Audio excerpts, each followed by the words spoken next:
Hello, Bitcoiners. The Bitcoin is going to the moon, as we say. It's going to the moon.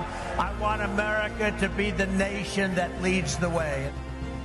Kamala Harris is being briefed by her closest advisors, being told that it's mathematically impossible for her to win. Make no mistake about it, guys. We as a family, and my father in office, we're going to lead the charge doing this. You know, we're going to be on the forefront of this innovation. We're going to be on the forefront, and we'll continue to champion Bitcoin. Have a good time with your Bitcoin and your crypto and everything else that you're playing with.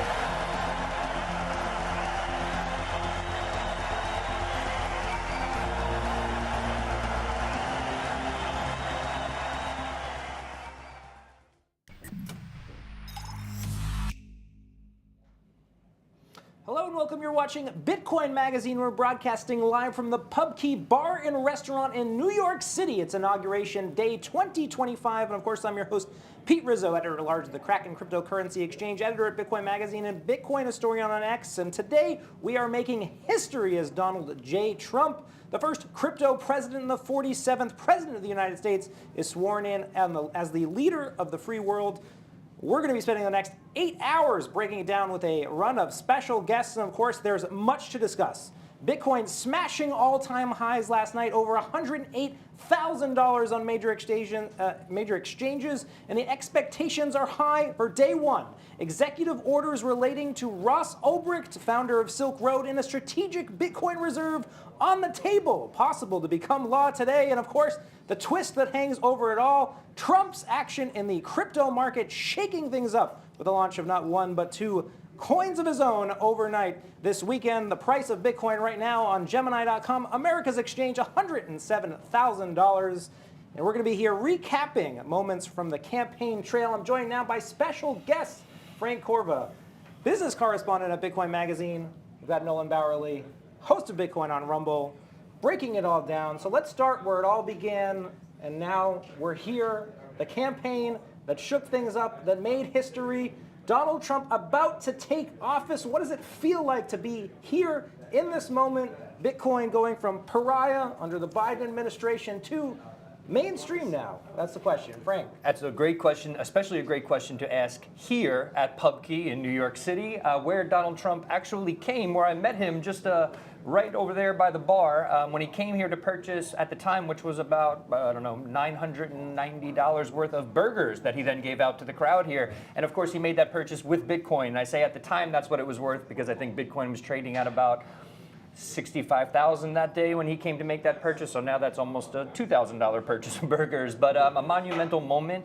And I think, whatever your feelings about Trump are, to have a president now embrace Bitcoin, to come here and make a payment, to buy burgers with it, to run on a pro-Bitcoin platform, these are exciting times, and it's great to be here to commemorate that. Nolan, you've been in this industry since 2014, 2013, early days. Things were quite different. What does it feel like now to watch this president come into office with all that he's done for the industry? Your experience? For me, it's interesting to be aligned with the optimism that Bitcoiners have always had about the future. You talk to a lot of these people who are running on, let's call it fiat programming. They're getting their information from fiat information sources, and you see the pessimism. The Biden administration, to me, was riddled with this pessimism about the future. The inability to see a bright future for everybody, for Americans and for Bitcoin holders. I know that's what drew me to Bitcoin originally. To me, I already realized 10 years ago that the political road towards an optimistic future was over. It was riddled with all kinds of troubles. And as a Bitcoiner, it offered me a lens through which I could envision a much brighter future for all of humanity. And to see that being aligned now with an administration, of course, Trump brings that optimism, right? He is, if anything, you can say what you want, he is optimistic about America's future.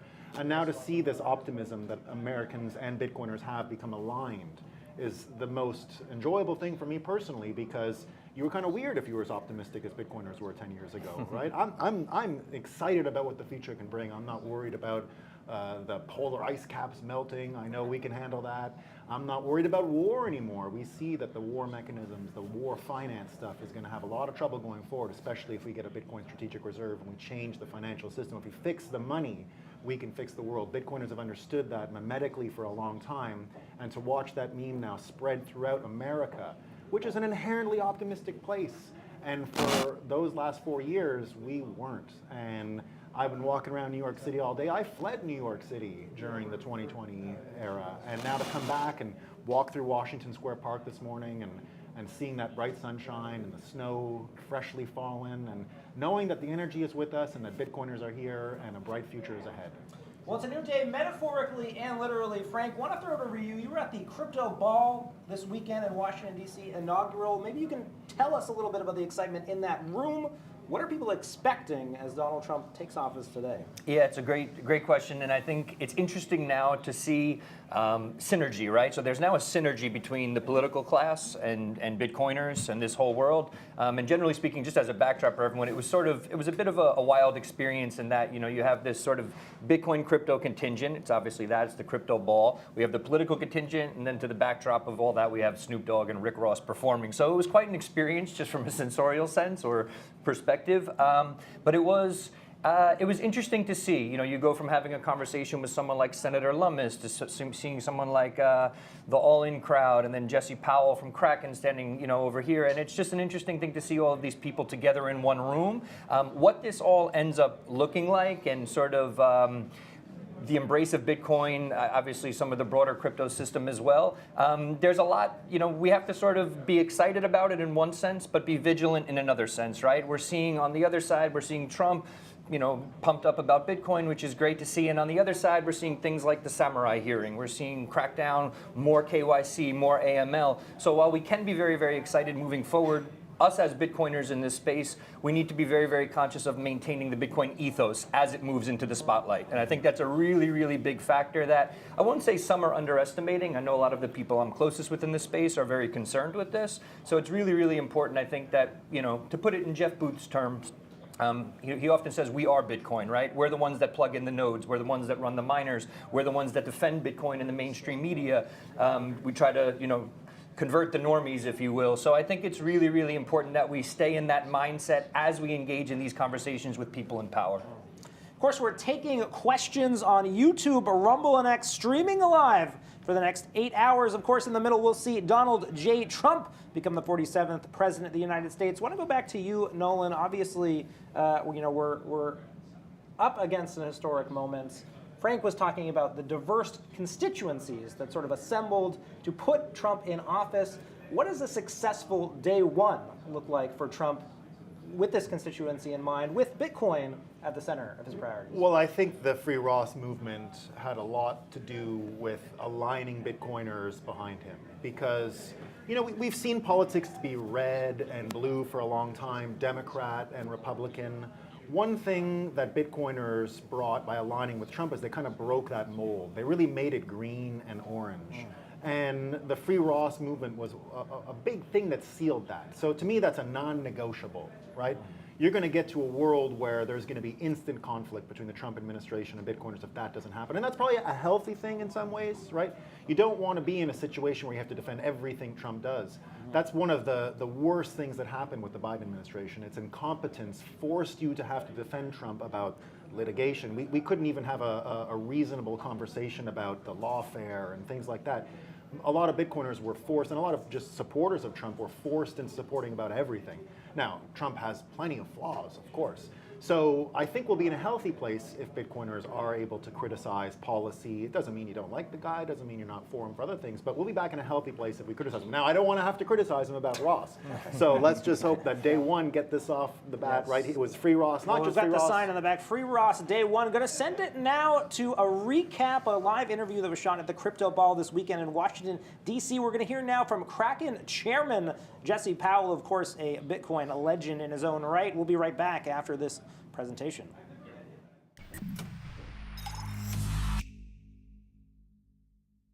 Okay, how does it feel to be here after so many years?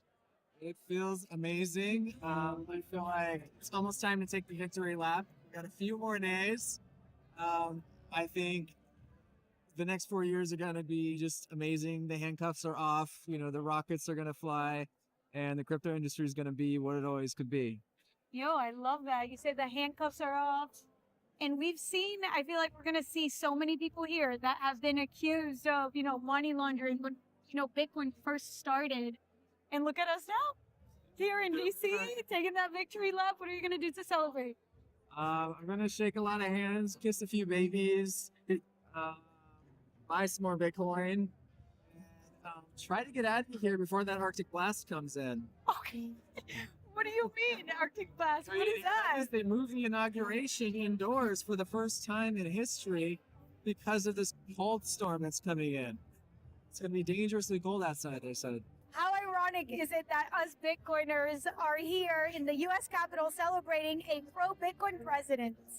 When you first got into Bitcoin, did you ever think this would happen? I thought the government would ignore us for a long time and then fight us. And I never thought that we would have a president that really embraces Bitcoin. And now it's so much more than the president. It's the whole cabinet. It's so many senators and congresspeople.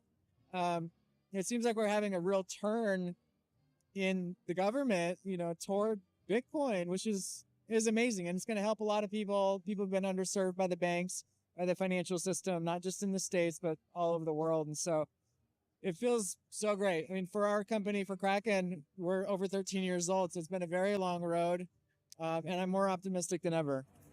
But do you think it's sort of contradictory? Bitcoin is like freedom, and we're here celebrating that politicians are embracing it? Well, they should embrace it. It's not something that needs to. It's only good if the government ignores it. I think that having the stamp of approval from the government will help adoption. And, for the last 4 years, the government has really just been in the way. And so this is really just, also a celebration of having the freedom again, not having the government at our backs trying to shut us down every day. So, I didn't think we would get to this position, but it feels like we've done a total 180 just since the election. Things are already going in the right direction. I do want to highlight, so you are a professional Magic the Gathering player. Yusuf, but still, it's super cool. It's super cool. And how did Mt. Gox sort of influence you into starting Kraken? Can you tell me a little about? Yeah, well, when Mt. Gox got hacked back in June of 2011, I flew out to Tokyo to help them recover from that whole incident. During the course of that experience, realized that basically the whole industry was shut down because we only had one exchange at the time. And no one knew what the price was, and it was a major problem. And so I came away from that experience thinking we need more than one exchange, and somebody's got to do this the right way and have a very professional operation if Bitcoin's going to be successful. And so that whole thing was the inspiration. It was so early days, and I'm glad now there are even more exchanges and people have a choice. And if anyone goes down, it's not clearly we've had exchange blowups like FTX, but it's not the end of the world. There are other exchanges that people can go to, and so the industry is so much more resilient now. There's so much more redundancy. We have multiple blockchains that are functional. So that whole experience, it's just been like growing pains for the industry, I think, the whole time. And I feel like we'll still have some more growing pains, I think. But, the thing that we really want to accomplish now to address a lot of the pain that we've had is we want to get new legislation out so that there's no more reading into the old laws and making interpretations of things. We really we'll have a friendly government administration now for the next 4 years, I think, but who knows what happens after that. So we want to get the laws changed. We need the industry to come together and agree on something. I don't think everyone's going to get what they want, but I think in order to, move forward and not have to deal with a hostile SEC again in the future, for example, I think we need to change some laws. And I think there's some things we can all agree on, and we should try to get that done soon. You say that we need to unite. What can us plebs sort of do to, push on this pro-Bitcoin agenda? I think call your members of government, your representatives in government, let them know how important it is to you. You can talk to your crypto service providers, wallets, exchanges, anyone you do business with, and tell them what you think about what the laws should be. Obviously, that's all over the world, not just in the United States. In many ways, we're still behind. Europe is further ahead in getting some clarity here. So I think that's what the average person can do. Obviously, support politicians that are pro-crypto and, vote against the ones that aren't. And, we did very well in the last election. And I think by the next time we have to elect representatives, I think there'll be a lot more crypto support, because it was clear that if you didn't support crypto in the last election, you lost. So, as someone who has maintained a strong stance on freedom, how do you navigate the tension between advocating for decentralized principles and complying with increasing regulations? I'm not a fan of regulation generally. However, I think responsible, reasonable regulation is better than bad regulation. And I don't think it's realistic to think that we're going to live in a world where there's just no financial services regulations.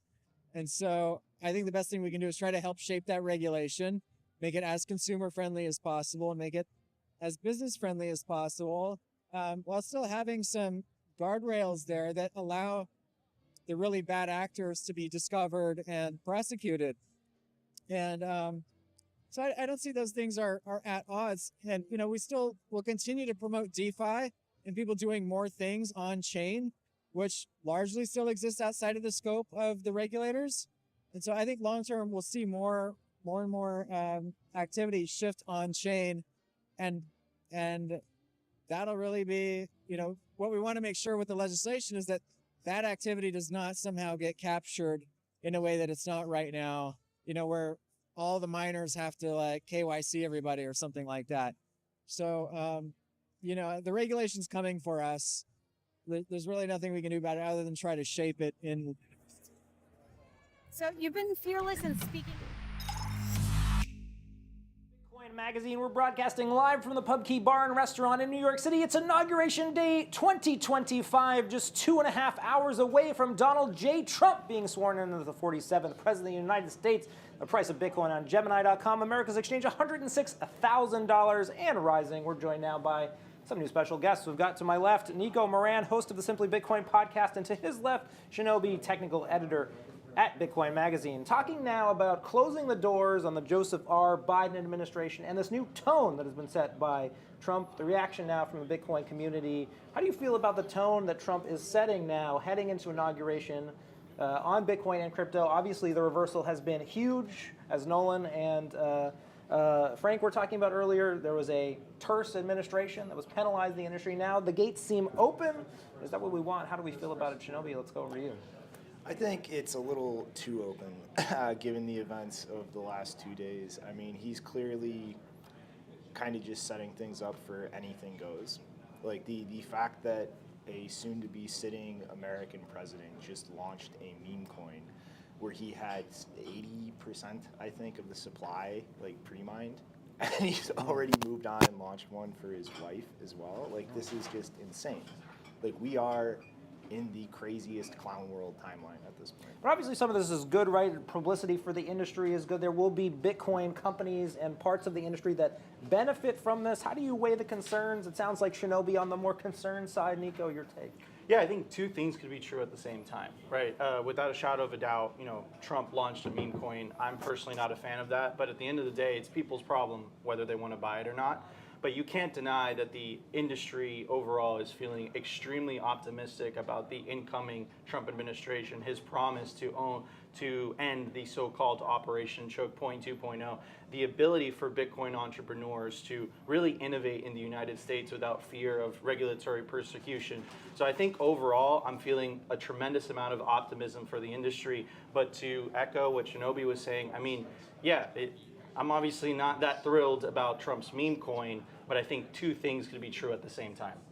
We heard from Jesse Powell, chairman at Kraken. He was talking about just how chilling that environment was, really what they were prevented from doing as a exchange operating in the United States. Shinobi, tossing it back over to you.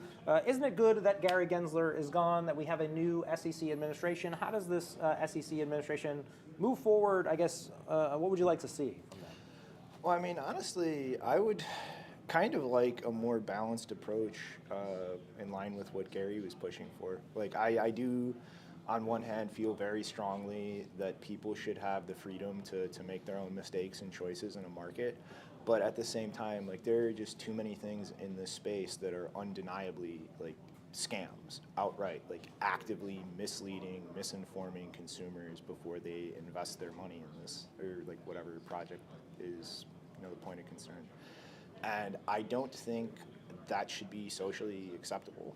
Like, I don't think we should be encouraging or facilitating or just even kind of removing ourselves from commenting on like those types of activities. It's predatory. Like what that. Well, this has been a cornerstone of the Bitcoin constituency for a long time, right? That Bitcoiners have felt that the crypto part of the industry is predatory. How do you look at that, Nico? Yeah, I mean, look, it is because so obviously as Bitcoiners we know that Bitcoin is unique, Bitcoin is different. Everything trends to zero, compared to Bitcoin.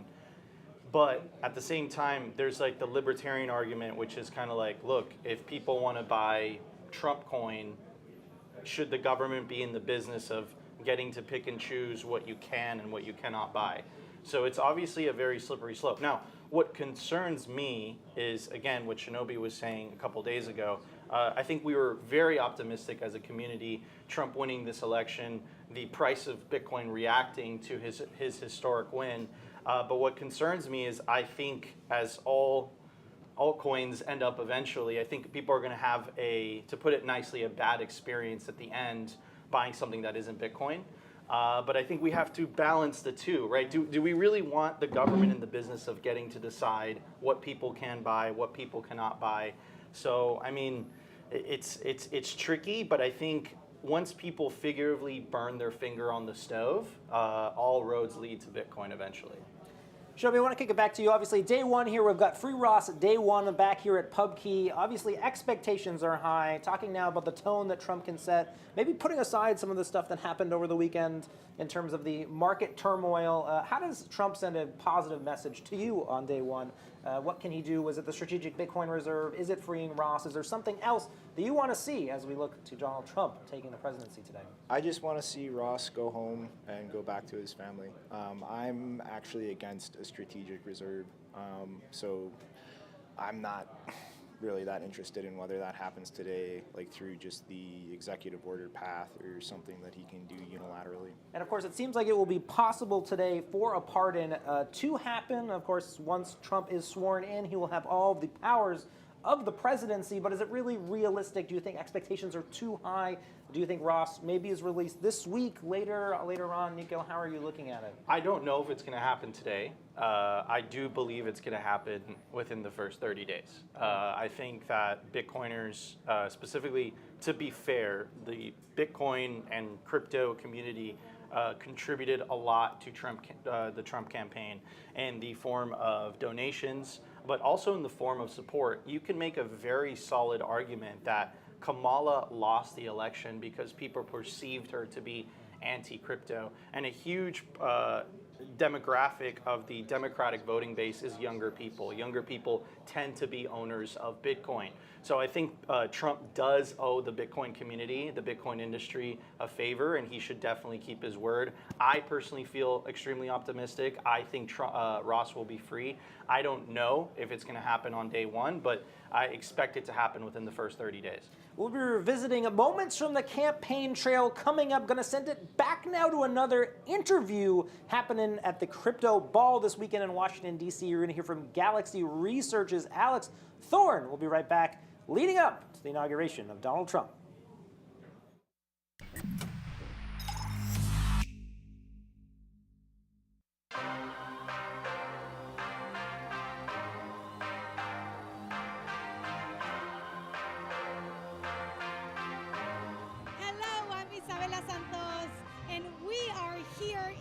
Inaugural Crypto Ball.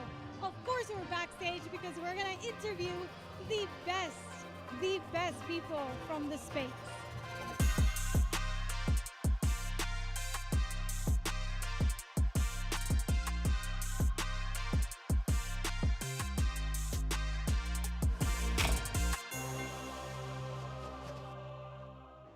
All right, we got Alex Thorn, and of course, I have to ask, do you have a rap for the Crypto Ball?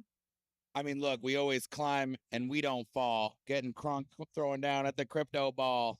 Everybody knows that there is no second best. And I got no second best. I mean, I only got one. Yeah. I know. Do my best here, Isabel. I'm doing my best. Your best is great. I love it. Very nice. Are you gonna go up stage and make competition with Snoop Dogg, D-O-double-G? Well, actually, if you're here right now, I don't think people know this, but Snoop has asked me to come and do a feature during his performance. Actually? Yeah, actually. No way. Yeah. You're lying. He wants to do a Bitcoin song. He's asked for me and Thomas Pacchia from the famous PubKey to come up. Thomas is going to dance and curl his hair. No, but I'm going to be in the audience cheering. All right, okay. We like that very much. Okay, speaking of, names and everything, I'm going to tell you some names, and you have to tell me the first thing that pops into your head, okay? Okay, sounds good. Yeah. Michael Saylor. So, balls of steel. Convicted. All right. Elizabeth Warren.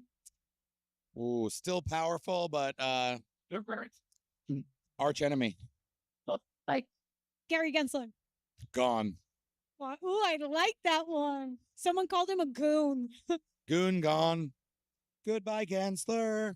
You're gone. I love how all of them are just stepping down now. They have to. I mean, he would be relegated to being a minority commissioner. It's not what you do after leading a crusade as chairman for that long. Doesn't make sense. Do you think they kind of saw it coming? Or did they actually have hope and faith that they were going to surpass the crypto and Bitcoin army? Yeah.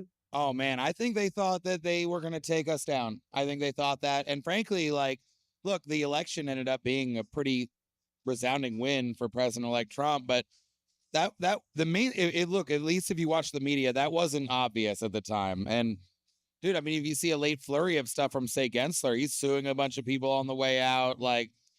It's a little bit like a petulant child, throwing a tantrum as you tell them to go to bed. That's what it looks like to me. 100%, but I kind of love it. It shows you how powerful the Bitcoin space has come to be. Did you ever think it was going to happen like this? No. Well, it's not that I didn't think it would happen, but I never really imagined that we would be standing here in Washington, D.C. for the first inaugural crypto ball, celebrating the fact that Bitcoin is here to stay and that, look, we're on the winning side and we really won pretty big. I think it's all about now building something durable and lasting for the next 4 years that we can all be proud of and then leaving something in law and regulation in the market that it can't be rolled back. 100%. So obviously you've seen the picture that Trump posted with RFK and Elon Musk in the private plane, and they're all eating Mickey D's. Yeah. Who would your entourage be if you were the president of the United States of America? That's a really good one. By the way, shout out to RFK for bearing that, eating the Mickey D's. He's a beef tallow guy, not a seed oil guy. I know it must have pained him to see that great AI image.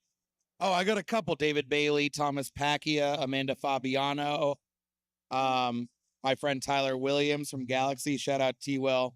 T-Bill, that's what I call him. In life, I guess I said a bunch of Bitcoin people. Yeah, Michael Saylor. That kind of sounds like the dream entourage that everybody would want to have. Yeah. So we're back broadcasting live from New York City. It's Inauguration Day. The price of Bitcoin on Gemini.com, America's exchange, $106,500 and hopefully climbing. We're back with our special guests here, Nico Moran and Shinobi. The question now, turning the page on the Joseph R. Biden administration, giving it a grade. How well did they do on Bitcoin and crypto? I want to go to you, Shinobi, for a definitive case, positive, negative, neutral. How does Joseph Biden's legacy get impacted by what he did for our industry or did not do? Well, I mean, he clearly a very antagonistic administration, especially attempting to task different agencies to intentionally find the problems in this space or things that needed to be regulated or addressed. And I feel like he kind of just set a landmark example for the Democrats of what not to do. And, you have so very few of them actually kind of learning from that. I can really only think of Ro Khanna from California that kind of comes to mind, and then Kirsten here in New York. And it's, I think, really just a horrible legacy that if the Democrats really want to build back any type of political energy, they're going to have to learn from and kind of figure out how to change course. Well, speaking of, I want to read a tweet here. This is from last night by Rokana, who you mentioned, reading this tweet now, and I quote, elected officials must be barred from having meme coins by law. Meme coins are, quote, highly speculative and like gambling, and they must be registered with the SEC. So I think we're already seeing Democrats come out and take a consistent tone with the Biden administration. Would you disagree, Shinobi? Yeah, I'd say that's very consistent, and I actually agree with that. Like, I'm still kind of flabbergasted that this just happened, that a sitting president did that. Like, it's the exact same issues of, people in Congress insider trading based on legislative decisions they themselves are going to make that have an impact on how things perform in the market. It's that exact same issue, except just 1,000 times worse because it's completely unregulated at this point. Well, maybe let's wind it back and really just take the Biden administration from top to bottom. Obviously, he did bring in Gary Gensler. There was community optimism initially about Gary Gensler. This was someone who was a professor at MIT.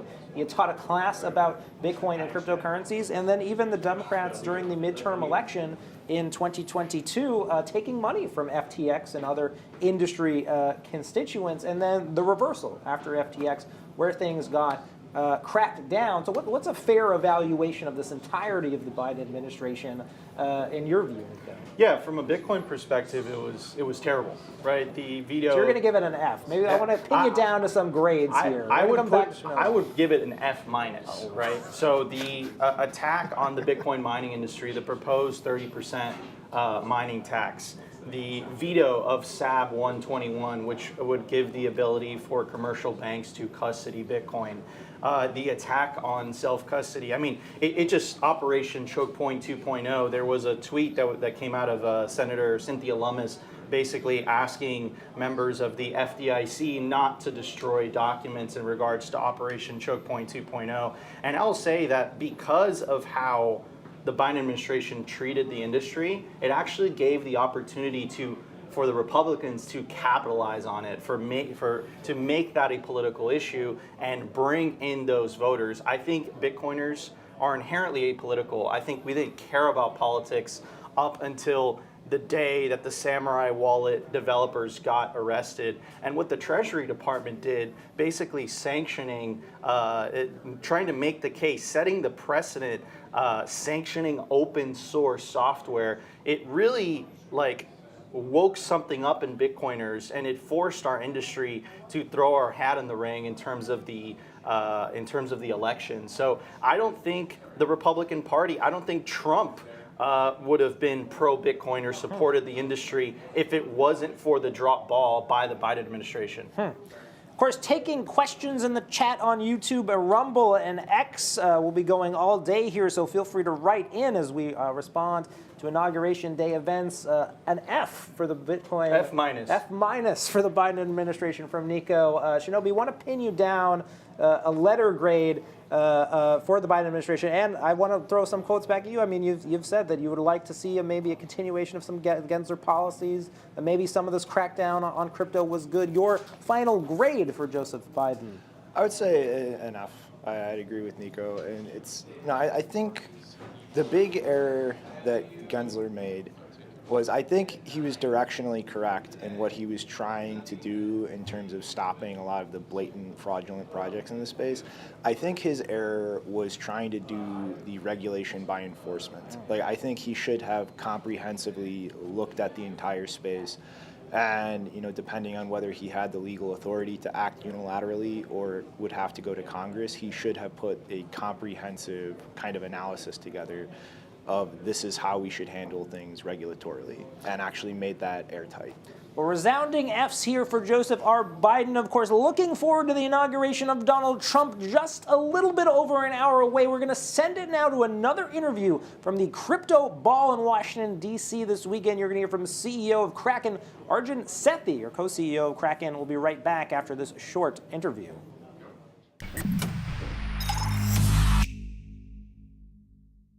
The company started in California, Northern California, the Bay Area, Silicon Valley, and then we became fully remote. And then over time, we decided to be much more strategic about banking and financial services. And so our SPDI bank is based in Wyoming.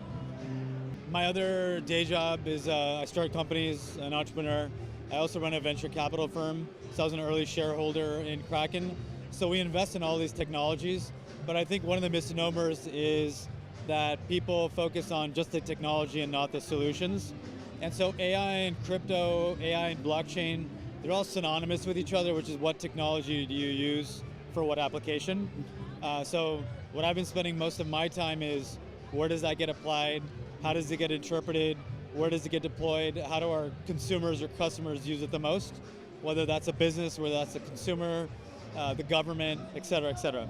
I think if you went back 150 to 200 years, there's these photos when people used to photograph people looking at newspapers and saying like, this is the end of the world, everyone's face is a newspaper.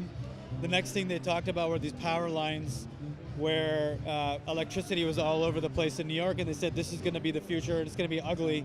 I think what people kind of forget about is that things become cheaper, better, faster. That's one. Two, we start getting more creative, more industries get built out. And so when I think about artificial general intelligence, which is what people are talking about, which is, you know, sentient being or sentient thought, I don't think it's something to get afraid of. It's more about how do you train a machine to start thinking a little bit more the way in which we do.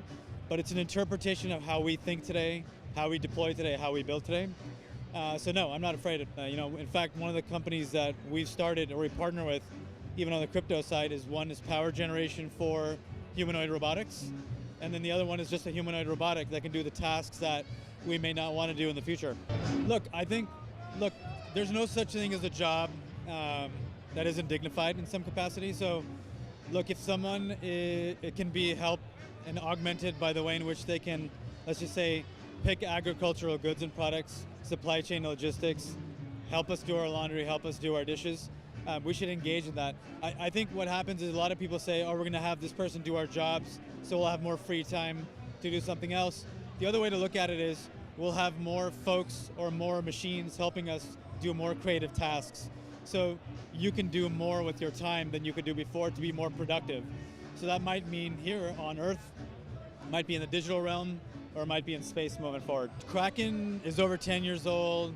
You know, we just recently hit over $1 billion in revenue net to our company across spot, volume, crypto, futures, et cetera. And most of our customers are professional traders worldwide. And so I'm like much more excited about moving that number from 1 million to 5 million to 10 million to 100 million customers using our products. I think what's more important is that if I take a look at a individual who's young or a teenager in Africa or Latin America, Latin America is huge, as you know, so Brazil, Mexico, Colombia, we're seeing a lot of folks adopt, when I say crypto, blockchain, rails, and currencies to enable them to participate in the marketplace. So the word access to capital or democratization of finance is literally the epitome of what we've striven for here in the United States over the last 50 years. And I think crypto just makes that 100 or 1,000x better. So when you ask what I'm excited about in 2025 is, how do I adopt all of those technologies in those marketplaces where they haven't seen it before?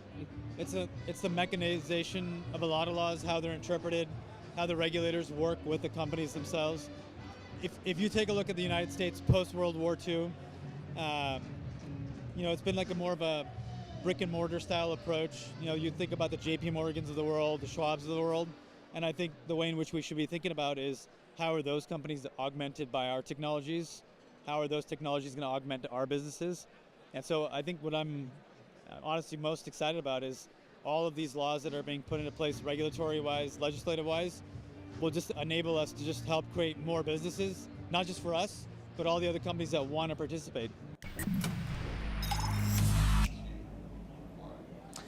You just heard from Arjun Sethi, co-CEO of the Kraken Cryptocurrency Exchange. We're back broadcasting live here in New York City. It's Inauguration Day 2025. Price of Bitcoin on Gemini.com, America's Exchange, $106,000. We're back with at least one new special guest and a returning guest, Frank Corva, Senior Business Editor of Bitcoin Magazine, and Mark Hochstein, former CoinDesk editor, of course, from his time at American Banker as well. Going to dig in now to day one. Obviously, Donald Trump just a little over an hour from being sworn in, as the president will have presidential authority to fix some of the problems that Arjun was talking about in that interview. Going to list some day one initiatives that people are excited about. Obviously, we have the Strategic Bitcoin Reserve. This is a proposal put forth by Senator Cynthia Lummis that the United States government might buy as much as 1 million Bitcoin over the next few years. We have Ross Ulbricht, founder of Silk Road, potentially being pardoned. And we have SAB 121 and just crypto regulation broadly, the idea that we might see some of a staying on these Biden administration orders that have so plagued the industry. Mark, let's go to you. What are you expecting on day one? What's rational, what's reasonable, and what might Trump do just to stir the pot? So I think the easiest place to start is with what Trump has to not do. And what Trump has to not do is not sell the $65 billion worth of Silk Road seized Bitcoin that the government has. Earlier this month, a court said that the government may do this if they choose to do this. To my knowledge, they have not auctioned it. How do you make the argument just to American citizens, say you're on the street talking to somebody, why should they support the Strategic Bitcoin Reserve? Why do they want the United States to keep this Bitcoin? It's a really good question. I think that the theory behind it is that it could help over time to pay down the U.S. debt. That if the government stockpiles Bitcoin and that Bitcoin increases in value, then that would raise money to pay off the debt without raising taxes, without cutting expenditures, and without creating more inflation. So I think that if you have a good enough communicator who can explain that, you could get buy-in from the general public. But this is separate from the Strategic Bitcoin Reserve. It sounds like you're advocating for the stockpile, the not selling of the state order. That would be the first step towards a Strategic Bitcoin Reserve. You mentioned the Cynthia Lummis bill. That Lummis bill faces some hurdles. Remember, the Republicans have, I think, a 53-member majority in the Senate. My understanding is that they would need 60 votes to get that through. You need 7 Democrats. 7 Democrats for a pro-Bitcoin bill seems like a big ask. So I think that's a really interesting bill. It would be wonderful if it did pass, but I think that the more realistic outcome in terms of creating a strategic Bitcoin reserve is just holding on to what they have. Frank, I'm going to go over to you. The Strategic Bitcoin Reserve topic now is America potentially selling its Bitcoin. Donald Trump expected to maybe make an order to stay this sale. Maybe you can talk about the Bitcoin. How much do we have? How much do we know? And what you think Trump will do on day one? Yeah, so in terms of how much we have, from what I understand, it's somewhere in the ballpark of 200,000. I know that the DOJ just got the right to sell, I think it's upwards of 69,000 Bitcoin, so we don't know whether that's going to happen or not. Regardless, so my thoughts with the SBR, it's interesting. So we had a debate here at PubKey, I think it was on Thursday night. We had David Zell from the Bitcoin Policy Institute talking about in favor of the Bitcoin Strategic Reserve, or Strategic Bitcoin Reserve, and we had Shinobi, who was just on air, talking about why it might be a not so great idea. And Shinobi's argument was around ossification, right? The protocol might now be harder to change. And David Zell's argument is that I think it's prudent for anyone, any institution, any person to hold some Bitcoin. So I sort of fall a little bit more on David's side. I don't really think buying 1 million Bitcoin is the right thing to do, especially if we're going to go print a whole bunch of dollars for that. It's not really fair to the average American person to sort of further devalue the dollar for the sake of pumping up the price of Bitcoin. I know that's not the purpose of the strategic reserve. Obviously, we would have a strategic Bitcoin reserve the same way we have a strategic gold reserve or oil reserve or something like that. But I think we sort of have to tread lightly here. I think the ideal scenario is that we just don't sell what we have. I think that's really the best way to go forward. Well, speaking of what we have, I think it is a bit unclear. You mentioned the 200,000 Bitcoin mark held by the United States Marshal Service. Just last week, U.S. prosecutors, or a judge, I guess a circuit judge court, ruling that the U.S. has to return at least 95,000 of these Bitcoins back to Bitfinex. This is the exchange that they were illegally stolen from. Mark, does that change the scenario here? Does this escalate the potential for this? And let's just say America maybe only has 50,000 Bitcoin left. Does that accelerate the need for this kind of legislation, or maybe even a day one action in your view? You know, I think of that as sort of a separate bucket. I mean, as you noted, that was stolen. That was the money that Ilya and Rasul Khan. Yeah, Rasul Khan's husband. Rasul Khan was only involved after the fact. Okay. I think it's only fair that the party that was that was breached get that Bitcoin back. So yeah, I mean, you know, all else, because it's not like they're dumping that on the market, right? Like if you're dumping it on the market, like if you auction the seized Bitcoin, then that's bad for the price of Bitcoin. Whereas you know, presumably the users who are going to get their money back, some of them might hold it, some of them might sell it. We'll see, but it's only fair.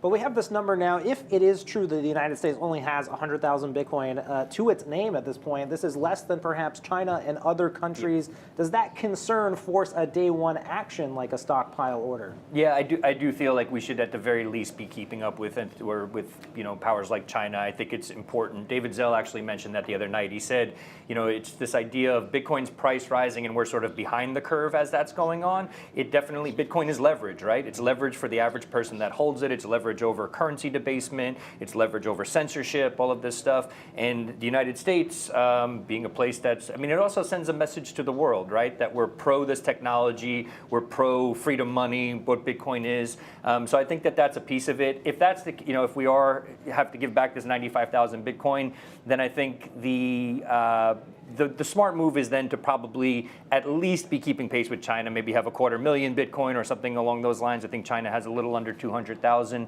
I don't think China is proactively accumulating.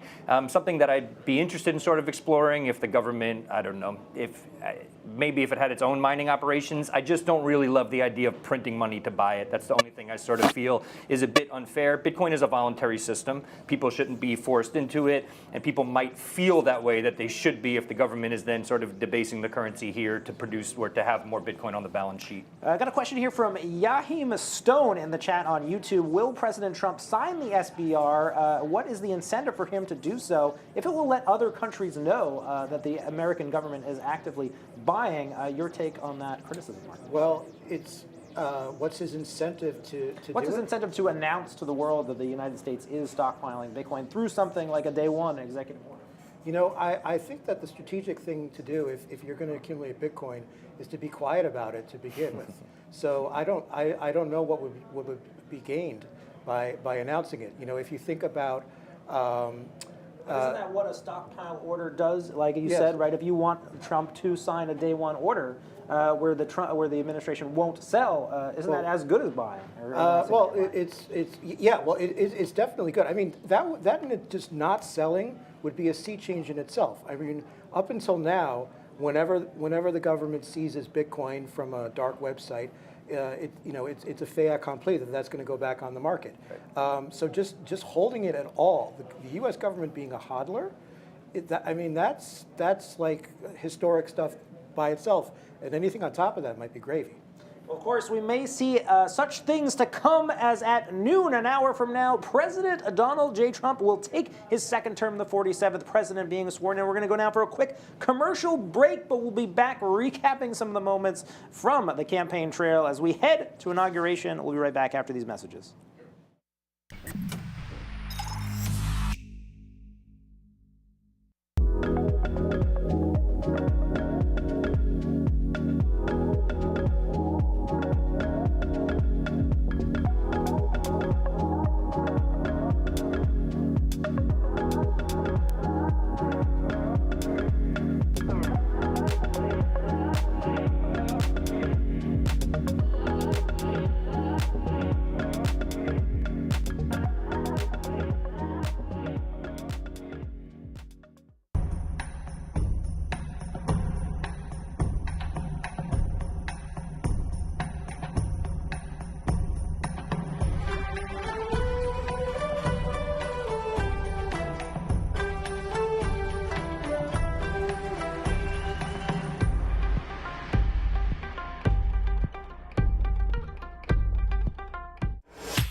never sell your Bitcoin.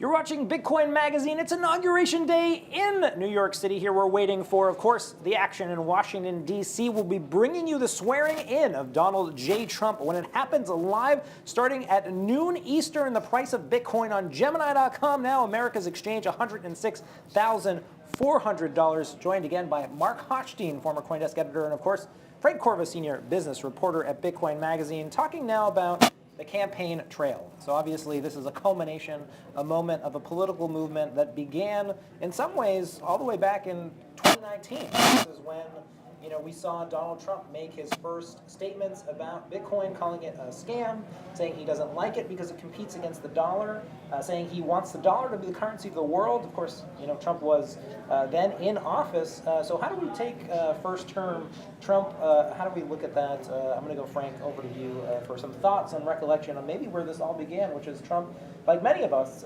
dismissing Bitcoin. Yeah, I think, when you bring up, I think it was a tweet he put out, right? It was maybe a thread that he put out about Bitcoin and cryptocurrency more broadly being a scam, and I wouldn't touch it, and blah, blah, blah. And I'm not going to lie, when I heard him saying that he was warming up to Bitcoin, I was quite skeptical. Because I remembered that tweet well. I remember how scared I was, because I think at the time, I don't remember all the details, but I think Mnuchin, people were working together to, I believe, I put KYC on wallets. I forget exactly what it was. There are some public accusations. Mike Brock from Square, or now Block, has even said that Trump may have been working on a Bitcoin ban. Right, exactly. So that stuff, definitely, that was still there towards the beginning of when Trump started speaking about this. I remember when he started getting louder about it, which was, I think, at the Libertarian National Convention in D.C. in May of 2024, it got my attention because I think he was legitimately, it seemed he was being authentic when he talked about freeing Ross. So that seemed very, very exciting to me, which then made me think, okay, who's in his ear? If he's talking about this sort of issue as it relates to Bitcoin, then someone who really gets this has to be talking to him, which made me think, okay, then maybe something is going on here. I interviewed Vivek Ramaswamy a few months back, and he told me about how he had these conversations with Trump right after I think he dropped out of the race, when Vivek said that he wasn't going to. Or after Iowa, after the caucus, when he dropped out, he wasn't going to run for the Republican nomination anymore. He wanted to pass along sort of the libertarian torch to Trump, saying, look, there are these things that libertarians are going to care about, that Bitcoiners are going to care about. And that's really when I started thinking, okay, there might be something legitimate here, and he may have really actually shifted his perspective on Bitcoin. Yeah, the next bullet on the timeline would be Bitcoin 2023. I think this is the first time we saw a lot of politicians come out as expressly pro-Bitcoin, pro-crypto. You mentioned Vivek Ramaswamy. We saw Robert F. Kennedy Jr., then a Democratic presidential candidate, but also Francis Suarez, right then, looking to make a splash as a presidential candidate. He was the mayor of Miami, taking his salary in Bitcoin and cryptocurrency. So maybe some fledgling movements there. But Mark, curious for your read, when this all began, this political movement, did you think that the Bitcoin and crypto community, the companies, lobbyists, et cetera, would succeed in getting their preferred candidate to the White House if you were to go back and tell yourself as you were covering those events? 2 years ago, I would not have predicted this. It really was impressive how crypto became a political force in 2024. Because the midterms, there were people who ran on expressly Bitcoin and pro-crypto platforms who didn't perform well, right? Mark, congratulations there. Yeah, I think even going into 2023, the idea that crypto would be, or Bitcoin would be a politically strong constituency was just unthinkable. And yet in 2024, it really asserts itself. And I think that's partly due to coalition building on the part of Trump. Trump's coalition was sort of this interesting combination of populism and tech. And we're seeing some tension in that coalition now, but coalitions are, by definition, disparate groups. And, but also, just to be honest, crypto has money. And I think that Trump probably perceived that There were donations to be had. There were donors to be had. Well, of course, he began dabbling in the industry as far back as 2022, 2023 with his NFT collections, but want to go to May 2024, which is really, I think, when the reversal, quote unquote, started, right? He started saying that Biden is against it, Gensler is against it, the Democrats are against it. He's for it. The famous quote, if you like crypto, you better vote for Trump. Then later that month, as you alluded to, Frank, the Libertarian Convention, talking about how he wanted Bitcoin to be mined in the USA, supporting the right to self-custody, taking aim at Elizabeth Warren, and then offering to free Ross. And so is the right interpretation of this that there was a grassroots sort of movement that really just Trump saw and he identified the opportunity? I think absolutely. And I think actually to really understand that, you have to go a little bit even further back than what I was saying. And you just alluded to it. I think in Bitcoin 2023, we had RFK come out and give a very, very convincing talk that he was a Bitcoiner, that he was pro-Bitcoin, talking about the importance of self-custody, being able to hold your own keys, things like this. And I would imagine Trump saw some of the response to that. There was a very authentic response to that. I think for a while, especially since well before RFK joined Trump's team, people were worried about how many votes he was going to peel away from Democrats or Republicans, and then how much from each party. So I think Trump probably saw the opportunity, seeing, okay, well, his message resonated with people. Plus, we don't want him peeling away votes from Republicans, independent votes that might go to Republicans otherwise. So it made sense for him to embrace it at that point. I just think the writing was on the wall. And I would say I was actually less surprised that Trump embraced it as I was at how much the Democrats didn't when it was very clear that this was something that many, many Americans cared about. I covered some of the Stand with Crypto events this year, and one of the most surprising stats or figures that I heard while on that trail was a former congressman. It was at the Philadelphia stop, and he said something: more people own Bitcoin and crypto in the United States than stocks. So it seems strange to me. That doesn't seem like a tough statistic to dig up, and it seems strange that any political party would ignore something that's that big at this point. Well, if it certainly started small by Bitcoin 2024, I would argue it was big. Trump giving the keynote there, and going to read some of the quotes because obviously I think they've informed how we're thinking about Inauguration Day and ahead, but wanting the U.S. to be the crypto capital of the, quote, planet, talking about the strategic national Bitcoin reserve, as Mark alluded to, and then pledging that the U.S. government would keep its Bitcoin holdings. So really, I think he's set the tone. Is there a way, Mark, in your view, I guess, how does he succeed on this, right? He's set so much enthusiasm, so much expectation for what he'll do for this industry, already delivering all-time highs, not in office. How does he succeed on that, or how does he build on that? He's got to keep his promises. He's got to, as I think was alluded to earlier, he really does need to commute Ross Ulbricht's sentence. Maybe not today, but this week. He's got to hold on to that Bitcoin, that seized Bitcoin, as the beginning of the reserve. He's got to be supportive of legislation that is positive. The Loomis bill again faces an uphill battle, but he's got to be supportive of that. He's got to be supportive of other crypto-related legislation, stablecoin legislation, market structure legislation.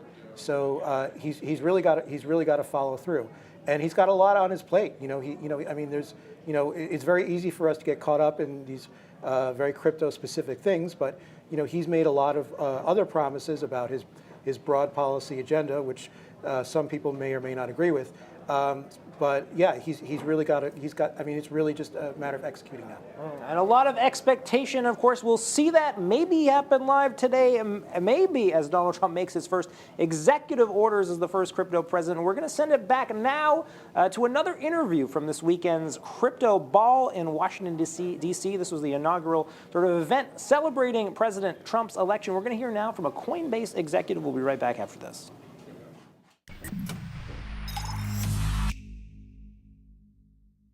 So what a time to be a Bitcoiner. We're here celebrating in the capital of the United States of America. Yeah. Did you see this coming? Oh, it's unbelievable. If you thought about where we were even a few months ago, let alone like a year ago, who would have ever imagined we would have a new president who's committed to Bitcoin and crypto? We'd have this many people coming to celebrate the potential for crypto in the United States. It's been an unbelievable celebration, and we're excited to be a part of it. Speaking of unbelievable, who would you say your MVP, your most valuable player of 2024 would be? Well, it'd have to be Donald Trump. I mean, he's the guy that essentially made the decision for the country that we were going to make the United States the crypto and Bitcoin capital of the world. And he campaigned on it. He was very vocal about it. He got a mandate on it, and now he's going to execute on it. And I think we owe him a huge debt of gratitude. 100%. What do you think about the Bitcoin Strategic Reserve?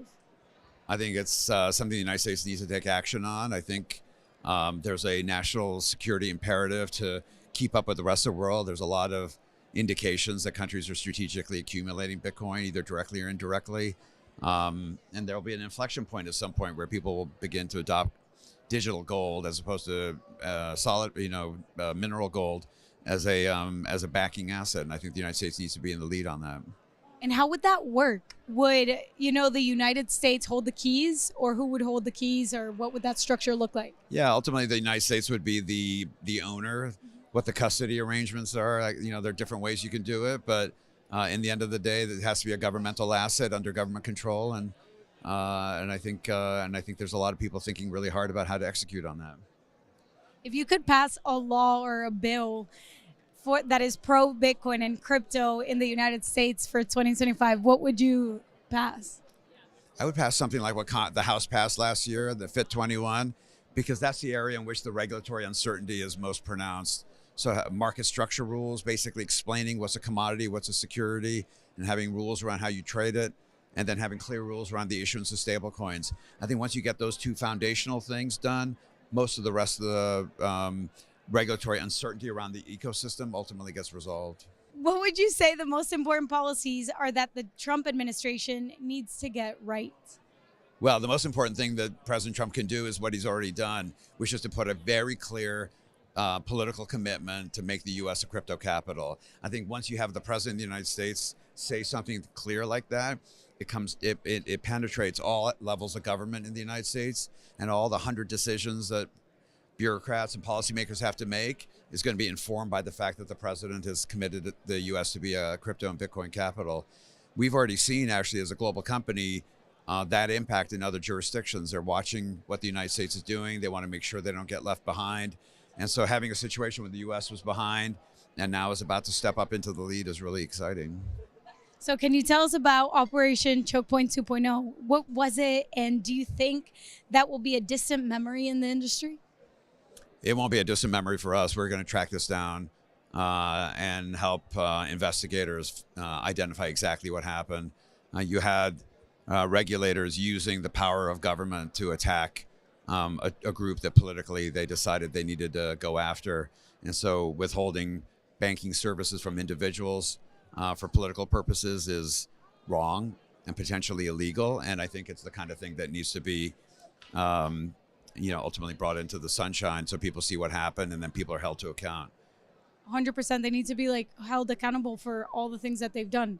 They've completely invaded our freedom in a way. Yeah. And obviously, with Operation Choke Point 2.0, we're seeing these goons sort of step down now that you have Trump coming into office. Yeah. Well, there's a changeover in regulators, and so you'll have Trump regulators who are committed to freedom and to the basic principle that people should have access to basic banking services. They deserve clear rules from the government. But the regulators who are leaving, who had a hand in using the power of the state for political purposes, should be held to account. So I don't think we've heard the last of what's going to happen on that. And I think it's important for all of us in the industry, for sure, to look forward and build for the future, but also to remember that the only way to make sure the bad things that happen don't happen again is to hold those people to account. And it's good that you guys are helping us do that, because sometimes, what can we do to hold them accountable for all the things that they've done? Yeah. Well, I mean, among the things we're doing is we're doing these Freedom of Information Act requests, unearthing some of the documents that demonstrate what exactly happened. So I think learning exactly how it was done and how the industry was targeted for political reasons is the first step towards that accountability. And we at Coinbase are very committed to see that through. And what is your outlook on Bitcoin's next epoch in the United States? Bullish or bearish? Well, I'm no expert on what the markets are doing, but it's hard not to be bullish if you're in an audience like this and you see the energy, particularly among the top incoming policymakers in the United States. So it's a good time to be in Bitcoin and crypto. 100%. Thank you very much. Thank you. I really appreciate it. No, thank you. It's 45 minutes to inauguration, and we're here broadcasting live. It's Bitcoin Magazine at the PubKey Bar in New York. It's Inauguration Day 2025. The price of Bitcoin on Gemini.com, $104,000. Joined by new panel here, Nolan Bowerly, host of Bitcoin on Rumble, and Nigo Moran, host of the Simply Bitcoin podcast. The topic now, we're turning to the first 100 days, a seminal point in any presidency, and some would say the defining period of a presidency where the new leader takes office, sets the tone. So maybe let's talk about the expectations for the 100 days, strategic reserve, Ross Ulbricht, maybe a new crypto regulation, maybe even, we've seen the photos from the crypto ball, Michael Saylor rubbing shoulders with secretaries of the Treasury. How much can get done in 100 days? Nolan, what's your take on what we're about to see? Well, any new CEO, if you remember when Elon Musk took over X and Twitter, right, he fired all kinds of people, and it was, you got to make your mark. Let that sink in. Let that sink in, right? You got to make your mark right away. And one of the big tide shifts that I want to see in this administration, with Scott Bessent having his nomination hearings the other day on the Hill, I think it was Friday, I want to see that tension between the Treasury and the Federal Reserve out in the open, out in public, and start to see what's going on. Will Trump submit to the Federal Reserve, right? We've got 5-year bonds from COVID that were printed that need to be refinanced. There's the debt ceiling issue that we just saw that Janet Yellen left this administration with. So suddenly, there is an opportunity for Bitcoin to enter the mainstream conversation right on center stage. We could see new debt instruments released, for example, right? Will the Federal Reserve continue its path of being sort of the economic engine of the country? They're the ones who say what's going to happen, what interest rates are going to be, or will Treasury wrestle back power using Bitcoin? That's what I'm excited about. Maybe explain this dynamic. Obviously, a lot of excitement, a little bit news to me. So how does the central bank policy get changed? I mean, it seems like the central bank has sort of signaled to Trump saying that they're looking to stay status quo and, remain nonpartisan. Well, we'll see about that, because what will happen is you've got the bonds that have to go to the public market. Now, in the Biden administration, the public market was nothing. No one showed up. The Saudis didn't come to buy the bonds. The Chinese didn't come to buy the bonds. The Japanese, who would normally be there to buy the bonds, didn't buy the bonds. And so the Federal Reserve was buying them. And to make that interesting for the Federal Reserve, the interest rates had to be high. So suddenly, we know Trump doesn't want high interest rates in America, right? He's got trillions of dollars to refinance instantly. It's been 5 years since COVID, and that big print happened. So you see immediate action here on the level of government budgeting and planning. That's where you're expecting the battleground to be for this administration? Is that Indeed. I imagine some kind of new debt instrument that will bring power to the Treasury. Policies from the Treasury that will embrace Bitcoin, that will actually create an interest in the rest of the world to join our bond market, not just the Federal Reserve. We can't be doing the same thing where we're sucking and blowing at the same time. And that's what we want to avoid. Treasury here has an opportunity to make the Federal Reserve submit to it and create interest in markets around the world. And we could see something like Bitcoin added to a bond. We can see ways that we don't just have to put interest rates higher so that the rest of the world is interested. So what I want to see is some kind of clever maneuver from Scott Bessent to wrestle power away from the Federal Reserve. We're talking about the biggest fight in the world, and you can actually get the energy of Bitcoin behind that. We can start seeing the energy that we have backing Bitcoin in our energy markets find its way into the markets, into these bond markets. So primary dealers are going to be dealing with Bitcoin for the first time ever. And I'm not talking about ETF stuff. I'm talking about Bitcoin added to the mix. Nico, I want to go over to you 100 days. Obviously, Nolan here, incredibly bullish, talking about new administration, maybe using Bitcoin and energy to back bonds. Do you think that is realistic, given all of the turmoil that's in the U.S. political scene these days? We're talking about Trump and really just how much political capital he has and where he should spend it. Does it get spent on some of these things, in your view? I think absolutely. I mean, if you look at the betting markets, right, it's over 50% now. It's 60% that this strategic Bitcoin reserve happens. You heard the conversation on Trump in interviews. I don't know if he fully understands what he's saying, but he's saying, like, look, we'll use the Bitcoin thing to pay off some of the debt. So I think he's really, really serious about it. And I think it's actually feasible. I think it was Michael Saylor that said this, but something along the lines of the first country that uses its central bank, that uses its fiat money printer to buy Bitcoin is going to win. And that's totally something that's absolutely possible. Now, is it going to happen within the first 100 days? I don't know. Is it going to happen within Trump's administration? Probably. But I will say this. The Republicans have a slim majority in the House, which is all you need, but they don't have a filibuster-proof majority in the Senate. So they need to go across the aisle. They need to ask the Democrats to get some of those votes. I believe they have 53 Senate seats. So, and historically speaking, what tends to happen is the incumbent party loses the midterm. So Trump really has 2 years of being able to pass pro-Bitcoin regulation, pro-Bitcoin policy, and really get the strategic Bitcoin reserve through.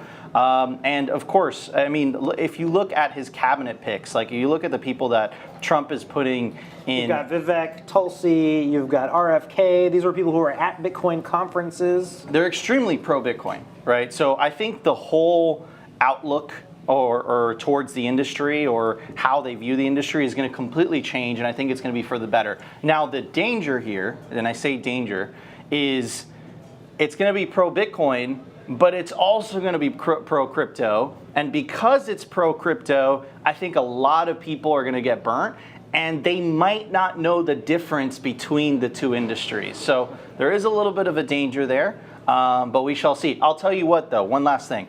I think it's going to be way better than what we experienced the last 4 years under the Biden administration. So I'm really, really excited for that. And from a number go up perspective, I think if a strategic Bitcoin reserve does happen, I'm going to say this live on air, Pete, we will see 500K Bitcoin this year. Love it. Love the predictions. Of course, we're going to get into a bevy of those later after Donald Trump is inaugurated. So stay with us all day. We'll be broadcasting for the 4 p.m. Eastern. Come by PubKey in New York. We're broadcasting. I want to go back to the question, really, I think, maybe even just stepping back and asking in a different way. How does America win? How does America use Bitcoin to win? You've talked about some of these policies, Nolan. I want to dive a little bit deeper into you because you're talking about central bank policy, maybe moving away from some of these practices, moving away from operating the world's financial system. Do you have a sense of how we do that strategically? Like, what does a perfect 4 years look like? Where do we get? Well, we had the petrodollar for a long time. The petrodollar was really where the dollar gained meaning, and then all other fiat currencies gained meaning relative to the US dollar. It was sort of the denominator of the world. Winning looks a lot like what we've got in El Salvador. El Salvador has already embraced something called bimetallism. So one money for spending and one money for saving. America wins when we make saving money easy again. And that's always been Bitcoin's great offer, right? That's when we talk about the low time preference that Bitcoin cultivates in people. That's what it comes down to. America's brains not running on government debt anymore. Americans' brains running on the ease of saving money. El Salvador has embraced that. We see Argentina that has lived in this bimetallic world for a long time where you had the peso to buy coffee and the dollar to save money. For them, you're going to see a shift with Milei, I think, to what El Salvador has, where the dollar is for coffee and the Bitcoin is for saving.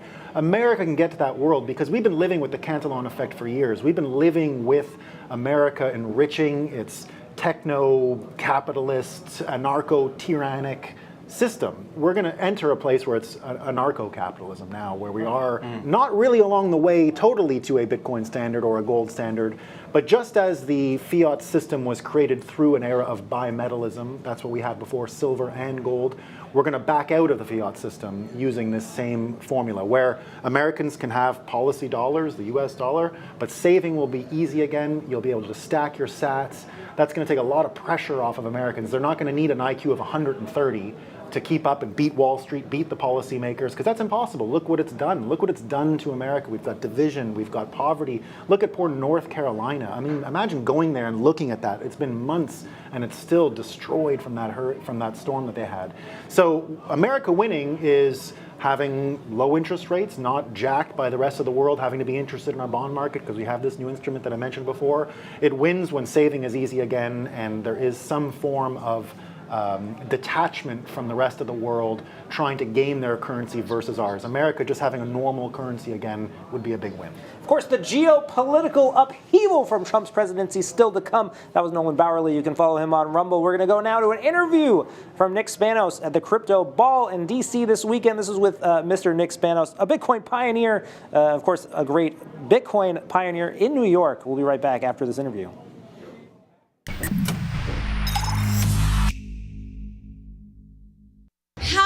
Ironic is it that we're here celebrating a pro-Bitcoin president, yet most of us are Bitcoiners and are fan of freedom, decentralization.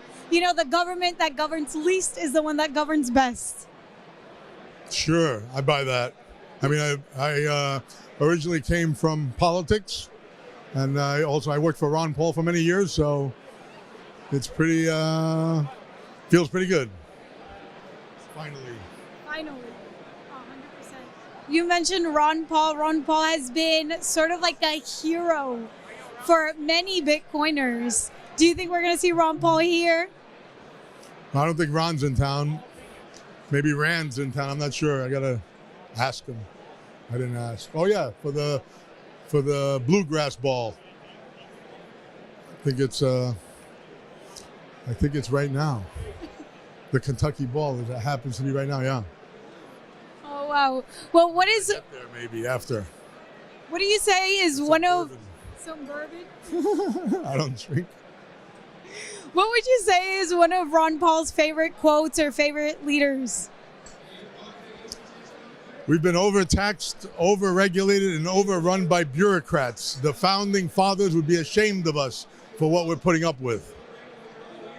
Oh, I like that. 100%. The founding fathers should be ashamed. Do you think the founding fathers would be Bitcoiners? Oh, for sure, yeah. Well, they said gold and silver, only gold and silver shall be legal tender. But the banksters got a hold of that one, mangled it up for us 2 nights before Christmas, 1913, yeah. It's kind of crazy what they... Senators only, yeah. Did you think that all that was going to happen? That 1910, the creation of the Federal Reserve, and we're here now being taxed without representation. Well, I've been fighting the Federal Reserve since 1991. So, it felt like I threw my life away many times over the years, but not tonight. Feels good. Finally, trying to win some points. What would you say, or is that it moment for us? Which moment? An it moment. It? Yeah, like that it moment that we made it. We're kind of like turning the tides. We've been since like 1910. They've been putting all these regulations up. The creation of the Federal Reserve, 1971 when they eliminated the gold. Well, in the past, when they only had a few media sources, people thought that the dollar was still backed by gold, and Fort Knox held the gold. Even after 71, most people still thought that. And I think it took a long time for us. We had a bill on the floor, ordered the Fed, and we passed it in the House, but then we got screwed in the Senate. But Ron wrote a few books, and we mobilized with a group we had, Campaign for Liberty, and another group we had, End the Fed, where we would yell at buildings. But then, when Bitcoin came out, to me it was very clear that we finally, had a weapon against these guys. And so that's what we did. I launched the first live cryptocurrency exchange right next to the New York stock market, 100 feet, in 2013. And gave away a lot of Bitcoin to teach the stockbrokers how to trade it. And I hope I had some part maybe helping out. But I feel good. Finally, I feel good. Yeah. Do you feel weird? Yeah, it feels weird. Yeah, with all the suits in here. I died of a heart attack in my sleep. Hi. And there's like some other reality. Well, speaking of that, do you think the death of the Federal Reserve will come soon? Well, that's what I've been working on since 1991. And how is that looking out? Do you see the light at the end of the tunnel? Wait, we just spoke about death, and you're asking about the light at the end of the tunnel? Well, and the death of the Federal Reserve, and you said you're fighting against them, so I'm assuming, do you see the light at the end of the tunnel with that battle? Are they going to let it go that easy? Because, wasn't there like a whistleblower that just mysteriously died when they sued the Federal Reserve? Well, there's probably a lot of them, yeah. it's worth a shot. It's our only hope, you know? You look like Princess Leia. Obi-Wan, you're our only hope. Young Princess Leia, young. Wow, I am honored. I'm honored that I look like Princess Leia. Bitcoin, you're our only hope. Bitcoin. But you know that we're talking about death and everything, you know, we gotta die trying. Yeah, I think so, yeah. I believe so. I mean, it got close many times, yeah. Awesome. Thank you so much, my friend. Thank you. No, it's amazing. That was the lovely Isabella Santos of Bitcoin Magazine. We're back broadcasting live at PubKey in New York City. It's Inauguration Day. We're 30 minutes from the 47th President of the United States taking the oath of office. The price of Bitcoin on Gemini.com, $104,800, six figures. And of course, we've got two guests here. Back with us, Nolan Bowerly, host of Bitcoin on Rumble, and Tom Pacchia, founder of PubKey, all the way on the left, his establishment here, talking now about the geopolitical upheaval that could come from the Trump presidency about to happen, from his embrace of Bitcoin, talking about how Trump can make the average American's life better. Inflation is up. There's a lack of confidence in the U.S. debt markets and our ability to pay for our exorbitant debt. Tom, over to you. How does Donald Trump, right the ship here in terms of making the average person's life better, really, because that's his goal as the president, right? Yeah, for sure. Look, it's going to be an interesting couple of weeks. Day one starting later today. I think a bunch of executive orders are going to be signed. Doge, a little bit in flux. Not sure where Vivek is going to be going. Of government efficiency? Yeah, and one of the co-heads, Vivek Ramaswamy, announcing that he's going to run for governor of Ohio. I think that's official. I'm not sure if that's still in the rumor mill, but I think we were putting a lot of emphasis on this new Doge department, whatever, cutting, budget, right? Cutting costs, and not so much focusing on the revenue side of things. It's anybody's guess where this is going. I'm laser focused on, that Ross Ulbricht, pardon or clemency, whatever we're calling it, whatever it ends up being. I think that's the number one thing. I think we already delivered. Bitcoiners delivered for the Trump campaign. So it's time to, deliver for us, starting with that. SBR and other things I think are beneficial for Americans, American businesses, America on a geopolitical level. It gets really complicated because you're tying in other parts of government that you can't necessarily control from the White House. So we'll see where it goes. Well, we've got the chats running here on X, YouTube, and Rumble. AAR saying Bitcoin is a shield, not a weapon. Obviously happy to ask any questions to our panelists here. Nolan, over to you, though. Wasn't this election in some ways a referendum on just the high cost of living, right? Now we have a president launching multiple cryptocurrencies. I mean, how do you make the message that this is all going to uplift the American people? Or do you think that there could be a backlash to some of Trump's crypto and Bitcoin activities? There certainly could be a backlash, but again, Bitcoiners have long understood that one of the greatest gateway drugs is to see the actual chaos of crypto, right? Learning that all of this stuff is infinite supply, right? It was one thing when Trump released Trump coin, then Melania coin comes out, and suddenly you realize rumors of a Barron coin. Rumors of a Barron coin. You realize this stuff is infinite in supply. There was one great tweet that was like, there are literally so many Trump family members. Right? Yeah, I'm holding out for the Tiffany coin.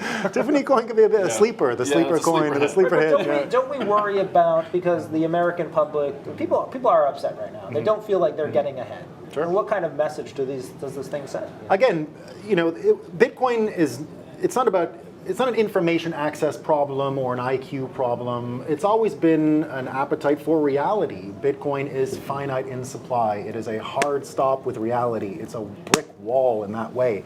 And crypto is not that, of course. Now, you can't just learn that reality by getting a bunch of information and coming to a conclusion. We all know that it requires contrast. It requires a certain cognitive dissonance that comes. We've all been burned by crypto. We all understand the scamminess of that industry.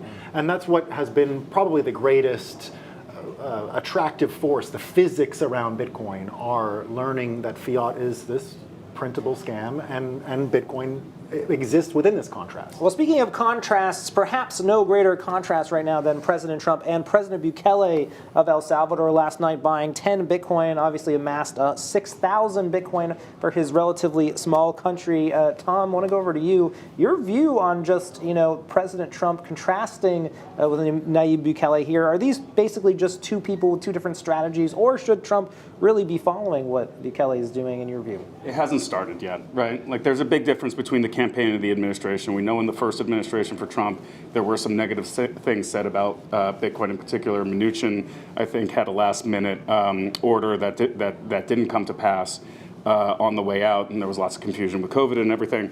But proof is in the pudding. He hasn't had the power to effectuate any of these things. You can point to the Casasius coin and whether or not that got swept right after the gift was there, or other items, buying Ethereum and launching the Trump token. They do a lot of things, right? They sell watches, they sell books, they sell tickets to shows. It's a media company in many ways. But we'll see what actually happens when he takes office later today, and how quickly some of the Bitcoin agenda items that he promised to the community in Nashville, here at PubKey, and subsequent moments on the campaign trail start to play out. Well, of course, expecting history to come just 25 minutes away from Trump's oath of office. Going to send it now to a recap of Trump's purchase here at PubKey on the campaign trail. We'll be back talking with Tom PubKey of PubKey after this.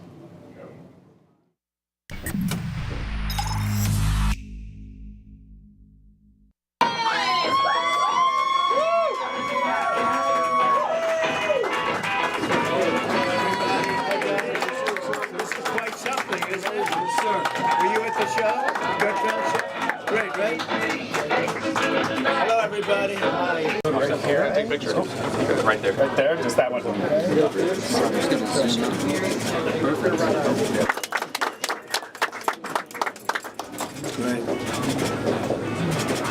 We need to refresh the invoice.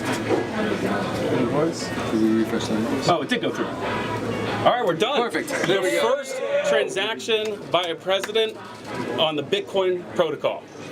History. You know what that means? It's history. It's history of the making. Hello, everybody. I got to go back and see those people. All right, let's go. Come on. Right this way. Thank you. Thank you, everybody. Hello, President Trump, what you? Nice to see you. It's been a while, huh? Do you feel safe, Mr. President? Are you looking at any private security in addition? No, I feel very safe. So much. President Trump, we, us Bitcoin fanatics here in New York, we love this bar. We just wanted your impression. What's your impression of PubKey? I think it's a great place. I just made the first transaction in Bitcoin. We appreciate I have another segment. Everybody that's a crypto guy, crypto maniac as I call them, because they really are. We're a little bit wild, believe, right? Yeah, we're everybody, a little wild. whether it's Bitcoin but crypto, get out and vote. Because if you vote, we cannot lose. We cannot lose. We want to get everybody that agrees with you people what you're doing. Do you want a hamburger? These burgers are killer. They really are. They're good. Save your bite. Look at that. That's great, man. How's that nice? That's perfect. Amazing. And one more right here would be fantastic. Don't mind, and then we have some gifts for you. Good. I want Bitcoin.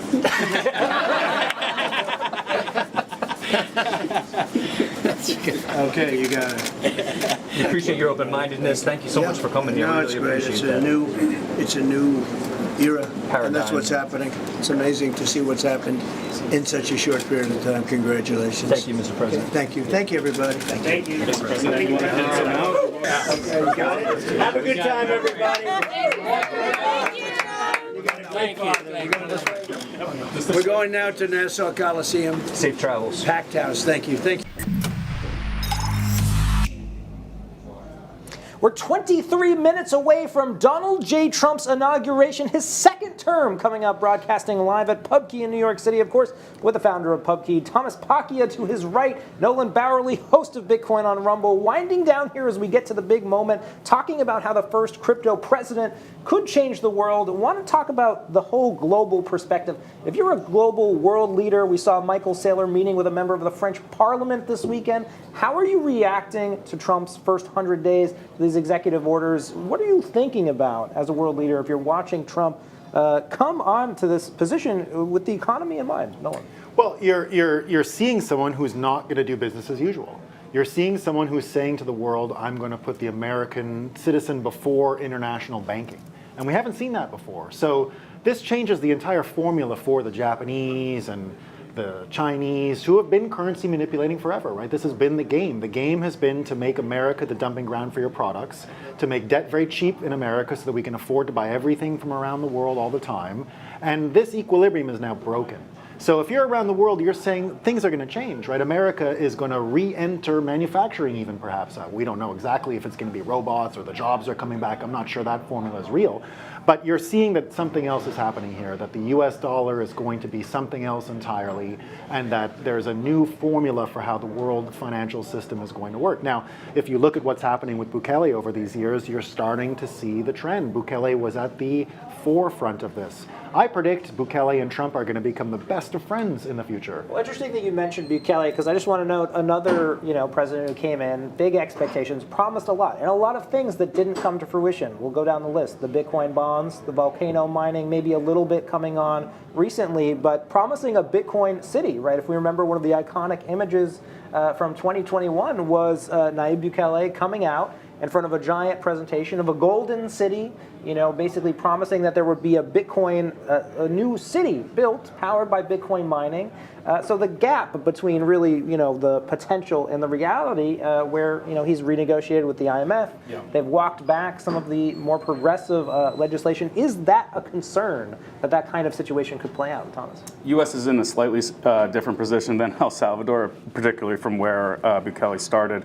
You have other countries as well, right? Bhutan, you have some that are front running. They haven't made announcements yet. I think a lot of rumblings out of, the Emirates and some Middle Eastern countries, scooping this up. Mining's also a big open question, right? If you're Russia and China and you're looking at some of the things Trump has been saying in support of the mining industry and American energy industries, you got to think that they only have a certain amount of time to get this activated and, counterbalance a lot of the flow from China amongst the Bitcoin mining companies to Texas, to elsewhere in the United States. So I think a lot of it is sort of front running potentially, or copy trading in post. Back to El Salvador, though, there has been some other progress, right? We don't have a ton of visibility into exactly what the negotiations with the IMF looked like. Tether is moving to El Salvador. Chivo is getting scrapped, but I don't think that Chivo had tremendous traction in the first place, or was terribly popular across the entire country.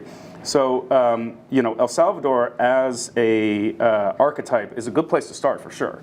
Like if we get some of those things out of the Trump administration, I think that we'll be woohooing. And I would add to that I can imagine Trump is going to go on the same road as Bukele went with that city and perhaps complete the deal. Trump has already announced that he's going to launch something called a Freedom City contest. He's a real estate man after all, right? And he's been talking about building 10 fresh cities out of nothing. Right. And one could imagine of those 10 cities in this competition. One could imagine one of these 10 cities is going to have some kind of Bitcoin mining finance mechanism for the energy supply. For example, a Bitcoin miner financing a small modular nuclear reactor or whatever they use for it. You can see this happening, right? Trump has also announced that America is going to have its World's Fair for America for the 250th. You could easily see incredible power systems globally. Tesla made his name in the Chicago World's Fair, showing a hydroelectric dam for the first time and illuminating the entire fair.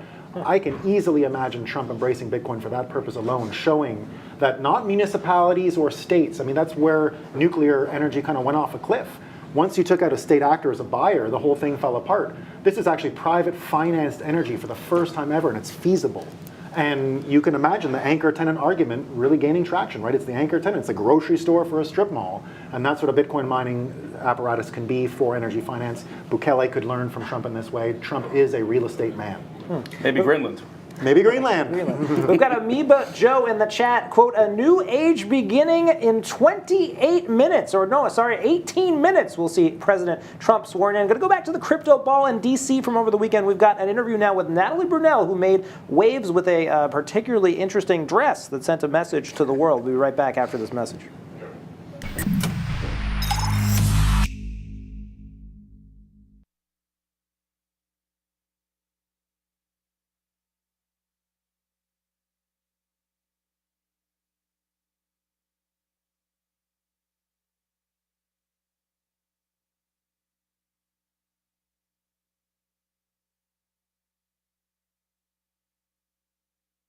First, we have a little Met Gala moment. Can you show us the back of the dress?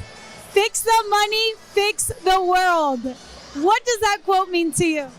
It means that we can all come together and have a solution that will actually work. It's not about taxing the rich. It's not about blaming each other or getting political. It's actually about addressing the fundamental economic issue that's facing all of us, which is that our money loses value. And now we can finally fix it. So Bitcoin fixes this, fix the money. 100%. You got to wear your statement and what you believe in. Yeah. Now, obviously, we're here in DC, and Trump posted a photo not too long ago in a private airplane with Elon Musk, RFK. They're all eating Mickey D's. Who would your entourage be if you were the U.S. president? That is so hard. There are so many people I wish were Bitcoiners, like, I don't know, like Dua Lipa. You know, I love her. I would have my mom in my entourage, though. She's a Bitcoiner, so she counts. I don't know. I mean, any of the amazing women that have done so much, and the women that we're going to orange pill this year. I like that. Awesome. Thank you so much. Thank you so much. I love seeing you. Great. Yes, I love it. Thank you. It's Bitcoin Magazine. History is happening now. The price of Bitcoin, $106,400 on Gemini.com. We're going to go now live to Washington, D.C., where Donald J. Trump is on C-SPAN. He's going to be sworn in as the 47th president and the first crypto president of the United States. We'll be right back after his speech. Please welcome the chairwoman of the Joint Congressional Committee on Inaugural Ceremonies, the Honorable Amy Klobuchar.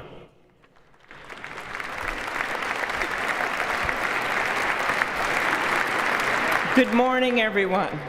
Welcome to the 60th presidential inauguration. Today, President-elect Trump and Vice President-elect Vance will take their oaths of office, and we will witness the peaceful transfer of power at the heart of our democracy.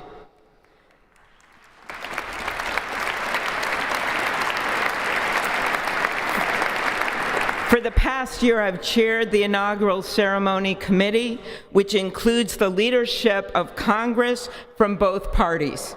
We thank the committee and Capitol staff and law enforcement who worked so hard over the last year, and especially the last 3 days.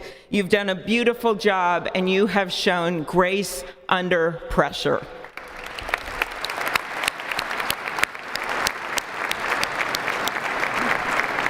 Our theme this year is our enduring democracy. The presence of so many presidents and vice presidents here today is truly a testament to that endurance. We welcome President Biden and Dr. Biden. We welcome Vice President Harris and Doug Emhoff, President Obama, President Clinton and Secretary Clinton, President Bush and Laura Bush, Vice President Pence, Vice President Quayle and Marilyn Quayle. The justices of the United States Supreme Court are with us, all 9 of them I counted, and of course the Trump and Vance families. This ceremony marks what will soon be 250 years of our democracy.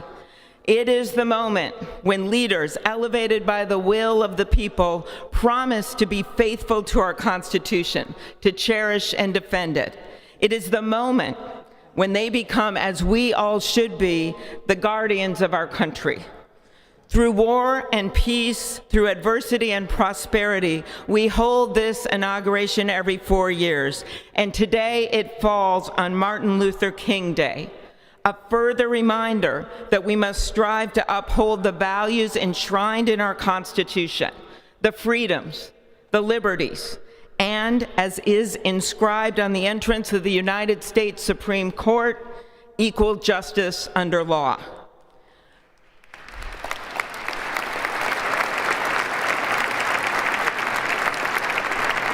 But what makes this moment more than a passing ceremony is all who are watching it across the country, the people of this nation, the ordinary people doing extraordinary things.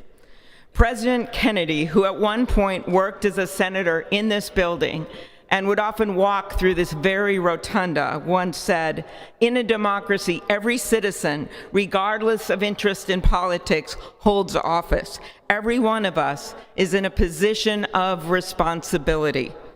With that responsibility of citizenship comes an obligation not to seek out malice, as President Lincoln once reminded us, but to view others with a generosity of spirit despite our differences.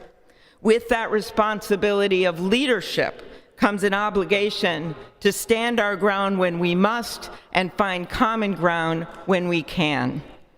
With everything swirling around us, the hot mess of division, it is on all of us, to quote an incredible songwriter who just happened to be born in my state, to ensure that our nation's democracy is our shelter from the storm. There's a reason this ceremony takes place at the Capitol. In other countries, it might be in a presidential palace or a gilded executive office building. Here it is traditionally held at the Capitol, the People's House. It is a fitting reminder of the system of checks and balances that is the very foundation of our government, 3 equal branches of government. That is how, for nearly 250 years, our great American experiment, grounded in the rule of law, has endured. So, as we inaugurate a new president and vice president, let us remember that the power of those in this room comes from the people. The construction workers who build our country, the teachers and healthcare workers who nurture us, the troops defending our freedoms, and yes, the firefighters in Los Angeles putting themselves on the line for us.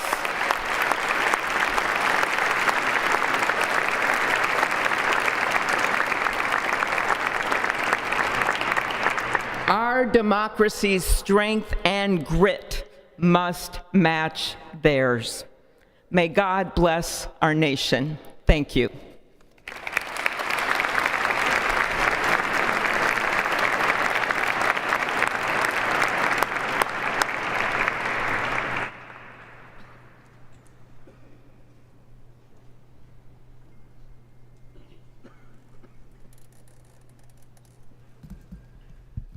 Good afternoon. Endurance through the years is the ultimate test.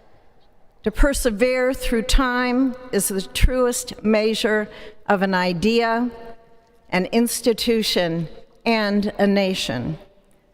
Our founders wrote the Constitution so that America could withstand all the twists and turns of time.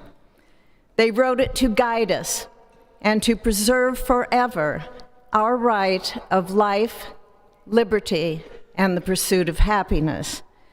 But as much as the truths and principles enshrined in our Constitution remain the same, our democracy promises the American people the power to change, to chart their own destiny. That's the beauty.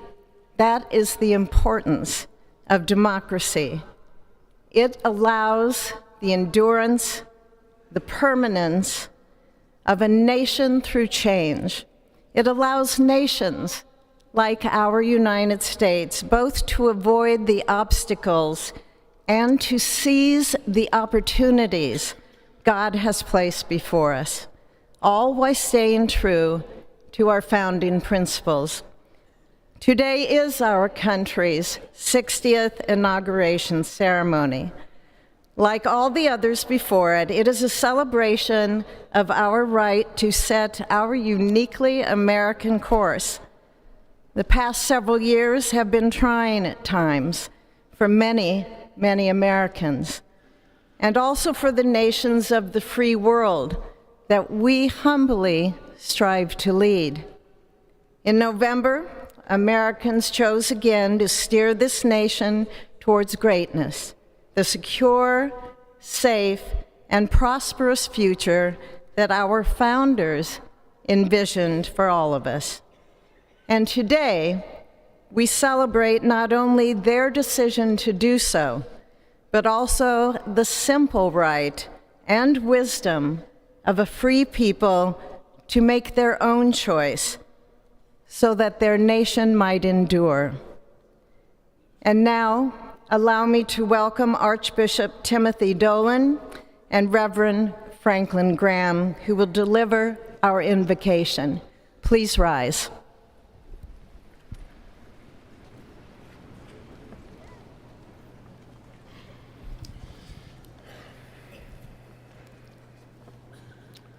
Be still and know that I am God, supreme among the nations, supreme on the earth.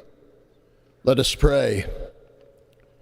Remembering General George Washington on his knees at Valley Forge, recalling Abraham Lincoln at his second inaugural, with malice toward none, with charity for all, with firmness in the right as God gives us to see the right. Remembering General George Patton's instructions to his soldiers as they began the Battle of the Bulge 8 decades ago. Pray. Pray when fighting. Pray alone. Pray with others. Pray by night. Pray by day. Observing the birthday of the Reverend Martin Luther King, who warned, without God, our efforts turn to ashes. We, blessed citizens of this one nation under God, humbled by our claim that in God we trust, gather indeed this Inauguration Day to pray for our President Donald J. Trump, his family, his advisors, his cabinet, his aspirations, his vice president, for the Lord's blessings upon Joseph Biden, for our men and women in uniform, for each other whose hopes are stoked this new year, this Inauguration Day. We cannot err in relying upon that prayer from the Bible, upon which our president will soon place his hand in oath, as we make our own the supplications of King Solomon for wisdom as he began his governance.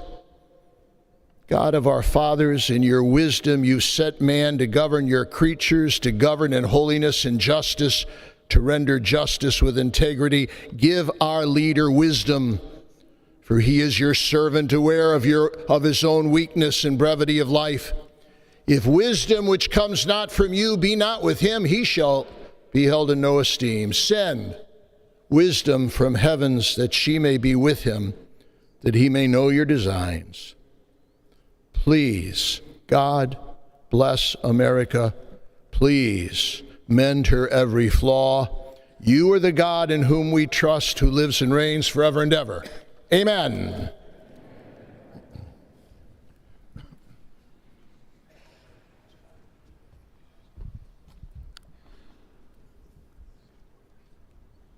Mr. President, the last 4 years, there are times I'm sure you thought it was pretty dark.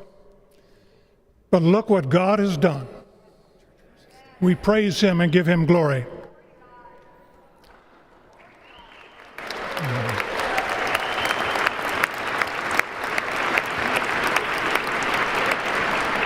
Let us pray. Our Father and our God, thou hast said, blessed is the nation whose God is the Lord. As the prophet Daniel prayed, blessed be the name of God forever and ever. For wisdom and might are his. He changes the times and the seasons. He removes kings. He raises up kings. He gives wisdom to the wise and knowledge to those who have understanding. Our Father, today, as President Donald J. Trump takes the oath of office once again, we come to say thank you, O Lord our God.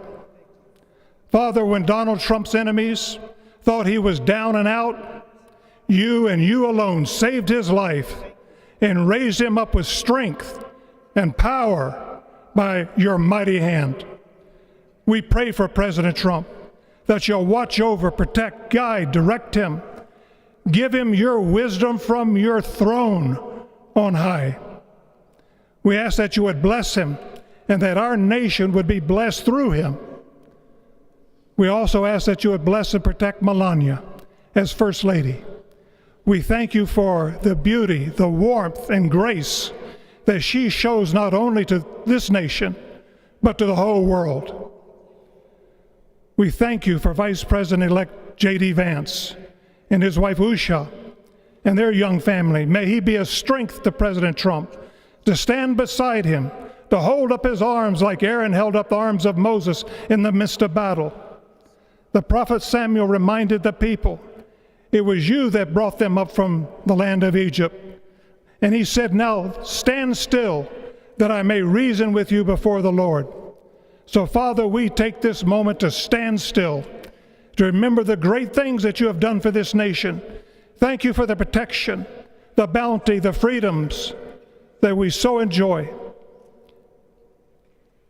We remember to keep our eyes fixed on you, and may our hearts be inclined to your voice. We know that America can never be great again if we turn our backs on you. We ask for your help, and we pray all of this in the name of the King of Kings, the Lord of Lords, your Son, my Savior, and our Redeemer, Jesus Christ. Amen. Ladies and gentlemen, please welcome Associate Justice Kavanaugh to administer the Vice Presidential Oath of Office.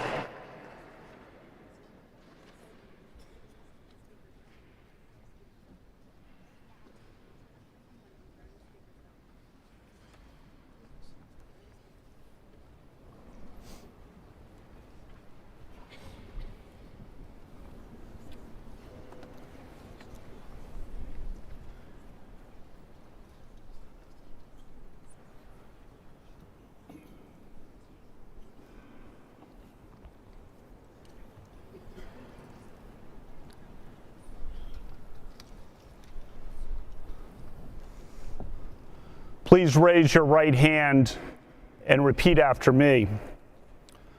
I, James David Vance, do solemnly swear.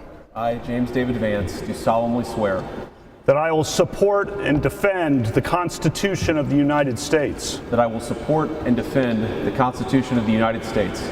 Against all enemies, foreign and domestic. Against all enemies, foreign and domestic. That I will bear true faith. That I will bear true faith. And allegiance to the same. And allegiance to the same. That I take this obligation freely. That I take this obligation freely. Without any mental reservation. Without any mental reservation.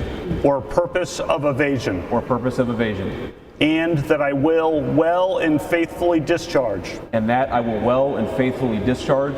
The duties of the office. The duties of the office. On which I am about to enter. On which I am about to enter. So help me God. So help me God. Congratulations, Mr. Vice President.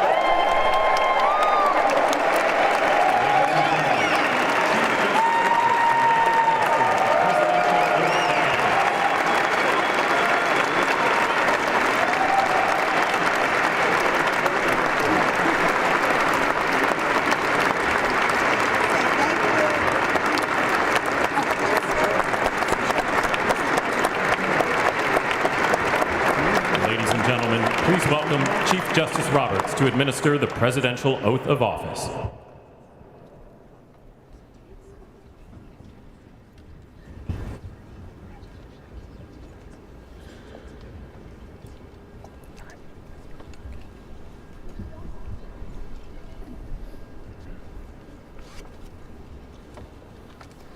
Please raise your right hand and repeat after me. I, Donald John Trump, do solemnly swear. I, Donald John Trump, do solemnly swear. That I will faithfully execute. That I will faithfully execute. The office of President of the United States. The office of President of the United States. And will, to the best of my ability. And will, to the best of my ability. Preserve, protect, and defend. Preserve, protect, and defend. The Constitution of the United States. The Constitution of the United States. So help me God. So help me God. Congratulations, Mr. President.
the faithful lightning of his terrible swift sword. His truth is marching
It is my honor and pleasure to introduce to you the 45th and the 47th President of the United States of America, Donald J. Trump.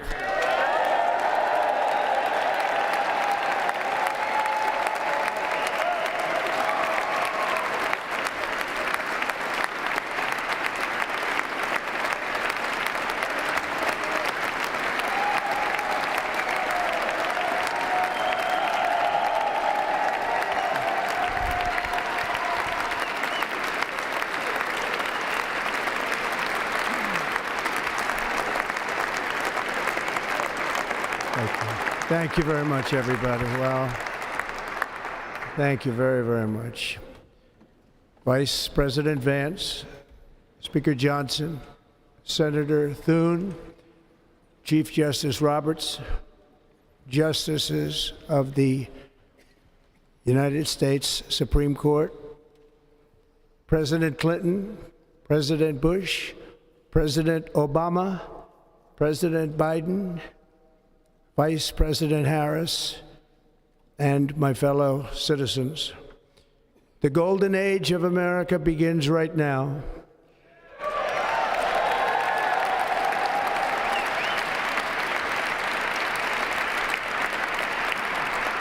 From this day forward, our country will flourish and be respected again all over the world. We will be the envy of every nation, and we will not allow ourselves to be taken advantage of any longer. During every single day of the Trump administration, I will very simply put America first.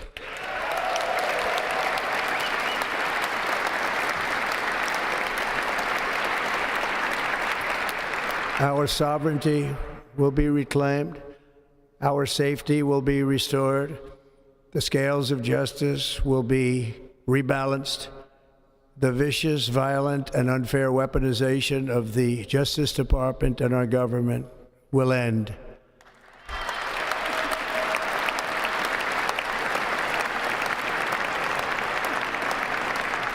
And our top priority will be to create a nation that is proud, prosperous, and free.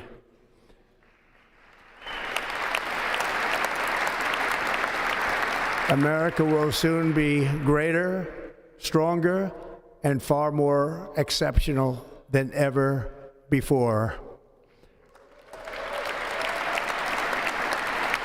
I return to the presidency confident and optimistic that we are at the start of a thrilling new era of national success. A tide of change is sweeping the country, sunlight is pouring over the entire world, and America has the chance to seize this opportunity like never before. But first, we must be honest about the challenges we face. While they are plentiful, they will be annihilated by this great momentum that the world is now witnessing in the United States of America. As we gather today, our government confronts a crisis of trust. For many years, a radical and corrupt establishment has extracted power and wealth from our citizens while the pillars of our society lay broken and seemingly in complete disrepair. We now have a government that cannot manage even a simple crisis at home, while at the same time stumbling into a continuing catalog of catastrophic events abroad. It fails to protect our magnificent, law-abiding American citizens, but provides sanctuary and protection for dangerous criminals, many from prisons and mental institutions that have illegally entered our country from all over the world. We have a government that has given unlimited funding to the defense of foreign borders, but refuses to defend American borders or, more importantly, its own people. Our country can no longer deliver basic services in times of emergency, as recently shown by the wonderful people of North Carolina, been treated so badly.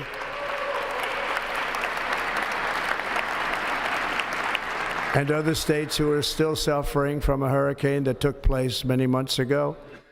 Or more recently, Los Angeles, where we are watching fires still tragically burn. From weeks ago, without even a token of defense, they're raging through the houses and communities, even affecting some of the wealthiest and most powerful individuals in our country, some of whom are sitting here right now. They don't have a home any longer. That's interesting. But we can't let this happen. Everyone is unable to do anything about it. That's going to change. We have a public health system that does not deliver in times of disaster, yet more money is spent on it than any country anywhere in the world. And we have an education system that teaches our children to be ashamed of themselves in many cases, to hate our country despite the love that we try so desperately to provide to them. All of this will change starting today, and it will change very quickly.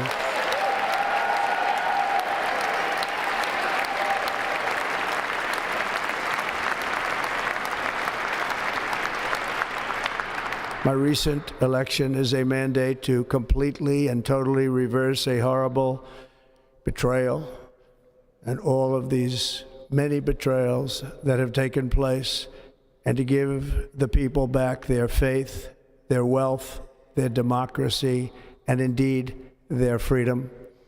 From this moment on, America's decline is over.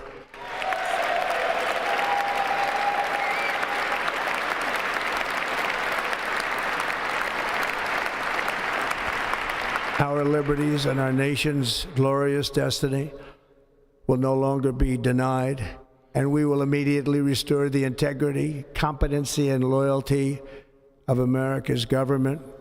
Over the past 8 years, I have been tested and challenged more than any president in our 250-year history, and I've learned a lot along the way. The journey to reclaim our republic has not been an easy one, that I can tell you. Those who wish to stop our cause have tried to take my freedom and indeed to take my life. Just a few months ago in a beautiful Pennsylvania field, an assassin's bullet ripped through my ear. But I felt then, and believe even more so now, that my life was saved for a reason. I was saved by God to make America great again.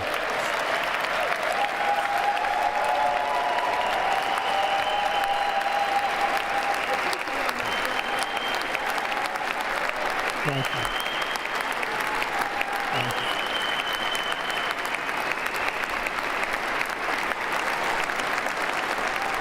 Thank you very much.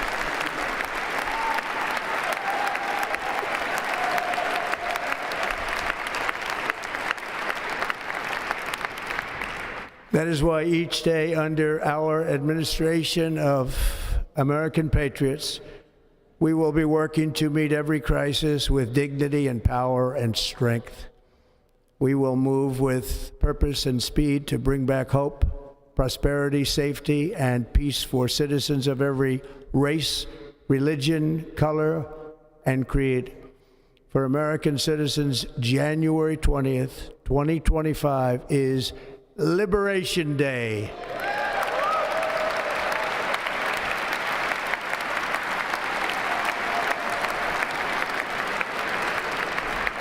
It is my hope that our recent presidential election will be remembered as the greatest and most consequential election in the history of our country. As our victory showed, the entire nation is rapidly unifying behind our agenda with dramatic increases in support from virtually every element of our society, young and old, men and women, African Americans, Hispanic Americans, Asian Americans, urban, suburban, rural, and very importantly, we had a powerful win in all 7 swing states, and the popular vote, we won by millions of people.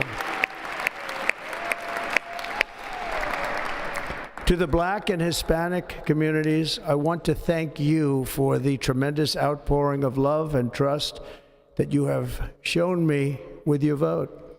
We set records, and I will not forget it.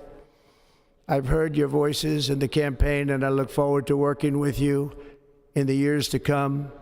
Today is Martin Luther King Day, and his honor, this will be a great honor, but in his honor, we will strive together to make his dream a reality. We will make his dream come true.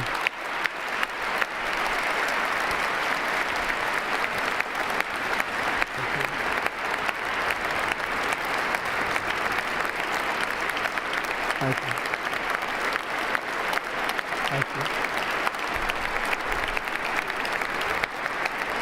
you. National unity is now returning to America, and confidence and pride is soaring like never before. In everything we do, my administration will be inspired by a strong pursuit of excellence and unrelenting success. We will not forget our country. We will not forget our Constitution, and we will not forget our God. Can't do that.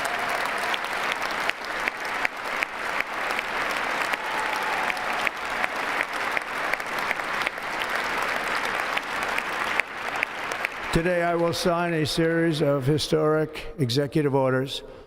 With these actions, we will begin the complete restoration of America and the revolution of common sense. It's all about common sense. First, I will declare a national emergency at our southern border.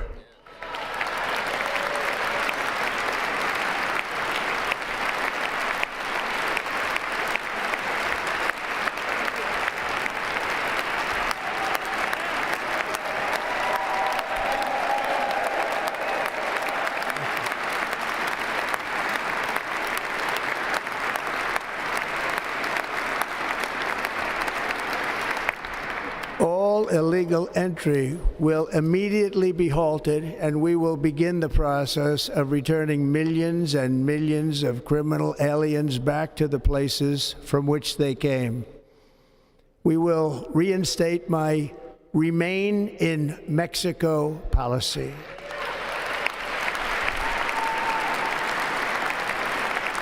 I will end the practice of catch and release. And I will send troops to the southern border to repel the disastrous invasion of our country.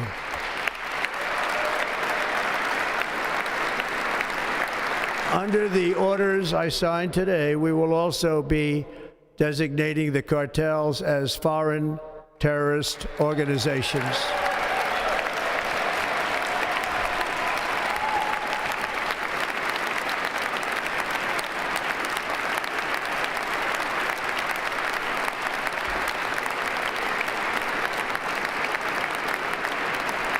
And by invoking the Alien Enemies Act of 1798, I will direct our government to use the full and immense power of federal and state law enforcement to eliminate the presence of all foreign gangs and criminal networks, bringing devastating crime to U.S. soil, including our cities and inner cities.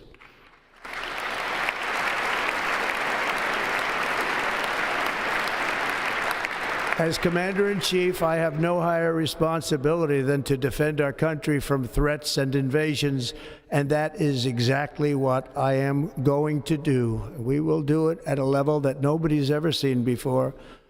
Next, I will direct all members of my cabinet to marshal the vast powers at their disposal to defeat what was record inflation and rapidly bring down costs and prices.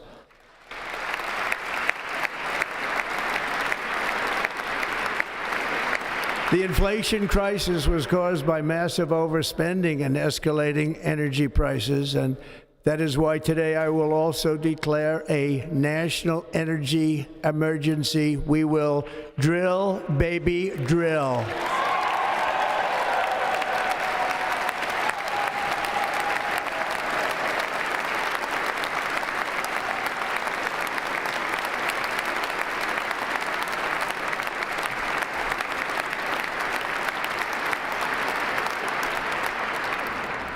America will be a manufacturing nation once again, and we have something that no other manufacturing nation will ever have, the largest amount of oil and gas of any country on earth, and we are going to use it. Let me use it. We will bring prices down, fill our strategic reserves up again, right to the top, and export American energy all over the world. We will be a rich nation again, and it is that liquid gold under our feet that will help to do it. With my actions today, we will end the Green New Deal, and we will revoke the electric vehicle mandate, saving our auto industry and keeping my sacred pledge to our great American auto workers.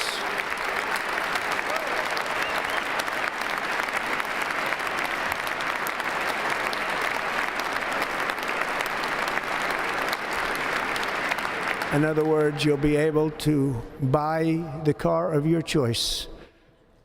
We will build automobiles in America again at a rate that nobody could have dreamt possible just a few years ago. And thank you to the auto workers of our nation for your inspiring vote of confidence. We did tremendously with their vote. I will immediately begin the overhaul of our trade system to protect American workers and families. Instead of taxing our citizens to enrich other countries, we will tariff and tax foreign countries to enrich our citizens.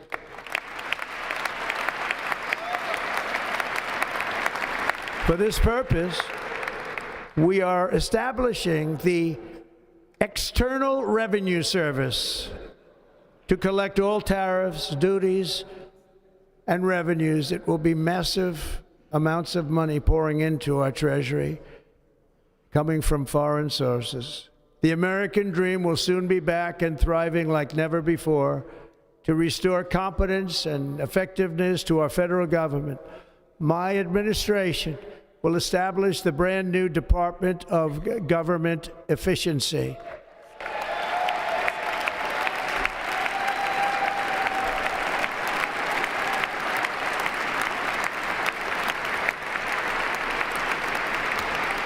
After years and years of illegal and unconstitutional federal efforts to restrict free expression, I will also sign an executive order to immediately stop all government censorship and bring back free speech to America.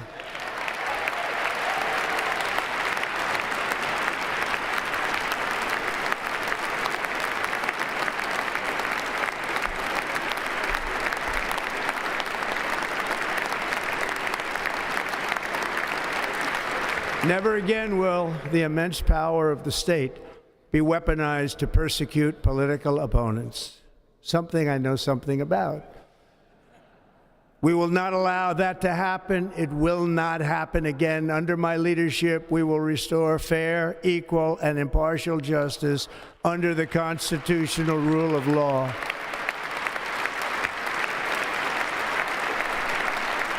And we are going to bring law and order back to our cities. This week, I will also end the government policy of trying to socially engineer race and gender into every aspect of public and private life.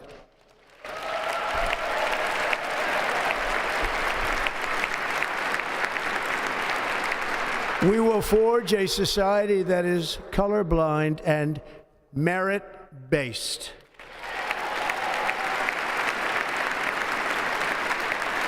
As of today, it will henceforth be the official policy of the United States government that there are only two genders, male and female.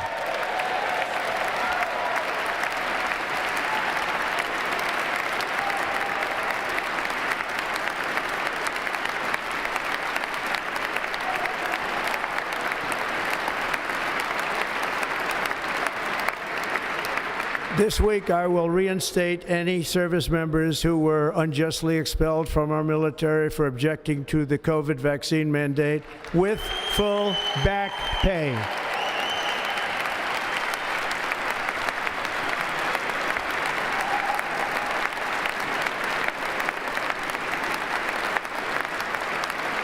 And I will sign an order to stop our warriors from being subjected to radical political theories and social experiments while on duty. It's going to end immediately. Our armed forces will be freed to focus on their sole mission, defeating America's enemies.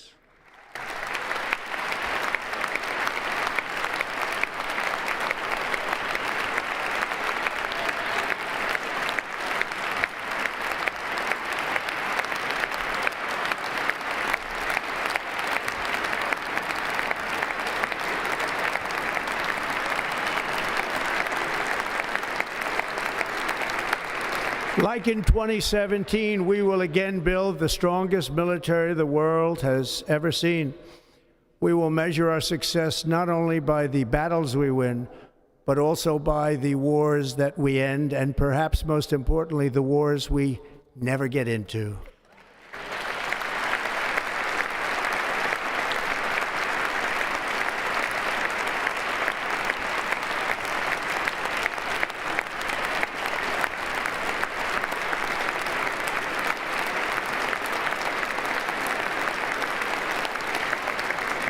My proudest legacy will be that of a peacemaker and unifier. That's what I want to be, a peacemaker and a unifier.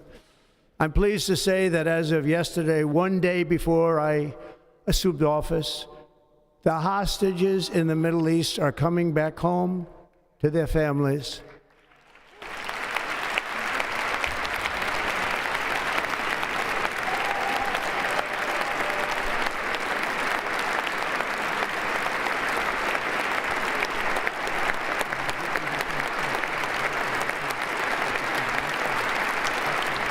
Thank you. America will reclaim its rightful place as the greatest, most powerful, most respected nation on earth, inspiring the awe and admiration of the entire world. A short time from now, we are going to be changing the name of the Gulf of Mexico to the Gulf of America, and we will restore the name of a great president, William McKinley, to Mount McKinley, where it should be and where it belongs.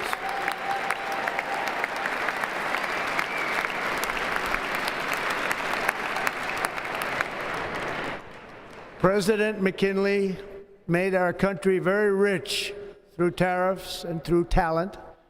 He was a natural businessman and gave Teddy Roosevelt the money for many of the great things he did, including the Panama Canal, which has foolishly been given to the country of Panama after the United States. The United States, I mean, think of this, spent more money than ever spent on a project before and lost 38,000 lives in the building of the Panama Canal. We have been treated very badly from this foolish gift that should have never been made, and Panama's promise to us has been broken.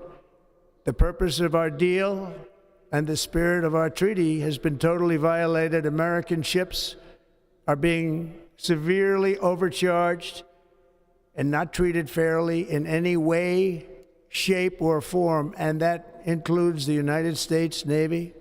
And above all, China is operating the Panama Canal, and we didn't give it to China, we gave it to Panama, and we're taking it back.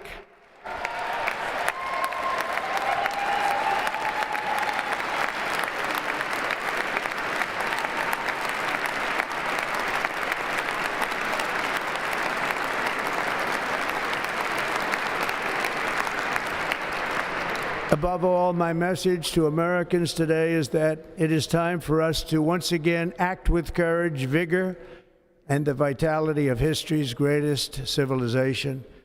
So as we liberate our nation, we will lead it to new heights of victory and success. We will not be deterred.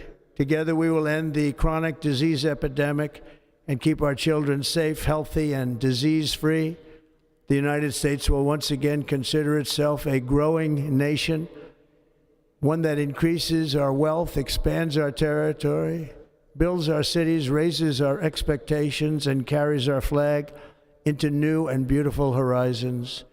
And we will pursue our manifest destiny into the stars, launching American astronauts to plant the stars and stripes on the planet Mars.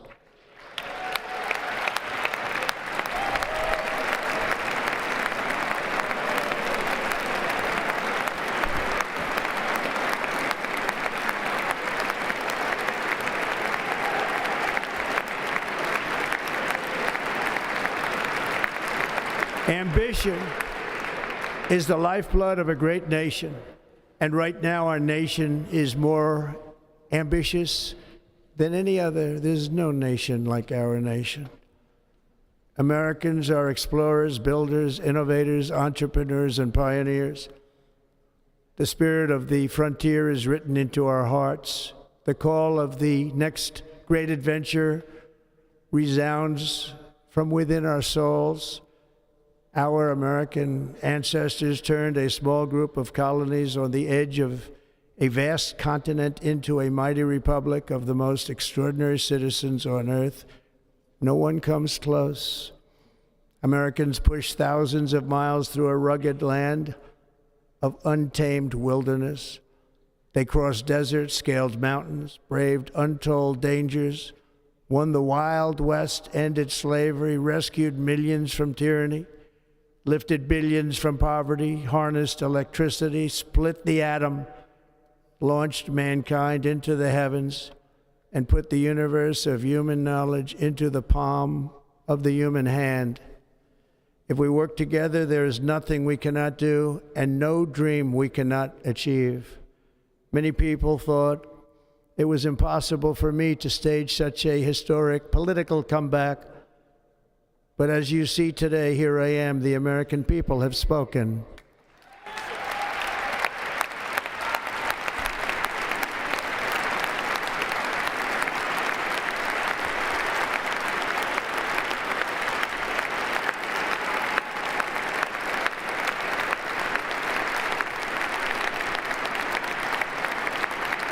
I stand before you now as proof that you should never believe that something is impossible to do. In America, the impossible is what we do best.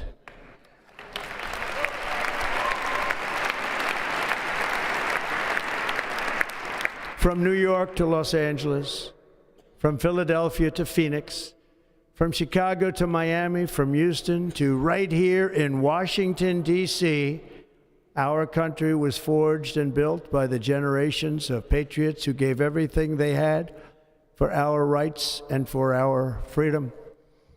They were farmers and soldiers, cowboys and factory workers, steel workers and coal miners, police officers and pioneers who pushed onward, marched forward, and let no obstacle defeat their spirit or their pride.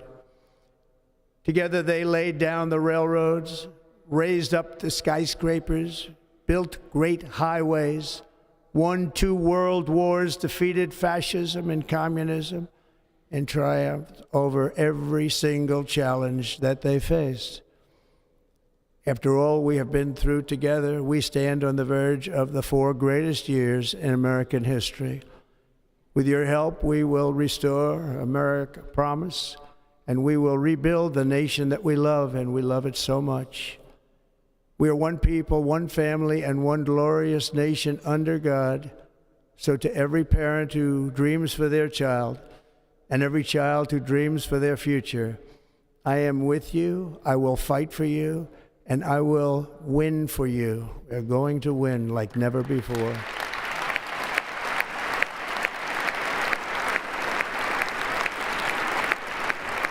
Thank you. Thank you.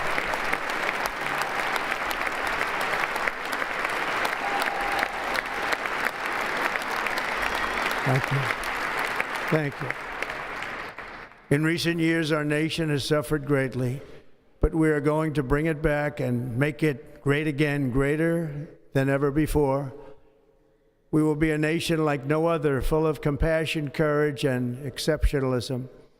Our power will stop all wars and bring a new spirit of unity to a world that has been angry, violent, and totally unpredictable. America will be respected again and admired again, including by people of religion, faith, and goodwill. We will be prosperous. We will be proud. We will be strong, and we will win like never before. We will not be conquered. We will not be intimidated. We will not be broken, and we will not fail. From this day on, the United States of America will be a free, sovereign, and independent nation. We will stand bravely. We will live proudly. We will dream boldly, and nothing will stand in our way because we are Americans. The future is ours, and our golden age has just begun. Thank you. God bless America. Thank you all. Thank you. Thank you very much. Thank you very much. Thank you.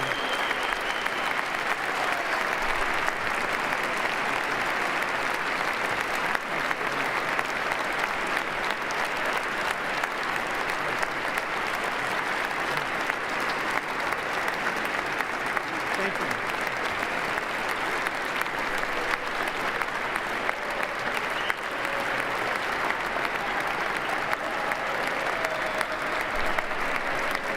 Ladies and gentlemen, performing America the Beautiful. You just heard from the first Bitcoin president, Donald J. Trump. It's Inauguration Day 2025, presented by Gemini. We're here broadcasting live at PubKey in New York City. The price of Bitcoin on Gemini.com, $102,800.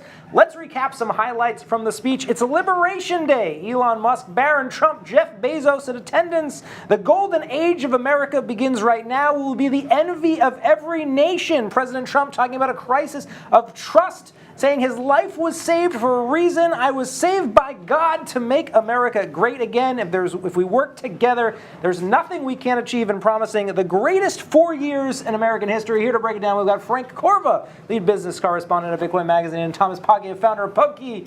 The speech. Thomas, your reaction to the tone set here by the new president, the new Bitcoin president, Donald Trump. It covered a lot of ground, right? I think it was positive. It was more of a unifying speech than a fire and brimstone speech, contrasting to 2016. Gulf of America. I've been calling it Gulf of America actually this entire time. I just learned that it was Gulf of Mexico, so I guess I don't have to make any changes right now, which is cool. Look, I thought that there were moments of indictment, right? So, when he was talking about the southern border, there was, standing ovation in the entire crowd, except for, the former President Biden and former Vice President Harris were pretty stone-faced. That must have been a difficult moment to sit through when the room was sort of roaring in applause to that.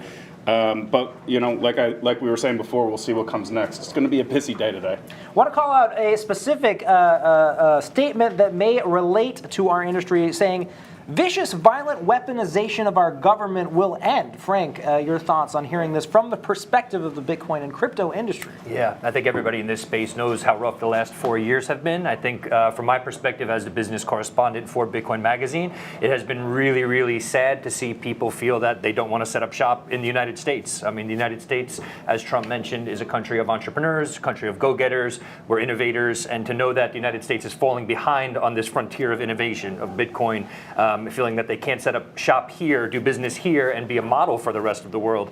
That has led to things like FTX going offshore, operating offshore. So if we are looking to do some sort of regulation for these businesses, it's much harder to do that if we don't make them feel invited to have them here operating in the United States. So I hope that in this new era, we do see Bitcoin companies feeling far more comfortable operating here in the USA. Trump also teasing his executive orders. Before we get into that, want to call out a couple of news items that broke while Trump was speaking. We've got Walter Bloomberg. This is a Twitter account that tweets out Bloomberg headline saying, quote, crypto not mentioned as immediate priority in documents sent by Republican lawmakers. And then also we have the news that World Liberty Financial, this is the DeFi product set up by Eric Trump, is now apparently purchasing Bitcoin. This is wrapped Bitcoin on Ethereum for its institutional treasury. So buying Bitcoin at the time the president is sworn in. But obviously the executive orders here, no big mention of any of the things we were discussing earlier. No mention of the strategic reserve. No mention of Ross Ulbricht. I want to read a few of the things that were mentioned. We have national emergency declared at the southern border. Trump vowing to defeat record inflation, bring down prices, declaring a national energy emergency, and then talking about bringing law and order back. So Thomas, your take on these executive orders. Is there still time for Trump to do something for the Bitcoin and crypto? Yeah, absolutely. A big one, that touches mining is refilling the strategic reserve. That would be 400 million barrels of oil. So we're talking about a lot of oil here that would obviously hit energy prices and the price of oil and benefit the mining industry and the energy industry across the country. Is there time? There's always time. I caution Bitcoiners to be patient. I want Ross to be pardoned on day one as well. If it doesn't happen on day one, if it happens day two, let's just get it done. Well, it could happen now, right? It could happen now. Donald J. Trump is president. We assume he'll head back to the White House. We assume there'll be business done today. Yes. Frank, your thoughts on these executive orders that Trump did prioritize. Were you disappointed that he didn't talk about the industry directly? I think realistically, I think at best some of the estimates are that about maybe 40, 50 million million Americans have Bitcoin or some exposure to Bitcoin. So I can't say it's like a major contingent that he should be speaking to directly. I thought maybe he might sneak something in. He did say that we have a liquid gold SBR. Maybe he could have telling me snuck you in. didn't get excited when you heard about strategic reserves. There was a couple mentions. Gold plus SBR. I was waiting for the digital gold SBR. Not that Bitcoin is just digital gold, but that's how some people refer to it. So I was wondering if he might sneak it in there, but I very much understand why he did it. Bitcoin is not a priority to everybody in the United States. I hope that one day it is, but we're not quite there yet, and I have no problem being patient to wait for that day. Well, of course, taking questions and reactions on X, Rumble, and YouTube. Will be broadcasting throughout the day till 4 p.m. Looking for action on those executive orders. Looking now at the price, it looks like Bitcoin heading back down to 101,000 on Gemini, the exchange. Thomas, over to you. The market may be selling the news here. Your reaction? Well, wrapped Bitcoin's not really Bitcoin. It's a good step. Maybe they're just turbo running the entire path through crypto adoption. You got to start with something that's not exactly on point. Eventually, you find Bitcoin in your keys. At some point, we'll see. It's going to be a volatile day. I think zooming out a little bit, there's still not a ton of inventory on exchanges, and that volatility expresses to the upside and the downside. Don't pay too close attention to the volatility swings here. There's a lot of positive news on the horizon that I think we should stay focused on. So even if it craters through 100, temporarily because he didn't say the words during the inaugural address. Trump did not say buy Bitcoin. We've got Essendario in the chat. Honey Badger don't care. We're going to send it back to the Crypto Ball in Washington, D.C., playing an interview with Tracy Lopez, obviously huge in the Trump administration's embrace of Bitcoin. We'll be back going through predictions for the first 4 years of Trump. So all the special guests we've had will be back debating what it looks like, staking their claim and making their predictions about where Bitcoin will be in 4 years. Stay with us. We'll be back after this interview.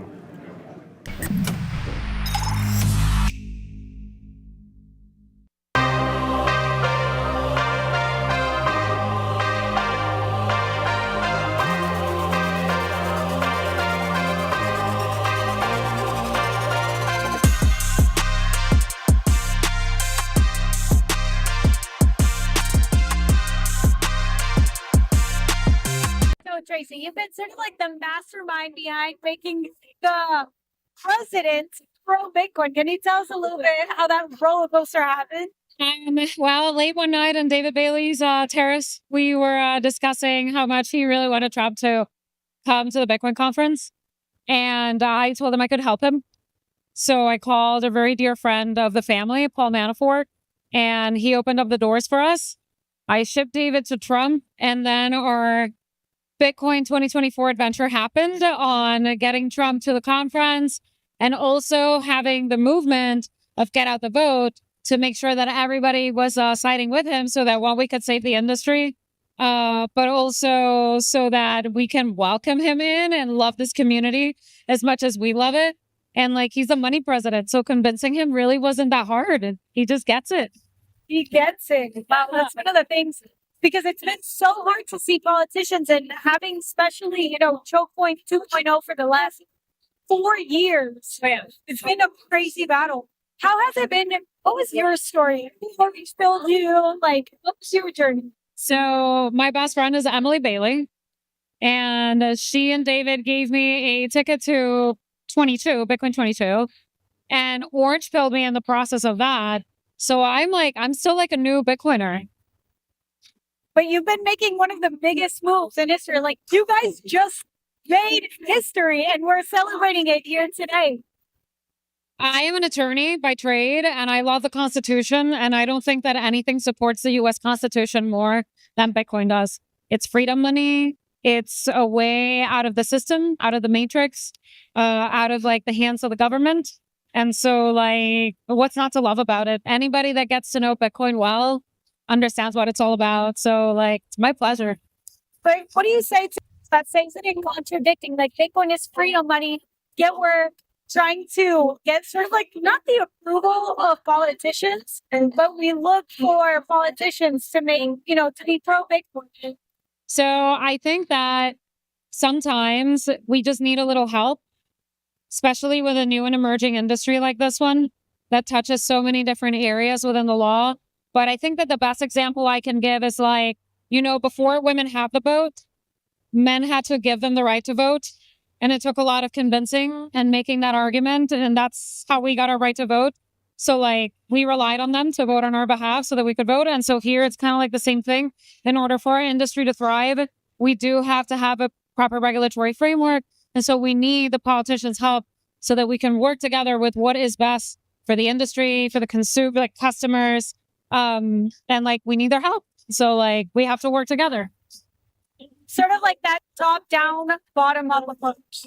We need both at the same time. Yeah, we need both. And at the same time, like there's so many politicians that have been against us for so long. And like, I guess the message I would have for them, it's very simple. It's, you came against us and we destroyed you. You lost. And if you try this again, we will beat you again because our industry will only grow because our money only grows. 100%. So looking back on your journey, what do you think was the pivotal moment that cemented your role as a key advocate for Bitcoin at the policy level? Like I told you, I used to be an attorney. Well, I am an attorney still by trade. I was a prosecutor. So the real thing that got me like orange pilled for sure was that my specialty is domestic violence and crimes against children. So in domestic violence cases, what most people don't understand is that women don't have access to their money. Their husbands tend to have access to their money. And so in order for you to escape an abusive situation, you need money to plan. But if your partner takes away all of your money and you have no access to finances, how do you get around that and enter Bitcoin? You can open up your wallet application on your phone and you can hide your application and you can come and source from a community of people that will help you. And like, that's a no-brainer for me. So like, I understood the importance of Bitcoin. And so at that point, when the opportunity came, why wouldn't we like get involved in the policy level to make sure that we can take Bitcoin to everybody? Like Bitcoin shouldn't be only just for like institutional investors. Bitcoin should be for retailers. Like it's freedom money. We want everybody to be part of this movement. It's how we all exit the matrix. It's also how we export the American dream to the rest of the world. And that way they don't have to come here. They don't have to risk their lives in coming here. They get to like have their little piece of freedom. That's impactful. There's also like other communities like Motive that are trying to do that as well. One of the ways to help women that are in abusive relationships and in families is through Bitcoin. Yeah. And some people don't realize the importance of that. I know. It's like if Elizabeth Warren understood that, like really? It's such an easy like win. Like, really? We don't want to help women and children? Like, okay. Yeah, somebody's definitely going to Diddy parties. That's another whole rabbit hole. Yeah. Well, what do you know about the Diddy parties? Nothing. I have never partaken in one, nor do I want to. So it's all good. Tracy, well, thank you so much. Thank you. I love you too.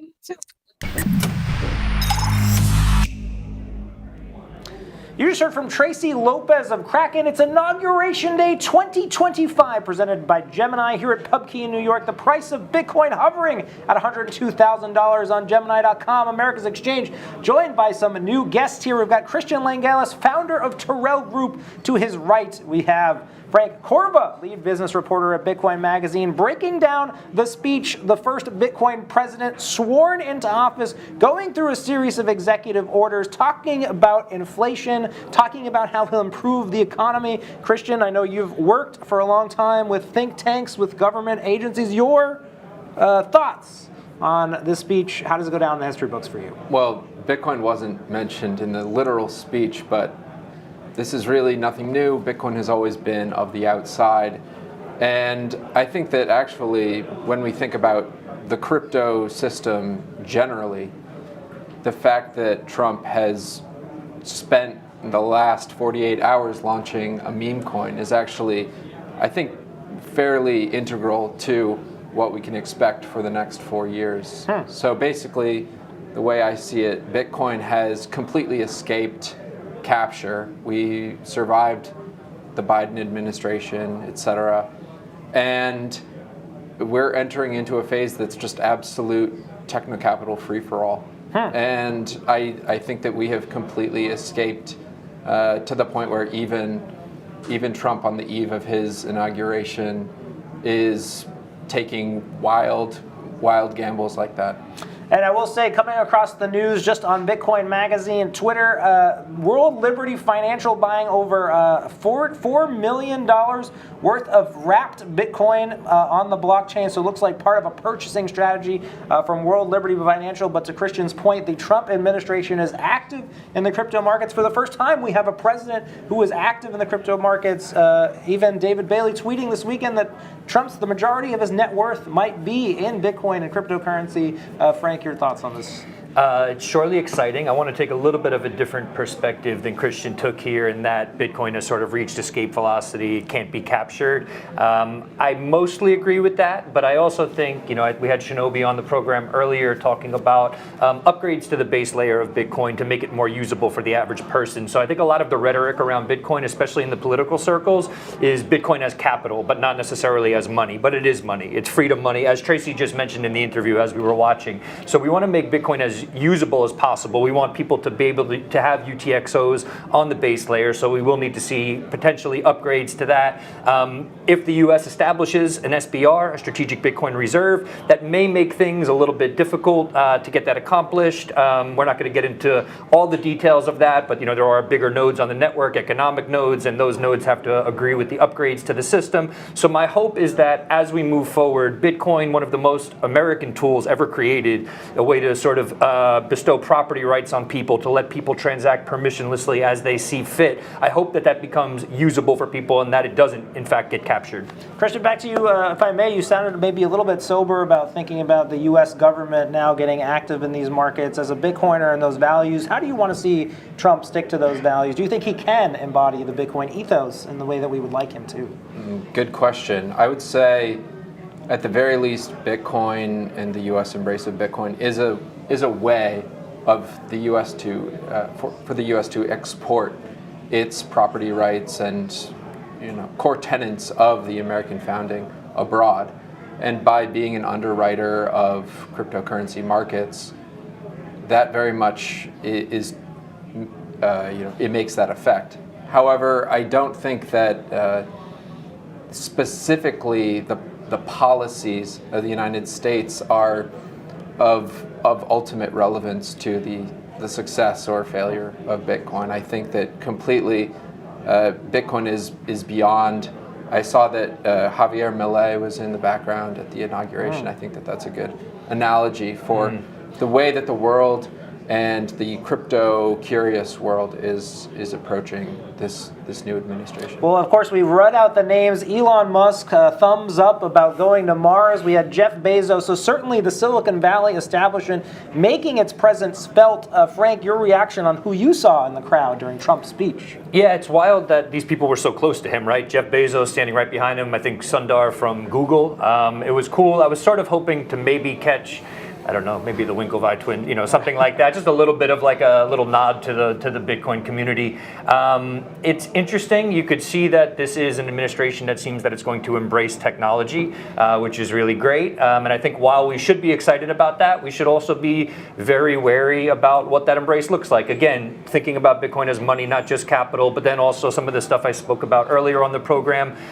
We have to, Bitcoin should be able to be used permissionlessly without KYC, AML. So I think it's important as Trump surrounds himself with people who may integrate this technology into their networks. Who knows? We might see Amazon start accepting Bitcoin at some point. That would be great. Again, and it all just matters, I think, what that looks like, what the implementation of that looks like. That's what I'm paying attention to. Well, certainly if our chat room is any indication, a lot of volatility ahead. We have some headlines here. Stop making excuses. ETH is a scam. So I think you'll find the Bitcoin and crypto community headed to a time of dialogue ahead. We're going to go back out to the crypto ball now with another interview from Washington, D.C. this weekend, speaking about everything that they saw as the president's cabinet members, Silicon Valley, and other leaders gathered together to celebrate the Bitcoin president, Donald J. Trump.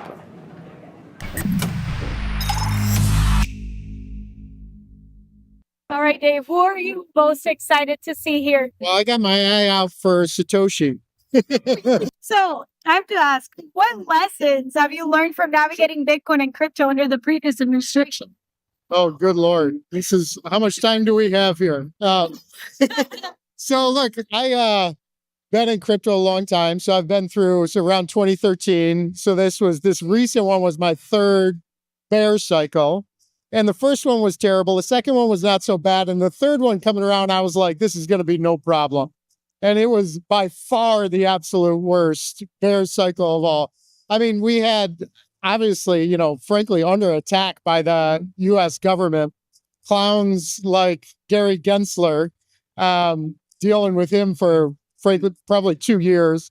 And so it was frankly brutal. But one of the things Jesse always says is, look, like no matter what the challenge, we're going to rise to the occasion as an industry, as, a community in crypto. And that's what we did. And here we are. And so what a difference a year makes. 1 year ago, we were in the trenches for sure. And now here we are, and things going to be better for Kraken, for Bitcoin, and the industry. 100%. You mentioned that it was brutal. What were some things that we didn't see that happened? Well, a lot of it's starting to come out now, right? I mean, so like, for example, the choke point 2.0, that's coming out. I mean, this is like, some of it was apparent and obvious, Silvergate and Signature going down by attacks from, various different regulators, Elizabeth Warren and the like. But beyond those two banks that were, taken down by these groups, there were many other, basically every other bank felt pressure, offboarded their customers, inclusive of, Kraken. And so it was like really challenging from that standpoint, trying to identify new partners, integrate new partners and so forth. So, and just on down the line, I mean, you like any other external organization we work with, like auditors, you name it, all of them were feeling pressure from Gary and his goons. And so they kind of turned around and, basically, that, question what their ability to work with us. Same for the banks and on down the line. So it was tough. It was tough, no doubt. It was tough, but it's insane to see from the outside, seeing how Gary and the goons are all stepping down. Yeah. They don't want to be fired. Out with the clowns, in with the good guys. The good guys. There's always good and bad cops going in. So what are some policy priorities that you and the Kraken team would like to see happen? Well, there's a number. So we've been here for, a day and a half now, had a number of different meetings on the Hill, across Congress, senators, and we're talking about a number of different things. Probably the first off is legislation for the crypto industry, which doesn't exist. There's been legislation in the works for probably a couple of years now. And we have across the world, all these other, Europe, UK, Canada, kind of advancing their frameworks. And, we don't have anything in place here in the US. So that's number one, getting some type of framework in place for companies like Kraken and so forth. But there's others beyond that. We're interested in tax laws. We're interested in protecting DeFi. That's obviously really important for us. We're interested in the strategic Bitcoin reserve and a number of these other things. So we're out there telling the good story. You mentioned taxation. What sort of would be the ideal taxation framework for Bitcoin to be, used as a medium of exchange? This is one that we have to build out more so. But I mean, there's a number of different things that have been thrown out there. One of the things I look to is just even just utility, right? And so the de minimis tax exemption for transactions that are more of transactional payments. I think this exists for FX.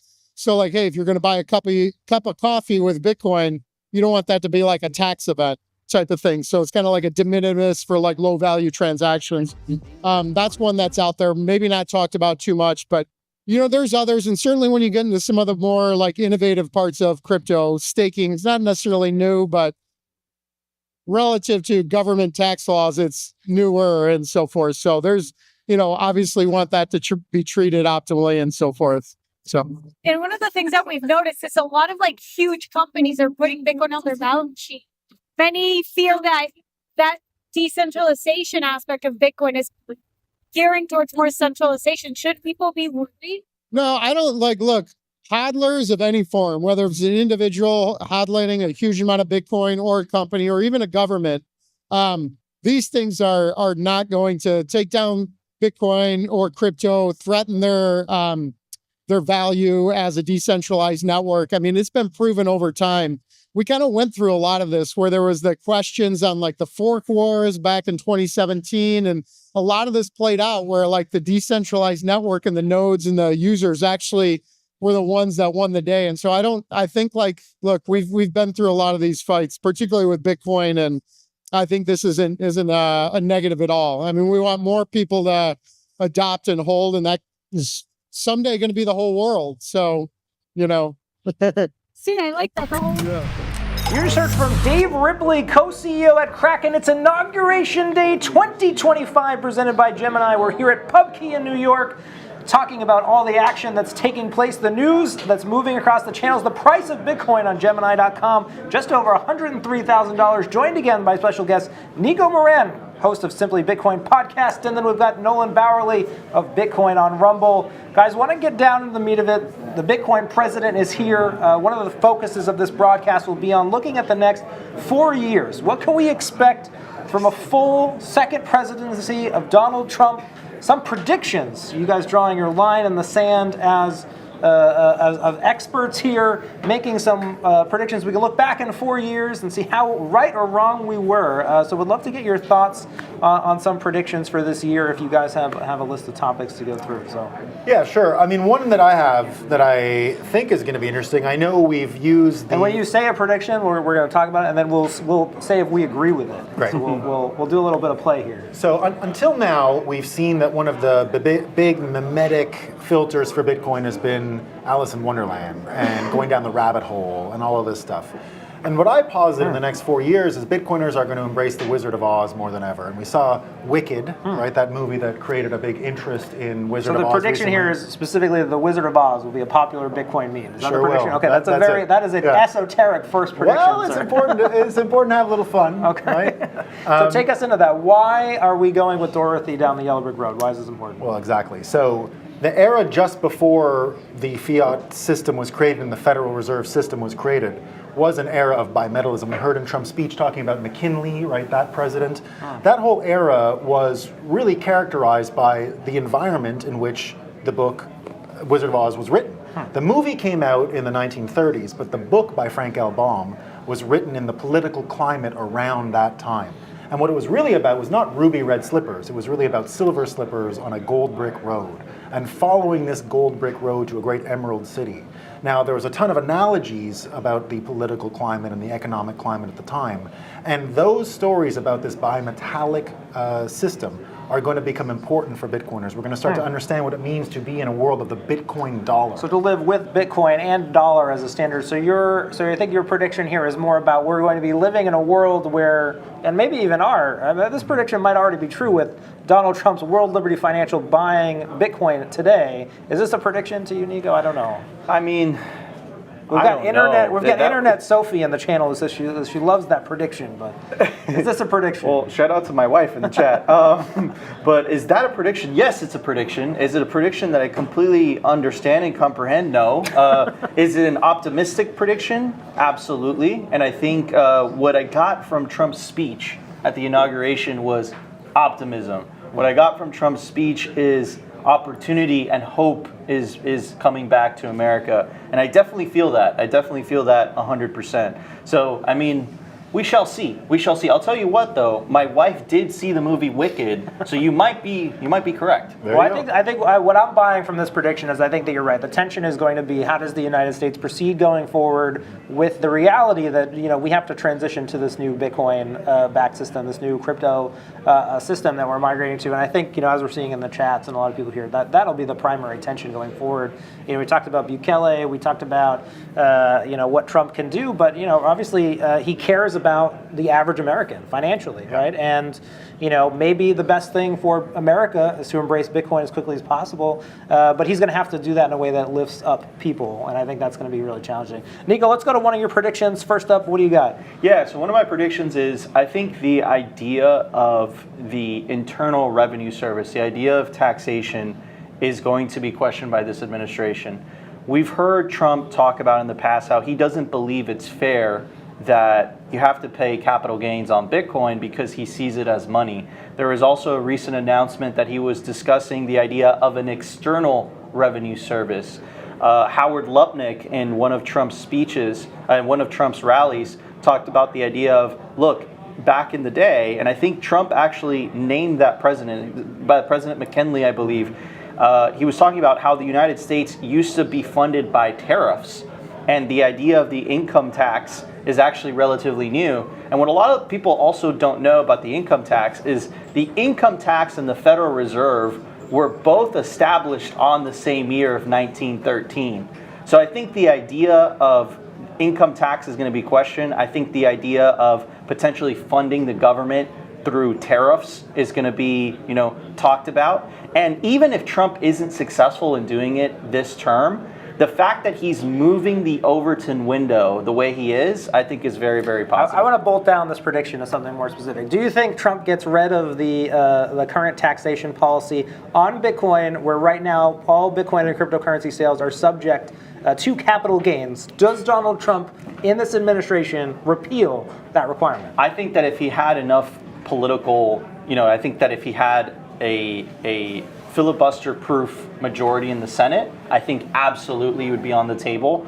But I don't think he has enough of a majority in order to do that. So do you see any change to the taxation policy for Bitcoin or cryptocurrencies at all during this administration? Excellent question. So it was just broken, the news just broke on X that Trump apparently owns $47 million in Bitcoin.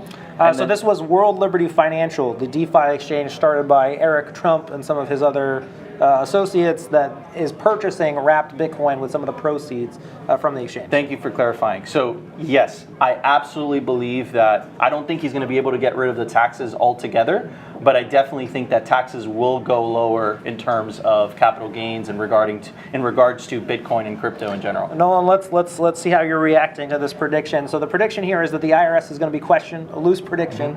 Do you think that crypto tax policy changes under Trump? 100%. I'm convinced it will. I'm convinced that the tariff measures he's taking are in line with what I mentioned about protecting American workers. First, we heard about American sovereignty being a big part of his motivation here, a big organizing principle around these ideas.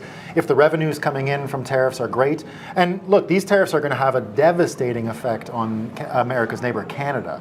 And when we heard him talk about expanding American territory, you can start seeing Bitcoin play a role in Canada breaking apart, and these tariffs are one of the big negotiating tools to make that happen. So I think it's almost a guarantee because of the reward that's available to America if this happens. So we got these experts here making predictions. We've got Nolan Bowerly, we've got Nico Moran. So Nolan is on, yes, there will be change to the Bitcoin and crypto tax policy over the next 4 years. Nico, are you going with yes or no? I got to pin you down here. Yes, 100%. Okay. I think it's going to happen. Changes. What do you think, Pete? I think that, as you said, I think it's going to be tough, right? I think there's going to be people from who are not inside the Trump camp who are going to be opposed to some of this activity, and they're going to ask rightful questions about how the president is benefiting financially for some of these changes, right? I think that's the sea change, really, with the meme coin launches this weekend, with the launch of Trump, with the launch of Melania. This now means that Trump is going to gain financially in ways that maybe he wasn't before if he wasn't a direct active participant. So I would say, this really opens up an opportunity for the opposition, I think, to take aim at a lot of Bitcoin and crypto policies, delay it, and perhaps even galvanize public sentiment against some of these things, right? As we've seen, Trump spoke today a lot about how he wants to uplift to the American people, about inflation, about the economy. I don't think it looks particularly good that he's kind of operating this way in the market. I know a lot of people on crypto Twitter agree, but I think he's setting himself up for some criticism here that he might have to defend. Yeah, that definitely, and we saw what he did this week with that coin. But there's a flip side of that, which is his net worth is now majority in this industry, right? And he built how many buildings over years? But don't you see what a tremendous political attack vector that is for the opposition? Well, it could be, but the ability to attack, for example, with the SEC, it's been a long time that I believed that Elon Musk used Dogecoin, not the Department of Government Efficiency, but the Dogecoin as a proxy. Now, I'm mind reading, I don't have any proof of that, but the proof is in the pudding. He's put Bitcoin on the balance sheets of some of the most important companies in America, SpaceX, Tesla, that's been there for a while. He tested the market, he tested Bitcoin liquidity depth when he did make a sale. He kept the rest on the balance sheet. You've got RFK. the majority of RFK's wealth, the Monsanto judgment that he got and the money he made from that, fighting that big apparatus, went there. The SEC is about to be defanged like never before. We are entering a world where everything is legal. Basically, everything is legal. And if you go to what, now you mentioned about the Democrat Party's ability to put their fangs and stop this and go after it. But Trump is operating under a mandate that he was given from the Supreme Court. We've got the Chevron case. We've got the Jarkissi versus SEC. Now, I predicted for a long time that this would actually become one of the big organizing principles for this government. They have a predicate. They have a mandate to shrink the size of Washington, D.C. and the federal apparatus. And that comes in a very simple form. The SEC was always unconstitutional from its enforcement arm. They're a regulator. They're allowed to create rules from the executive branch. But they had the enforcement inside of it. They had the enforcement baked inside of the executive branch, and that is unconstitutional. That's what Jarkissi said. This was just a simple case of a wealth manager saying to a court and a lay judge, hey, you can't do this. You can't be judge, jury, and executioner. What I heard from Trump was about the power of lawfare and the federal government to go after citizens. That's a big thing that he knows intimately about. Well, I want to go back to the chat here. We've got people writing in on X, Rumble, and YouTube, of course, broadcasting live till 4 p.m., talking about predictions for the next 4 years of this Trump administration. I want to go to some people in the chat here of Curiosity Unlocked, talking about SBR, audio video tweaker, saying strategic Bitcoin reserve. I wouldn't be surprised if you see Donald Trump buy 1 million Bitcoin during his presidency. So maybe let's switch to this prediction. To Nico Moran here and to Nolan Bowerly. Nico, to you. Does Donald Trump buy Bitcoin during this administration? Does he authorize the U.S. government to purchase Bitcoin in this during this administration? Your take? I think he's going to do whatever he can do with executive power, but there's only so much you can do with an executive order and executive power. So if it was up to him, I absolutely believe he would do it. Now, if he wants this to be a long-term policy of the United States, he needs to go through the legislative branch of government. He doesn't have an option. And like what I was saying earlier, he might not have the votes in order to get that type of legislation. And this is to pass the Cynthia Lummis Strategic Bitcoin Reserve Bill, the Bitcoin Act. Correct, because if Trump, let's say he does this via executive order, we're only 4 years away from another president just reversing course. Right. So if we want this to be a long-term policy within the United States, this needs to be passed through the legislative branch of government. It can't be just done via the executive branch. We've got Matthew Eisel in the chat here saying Trump is having 2 different executive order signings this afternoon, one at the Capitol, the other at Capital One Arena for his supporters. He'll address SBR then. That's his prediction. Nolan, over to you. So let's just break it down. We have stockpile, right? Yep. This is saying America won't sell any Bitcoin. Could happen as soon as today with an executive order. Strategic reserve, Nico saying this needs legislative process. Maybe we don't see that. Sticking to the large predictions here, I want to end this conversation with you guys saying yes, Trump will buy Bitcoin, or no, and a number. I want a number. How much Bitcoin does Trump buy during this next 4 years, in your estimation? Yes, he buys, and do you think he can get to the 1 million Bitcoin mark? let me with give Bitcoin price appreciation? Absolutely, and it's simple. Remember, we've had Bitcoin Sign Guy on the episode today, on the show today, on the live stream today. We've seen him. Remember what the Chevron was when he actually did that? It's Janet Yellen saying we will not audit the Fed, right? A simple audit of the Fed, a simple audit of the gold reserves at Fort Knox is probably enough of a predicate for him to sign an executive order and go buy Bitcoin. Because once we see the existing systems have those issues, there's kind of like this wizard war, and there's muggles, and there's the thing that's happening just beyond everyone's sight. The fight beyond everyone's sight is between Treasury and the Federal Reserve. Whatever the Federal Reserve ends up being in this administration is not going to be what it was before. We have a Secretary of the Treasury who understands the game. He understands Bitcoin. He understands that they need a new instrument that doesn't make them submit again to the Federal Reserve. I think that American sovereignty, what we heard the president talk about, is a big part of this. So you have a predicate there to go out and buy the Bitcoin. I don't think you need a super majority of the Senate to do this. I think you can go ahead and do it, especially if confidence is lost in the full faith and credit. Let's double down here. The U.S. Marshal Service, do they sell a single Bitcoin during the Trump administration, Nolan? No. Yes or no? No. No. No. Completely Nico. agree with Nolan. No, Okay, they do not. Okay, during the Trump administration, do you see a strategic stockpile? So this would be the money that is currently owned by the government, some of which is owed to private entities that we know. Is that put aside strategic stockpile? Do we see that in the next 4 years, Nolan? Yes, and I think some of the buying comes from foreign money. I think we're going to hold it on behalf of others. If the Secretary of the Treasury does create a new instrument to go and raise markets to fund the government, I believe Bitcoin is going to be a part of it.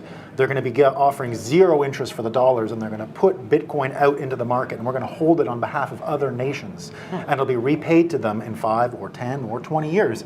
And once people see that time horizon, that America is embracing a long, hodl time horizon for the Bitcoin, like we've seen Bukele do, you're going to see other people do it. You're going to have the predicate there. You're going to have the mandate.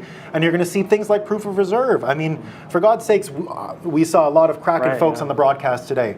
You know, I was at Kraken. I worked for the banking apparatus that was created with the Wyoming license, the Kraken Bank. It was a non-fractional reserve bank. We had to find new ways to make money. And I saw the documents. We had to buy stock. We had to buy shares in the Federal Reserve System. You ask a simple question, well, how many shares are there? They won't tell you. Can we sell them? No. Do you really own them? No. Right? What did we just do? What did we even buy? So this whole thing is about to get litigated in the public. This stuff that made no sense to anyone. So stockpile, yes, funded by foreign governments. A strategic Bitcoin reserve. Does the Cynthia Lummis bill pass? Does the Bitcoin Act pass? We've seen Cynthia Lummis's other large bill, sort of the crypto infrastructure bill, bipartisan with Kristen Gillibrand. That stalled. Does the Bitcoin Act pass, Nico, in 4 years? In its current form, I don't believe so. I also think that Bitcoin needs to become a bipartisan issue in the United States. What this last election showed was that unfortunately it's a partisan issue. Now, it's not black and white, it's not monolithic, right? There's Ro Khanna, who's a famous Democratic congressman, and he supports the industry. I hope that changes. I hope that the loss of this election really wakes up the Democratic Party to the reality that, hey, you know, being anti-Bitcoin has the sufficient amount of votes in the Senate to get it passed. I do believe it would pass the House. I don't know if it would pass the Senate. Now, to answer your question in regards to will Trump institute some type of strategic stockpile or strategic reserve, I think he absolutely will, but he'll do it via executive order. And unfortunately, if it's done through executive order, it's just one election away from it being repealed. And so last, we're going to put it down before a break. Does the U.S. government hold over 1 million Bitcoin by January 20th, 2029? We're going to fast forward 4 years. We're here at PubKey. The U.S. government, they have a Bitcoin wallet with 1 million Bitcoin. Nolan. That'll be trustable and verifiable for every American, like we saw in El Salvador. So you're saying yes. I am a million Bitcoin guy. And let's go back just for 1 second to someone like John Fetterman, right? All Fetterman has to do is do his job, and he's going to be the most powerful person in the entire Senate. He's already shown a unique capacity to see beyond these partisan divides. He seems to be one of these people who's easily embracing the green versus orange split that is taking over and reshaping American politics and changing it from the vested red and blue fight that's been so boring and stupid and useless for Americans and is kind of spent. Fetterman, all he needs to do is say, I'm for the Pennsylvania worker. And he's going to be the most powerful person in Pennsylvania, perhaps the most powerful person in the Senate for just doing his job. That wasn't the case before. To get power in the Senate, you had to do what your whip told you. You had to do what your party told you. He's breaking the mold really quickly, and we're seeing his profile go up like crazy. So Nolan Bowerly, over 1 million Bitcoin. It's January 20th, 2029. Nico, before we go to a break, your thoughts. The U.S. government owns over 1 million Bitcoin at that point. You know what? Initially, I would say no. But, however, I anticipated that Bitcoin was going to enter into the mainstream political discourse. However, what I got wrong was the date. I anticipated it was going to happen by 2028. It was inevitable. I was very surprised that it happened a lot sooner, happened in 2024. Same with, was Bitcoin going to become legal tender? I knew it was eventually going to happen. I didn't see El Salvador doing it so quickly. So to answer your question, will the United States eventually one day hold 1 million Bitcoin, 100%? Will it do it by 2028? I mean, just to learn from my past, Bitcoin tends to do things in a lot quicker time scale. So I'm going to go with yes, with what Nolan says. using my mind, I say no. Using my heart, I say yes. Well, in the word of Trump, there's nothing we can't do together, right? With the power. So these predictions, we're going to come back after this break. A word from our sponsors. It's Inauguration Day. The first Bitcoin president sworn in office. We're awaiting executive orders. We'll be back after this with more talk. It's Bitcoin Magazine.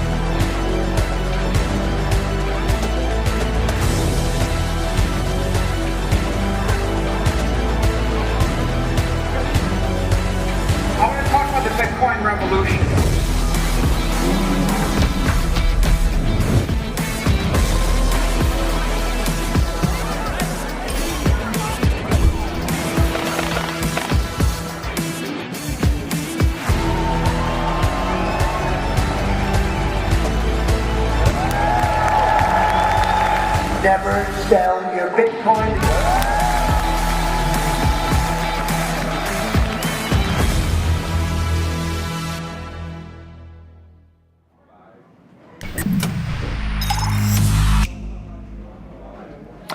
It's Inauguration Day presented by Gemini. The price of Bitcoin on Gemini.com, America's exchange, challenging $104,000 right now. We're going to go out to C-SPAN to see Donald J. Trump signing executive orders, a strategic Bitcoin reserve. Ross Ulbricht-Fried, will it happen? Out to Trump, then back to us. Stay with us. It was his wife. That was. I would have chosen her, but somehow the line of succession didn't work that way, right? But now she's great and he's great. This is a great, beautiful couple and unbelievable career. I just said to him, you are very upwardly mobile, because he hasn't been doing it that long, but he picked it up so quickly. Remember, the first week was a little bit like the fake news was hitting him really hard. And I said, ooh, this may be tough, but after that, it was smooth sailing for him. He took on everybody. He took on the meanest. I don't want to use the word corrupt because we're into a new system, so let's wait till the corruption begins, because it will. But he took on some pretty mean people, and he handled it well. I want to also congratulate Mike Johnson for the job that he's doing.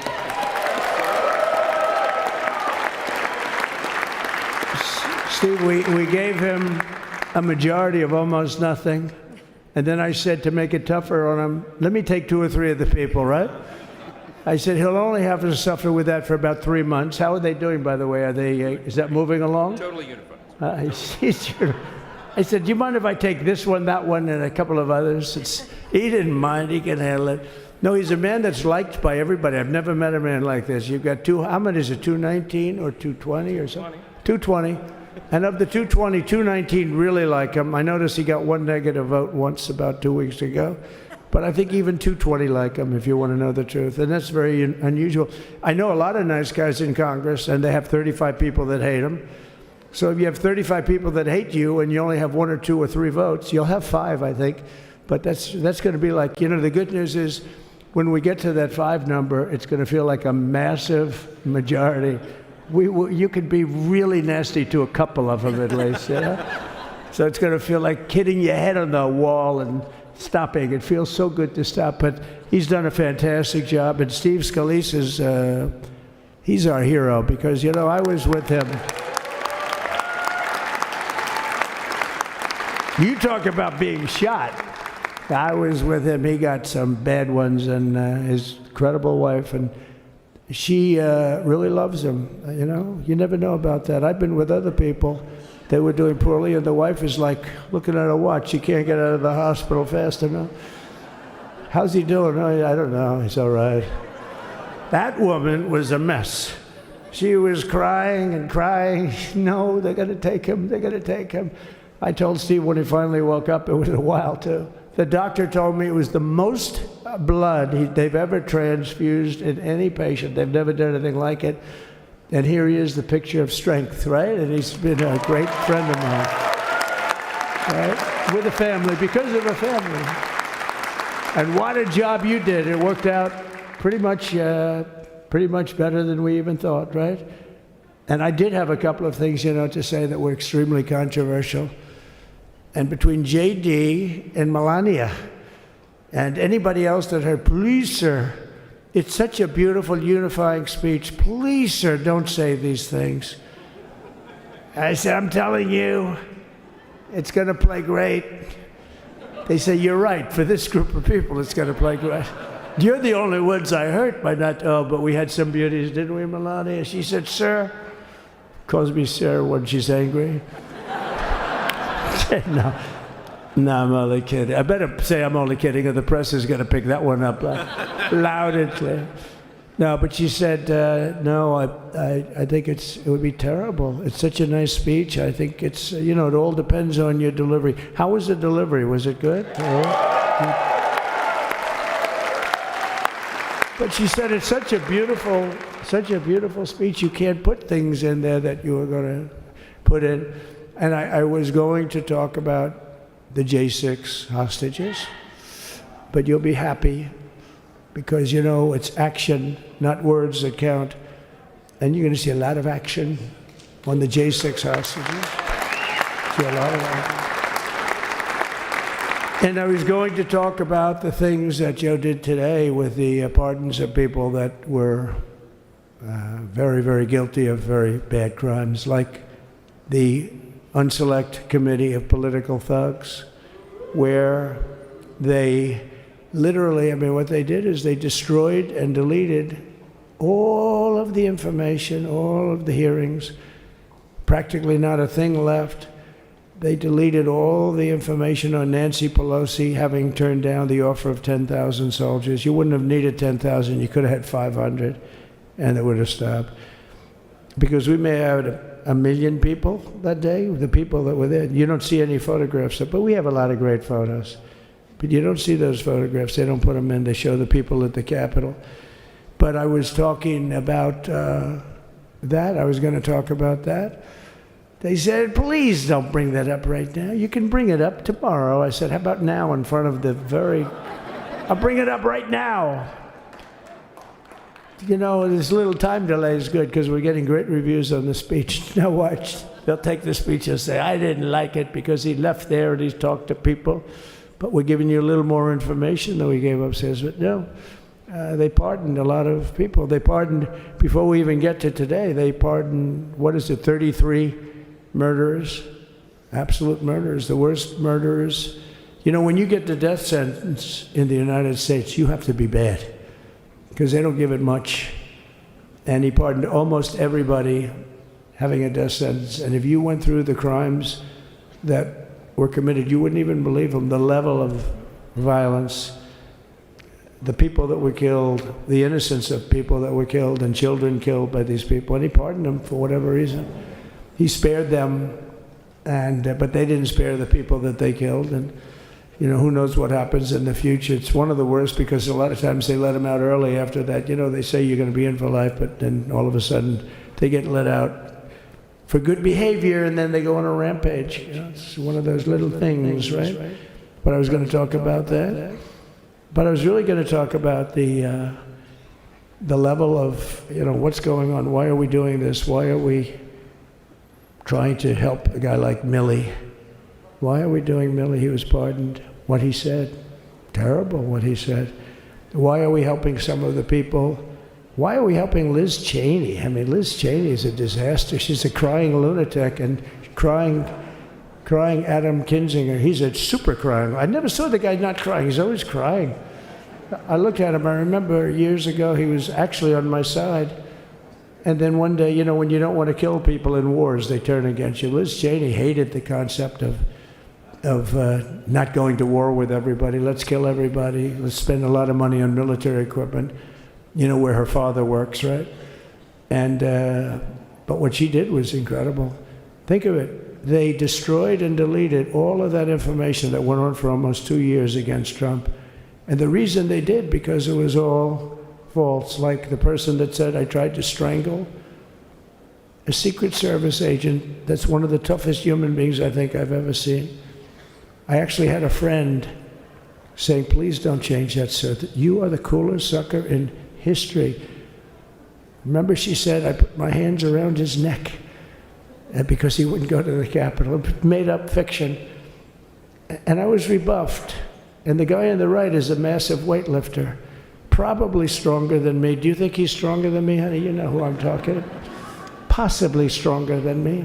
Slightly younger than me, like, I won't say how many years because I don't want to talk about that, but a lot of years. But I had a friend that said, why are you disputing that story? That's the coolest story I've ever heard. That I would attack a karate champion, get slightly rebuffed, and then throw my arms around a guy with a neck about this big. Even though there are bars, you can't really do that anyway. So I wanted to talk about that. But all of that stuff got deleted. And the reason it got deleted is they were all caught in lies. Secret Service testified, and they said it didn't happen. Actually, the two guys were very embarrassed. They're suffering because their friends are saying, did Trump really do that? Welcome back. I'm Pete Rizzo, Bitcoin historian on X, and it's Inauguration Day 2025 presented by Gemini. You just heard from Donald J. Trump, the first crypto president, giving a speech in Washington, D.C. We'll be cutting back and forth to analysis, and here on the desk in PubKey in New York, we've got our special guest back. We've got Nico Moran, host of Simply Bitcoin. To his right, we've got Nolan Bowerly. You know him from Bitcoin on Rumble. We're digging now into predictions the next 4 years. Now we have the Bitcoin president in office. He was elected. He persevered. We're going to go to our experts on what they think, staking their claim the next 4 years, things that they think will happen in the market. Nico, I'm going to invite you to read your list of predictions. Nolan and I will react. Let's dig into it. Yeah, let's do it. Start with number one. 500K Bitcoin if a strategic Bitcoin reserve is implemented and a blow-off-top style peak. This is any time before January 20th, 2029. Correct. So the prediction is 500K Bitcoin plus blow-off top. Yes. Okay, I'm going to say I agree with that. I'm gonna take that prediction and I say yes.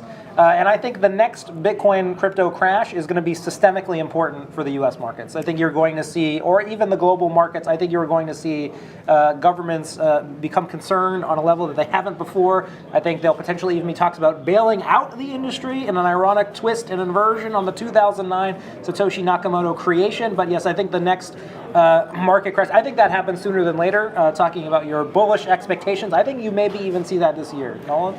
Yeah, I'm with you on that one. I don't know about the number. I like million just because it's so psychologically round, right? Everything's so you're simple. saying your preference is on a million over 500,000? It's not about preference. It's just where does the human mind settle? I too prefer a million over 500,000. Exactly. I don't mean I prefer. Of course, I prefer it in terms of what it's worth or whatever. Yeah, people ask me whether I could get something, and they're like, "Do you want a million or like 500,000?" But what I'm talking about, just the psychology of where it's headed. I say a million just because it's a nice round number, and the human mind is drawn to these targets. It's kind of a bullseye. 500,000 doesn't quite have the same resonance. So I can see it hitting a million. I agree with you about systemically important. It should actually wipe out the entire notion of fiat currency being a part of the system, because what will happen is they'll try and print, and you'll find out that food stamps don't actually make you richer. Yeah, I think that might be the interesting thing is that there might be an emergency collapse sort of situation, but you might see that the intervention actually isn't successful. So I love that prediction. We're pinning it. I'm for it. I mean, if I got Pete's approval on my prediction, I tried so hard on this. Okay. Yeah, hey, that's important. Number two, obviously, is the strategic Bitcoin reserve. It happening at least on an executive level, and then hopefully it happens through the legislative branch. Sorry, what was that one more time? Strategic Bitcoin reserve. I think that happens at least on the executive level, and then potentially on the legislative level. We'll see what happens. Number three, I think this is an obvious. Do we want to talk about that one, or we already talked about it? Okay. Number three is the end of hostile Bitcoin regulation. This is something that Trump promised, or President Trump promised, at the Nashville Bitcoin 2024 conference. Gary Gensler actually resigned today. But what I will say is there's a secondary effect of that regulation leaving. So does this include the sort of samurai lawsuits we've seen against open source coders as well? Are you including that in this prediction? That's what I'm talking about as a Bitcoiner, right?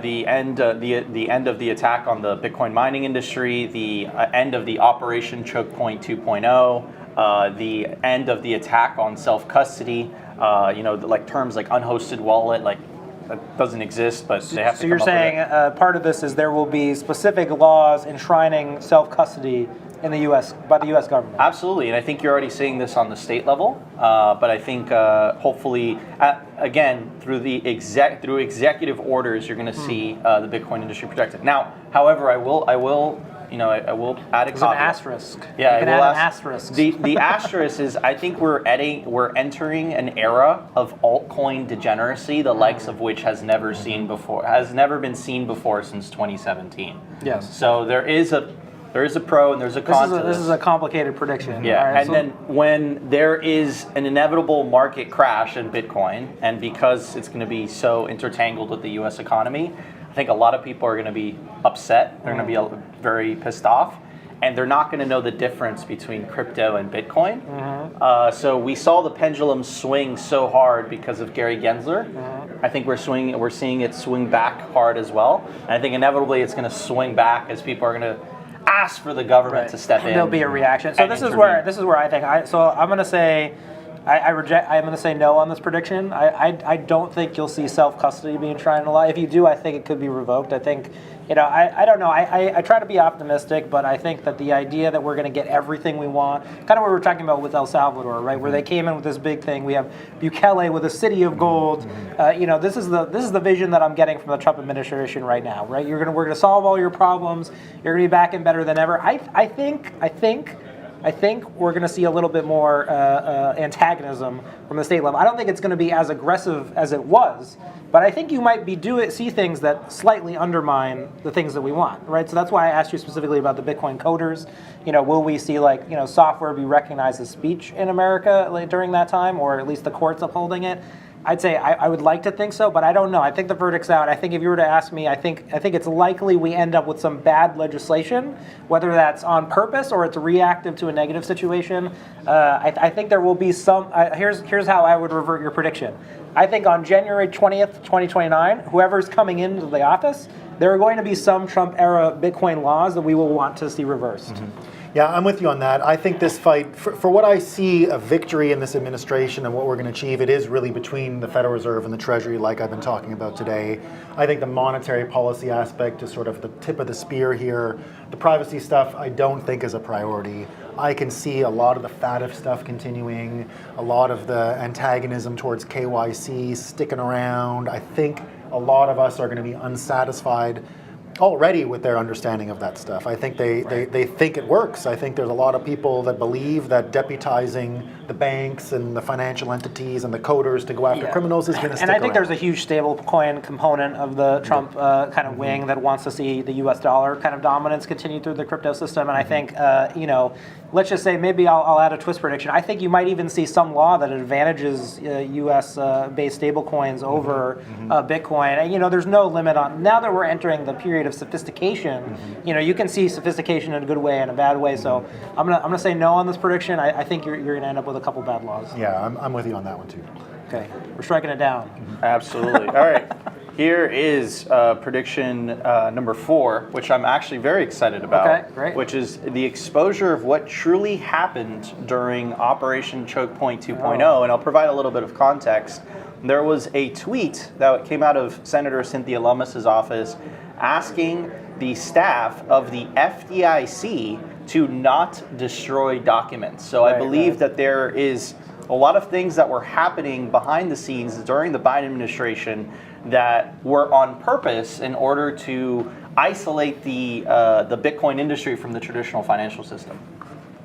Yeah, and we saw, when Brian Brooks was running the Office of the Comptroller of the Currency, just as the last Trump administration was ending, he made all of these proposals and just said, look, you guys are capable as banks to hold Bitcoin and hold crypto, and you have all these powers. And we saw that stuff get immediately forgotten by the Biden administration. They turned the whole system against our industry, and we became actual pariahs. Apologies to Nick Carter. I think we are past peak Operation Choke Point 2.0. I think it served its political relevance. I just don't know if it's going to galvanize people going forward. The audit of the story will be important, though, because having a paper trail, let's say, of the stuff that happened to Trump That same stuff happened to our industry. When you saw Janet Yellen and Merrick Garland come out in front of the American public to go after Binance, and they just threw Kraken into it randomly, that was more than upsetting. It seemed absolutely capricious. I think you're going to see some of these lawsuits dropped, and a willingness for the industry to move forward. I don't know how much investigation we're going to get into. I don't think you'll see hearings about Operation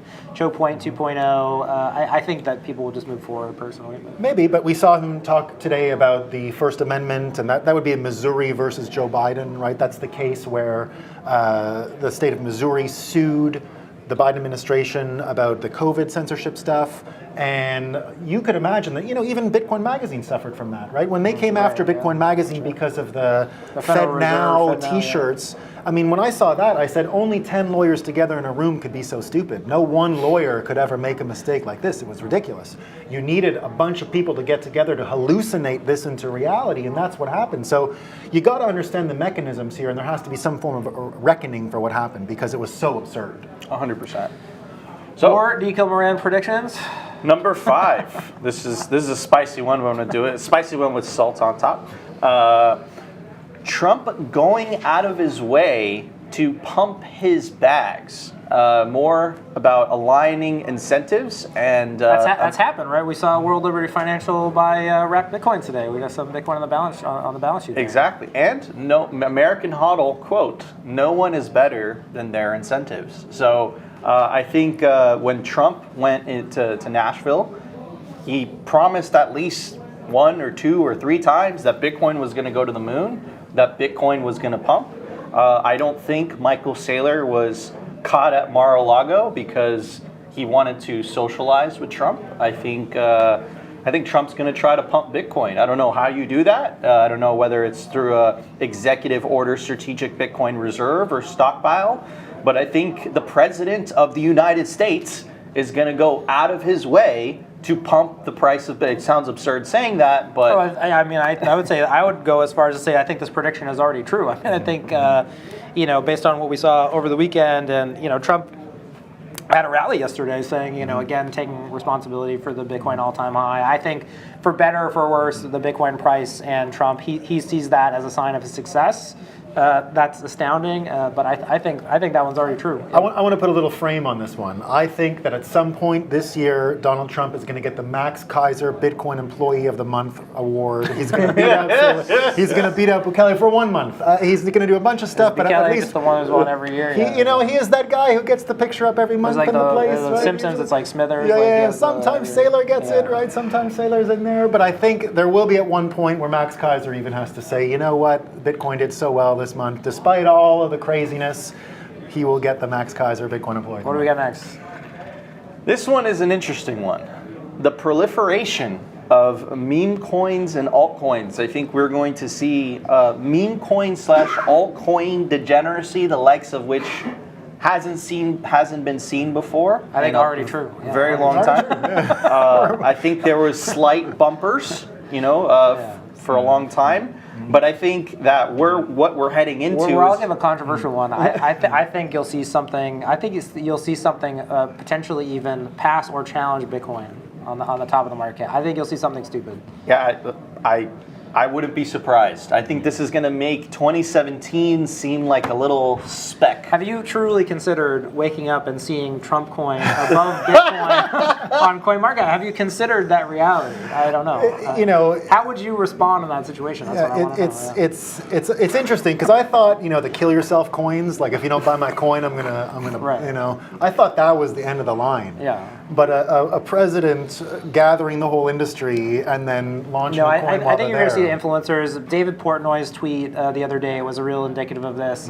We saw Mr. Beast, the rumors about there being coin there. I think you're going to see major influencers launch their own coins. And what we saw with Hakta, she's just too early. You're never wrong. You're just too early. Haley Welch was too early. I think you're going to see hundreds of the major streamers. You'll see Kai Sentai and those guys. I think Arthur Hayes making that call today, and Arthur usually doesn't get these things wrong, so he believes we're entering the meme coin super cycle. Yes, and I think there's going to be a proliferation, but and I had this thought last night when I was preparing this for Pete. So, what is the difference between Trump coin and the dollar? The only difference is that the dollar has multiple presidents on it, and Trump coin has one president on it. And then that leads you down the rabbit hole of what is money itself. And then eventually all roads lead to Bitcoin because Bitcoin's the only true money that exists. Yeah, we're getting into the Michael Saylor physics, the thermodynamics of Bitcoin here. You're going to see indeed these things go wild, and it will rebalance into Bitcoin. Maybe let's phrase that. This will be the 1999 top of the bubble, top of like the industry bubble that we are entering now. I think it's 97. 2 years from now, whatever bubble top, that's going to be 99. That's going to be the real. When they talk about how crazy it got, you know, Dentacoin coming back. Absolutely. All right, number 7. I actually said this earlier, right? Which is the tax incentives. The talk about the External Revenue Service. There was quotes of Trump talking about how capital gains tax on Bitcoin is unfair because Bitcoin is a currency, right? If you're exchanging dollars for euros, you don't have to pay taxes if there's a gain. Why does it make sense for you to have to pay a capital gain if you're just exchanging one currency to another? And then that leads down a rabbit hole. And the reason it leads down a rabbit hole is because the euro and the dollar are designed to go down. Why should you be penalized as an individual for choosing to hold a money that is designed to go up forever, right? Why should you be penalized for that? If Bitcoin is a currency, which we all believe it is, why should we be penalized as individuals for choosing to use a better currency? So I think that is going to open a very interesting discussion. And look, I think politicians don't really have a good reason to justify inflation. I think their justifications are, to put it bluntly, BS. A war in Ukraine or the supply chains or the pandemic is not causing inflation. What is causing inflation is government overspending. And they have never acknowledged that. They have never said, you know what, we're the ones responsible. They continue to gaslight. So I'm really interested to see what happens there, and whether Trump is successful in doing that or not remains to be seen. But I will say this: the Overton window will continue to shift, and at the end of that shift is the end of the Federal Reserve, the end of central banking. You're really working up itself. to a bold prediction again. I mean, you gave me homework, Pete. I'm trying to do you proud, bro. So the end of central banking by 2029, is that the prediction? Then what is this? Federal Reserve shut down? The Federal Reserve in my mind, that's too soon. In my heart, I'm saying by 2029. Okay, so the prediction is 2029. There's no more Federal Reserve. To me, it looks like the submission of the Federal Reserve to the Treasury, what I've been talking about a few times. So it's a submission issue. Which one is the lead in this dialogue? For a long time, interest rates have been set by the overnight rate at which the Federal Reserve lends to the commercial banks, through which it lends to the government, or vice versa. That's what's over. That's what's not going to happen. The Treasury is going to reassume sovereignty and power, and it's going to make the Federal Reserve submit to it. I'll say this, we still got the post office. I think the Federal Reserve alive and well after 2029. We're going to be right back after this break. It's Inauguration Day, presented by Gemini here at Bitcoin Magazine. This has been Nolan Bowerly and Nico Moran. Predictions for 2029. Stay with us. We'll be back with more.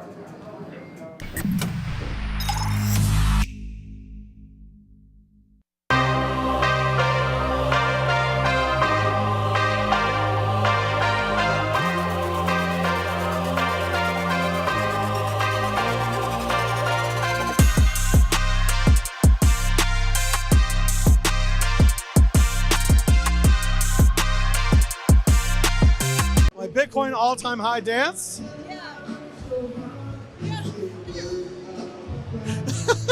I know that one. Yeah, that's the all-time high dance, right? Yeah. All right, I'm going to give you names in the industry, and you have to tell me the first thing that comes into your mind, okay? Okay. You ready? I'm ready. Michael Saylor. Legendary. Elizabeth Warren. Not my favorite. Satoshi Nakamoto. Genius. Epic. Gary Gensler. Bye-bye. No, I love that. Anyways, so do you have any predictions for Bitcoin over the next epoch and the next 4 years under a new Trump administration? I think the biggest thing we're going to see in Bitcoin is a mass scale institutional adoption. We're going to see a bunch more corporate treasuries adopt, with MicroStrategy leading the way. We're going to see the US adopt the strategic Bitcoin reserve and lead the way there. That is going to be contagious worldwide, and it's going to be a wonderful time for Bitcoin. We are living wonderful times in Bitcoin. You know, who would have thought that we're here celebrating in the inaugural Crypto Ball the president, pro-Bitcoin president of the United States of America? Yeah, it's really inspiring to see that the president decided to really adopt us as an industry, and really understood that we were a group of people that have been mistreated for so long and could really rally around him. And so I've really appreciated that, and I love the leadership coming out of White House now. I like that you say mistreated. What are one of the things that like has impacted you the most and has made you like want to keep fighting for that freedom? At Anchorage, we're very lucky to get to support a lot of the entrepreneurs in this space, and to see them beaten down, to see them moving offshore has just been terribly saddening. And so I just love the idea that more of crypto can come back to America, and really great entrepreneurs can build here and build really well. 100%.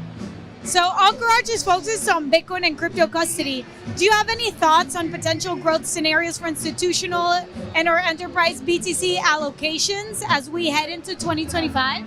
Yeah, I think we're just going to see more institutional adoption. We've seen it with the ETFs, that it's been more normalized as an investment asset. And I think we're just going to see more and more adoption that comes from that across Bitcoin and across the rest of the Bitcoin ecosystem.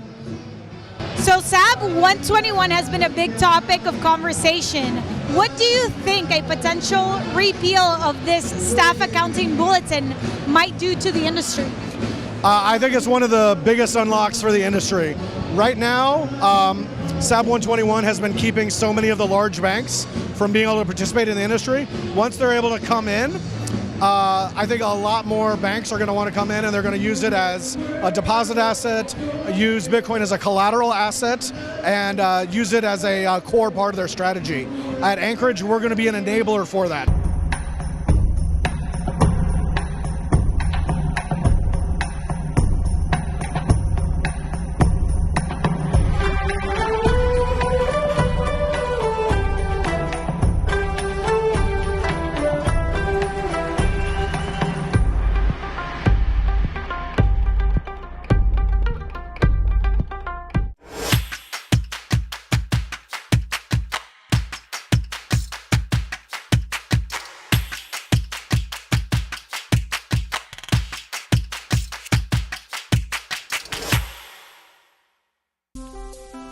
Is your company ready for the next evolution in financial strategy? Bitcoin for Corporations is your partner in securing the future of your business. With exclusive membership benefits, our comprehensive masterclass, and a network of trusted service providers, we provide the insights and resources to help you incorporate Bitcoin into your financial strategy, ensuring stability and long-term value. Strengthen your business. Innovate with confidence. Bitcoin for Corporations, protecting your treasury and positioning you for the future.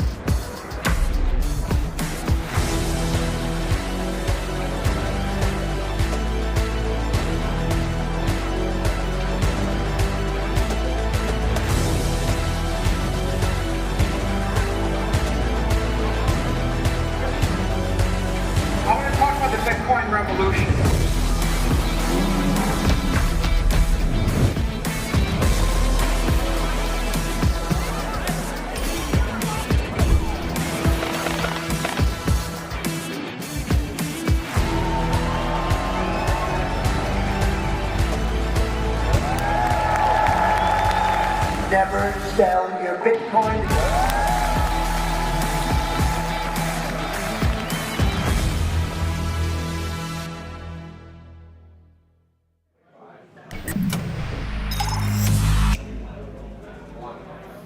Welcome back, everybody. We are here live on Inauguration Day. Donald Trump just sworn in as the 47th President of the United States. And again, we're here from PubKey in New York City, and this stream is sponsored by Gemini. To my left, we have Shazan Meredia, CEO of Lava.xyz, and to his left, the one and only Shinobi, technical editor and opinion editor for Bitcoin Magazine. Shazan, since you're a new guest here, I want to get a little bit of your perspective. You own a Bitcoin company in the United States. There's far more optimism now. It seems that under Trump, there's going to be more welcoming of entrepreneurship, Bitcoin entrepreneurs, Bitcoin businesses in the United States. Are you feeling this as a business owner? Yeah, for sure.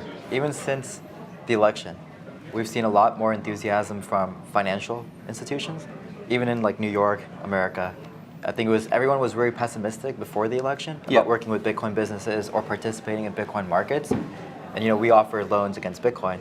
So we've seen a lot more demand from institutional lenders to be involved in the space. I think everyone's trying to get involved now. Okay. And even as a company, you want to hire good talent. We also see that the talent market, there's a lot more people who want to work in Bitcoin.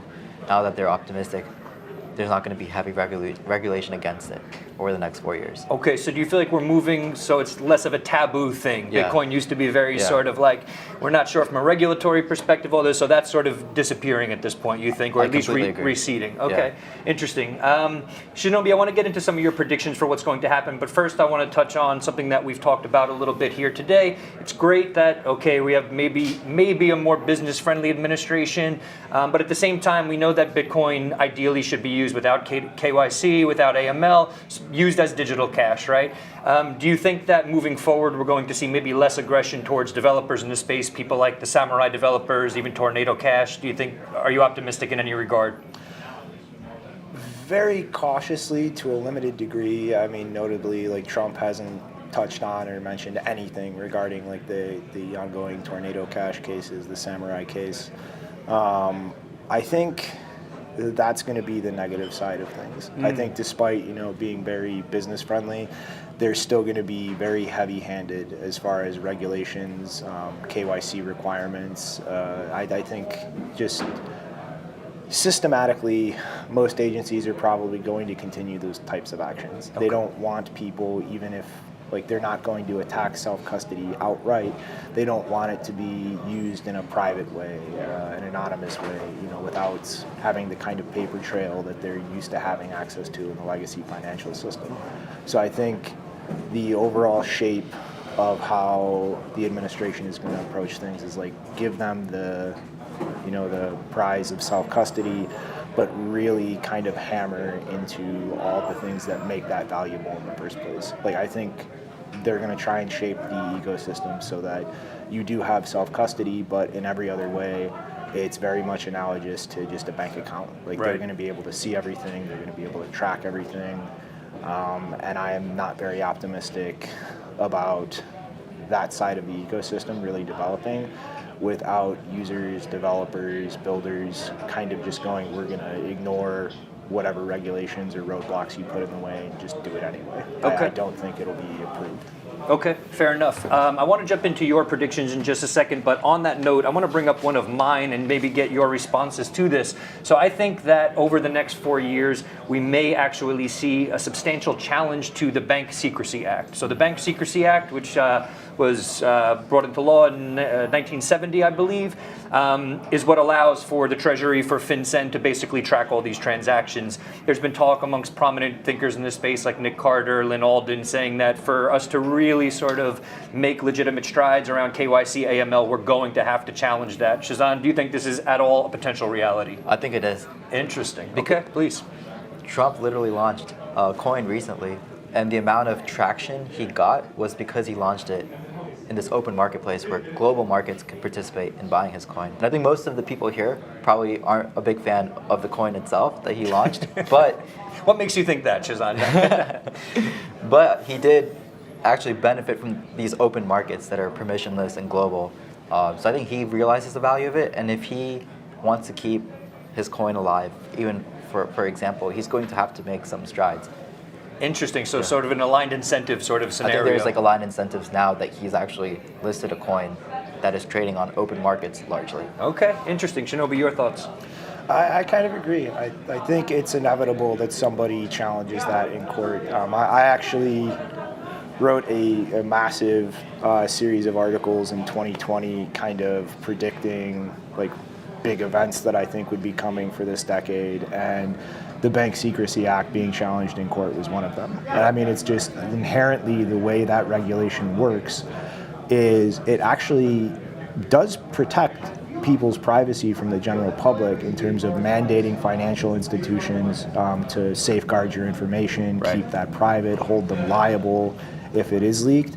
But at the same time, it does mandate reporting requirements for them for suspicious activity, if the government is investigating anything criminal, to give those records to the government. Yep.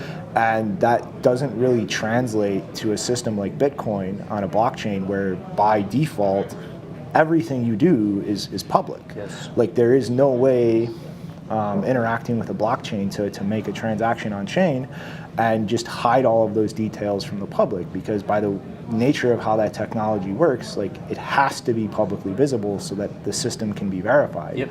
And I feel like, you know, the types of actions, the Tornado Cash case, the Samurai case, is kind of going after people's ability to protect their own financial privacy.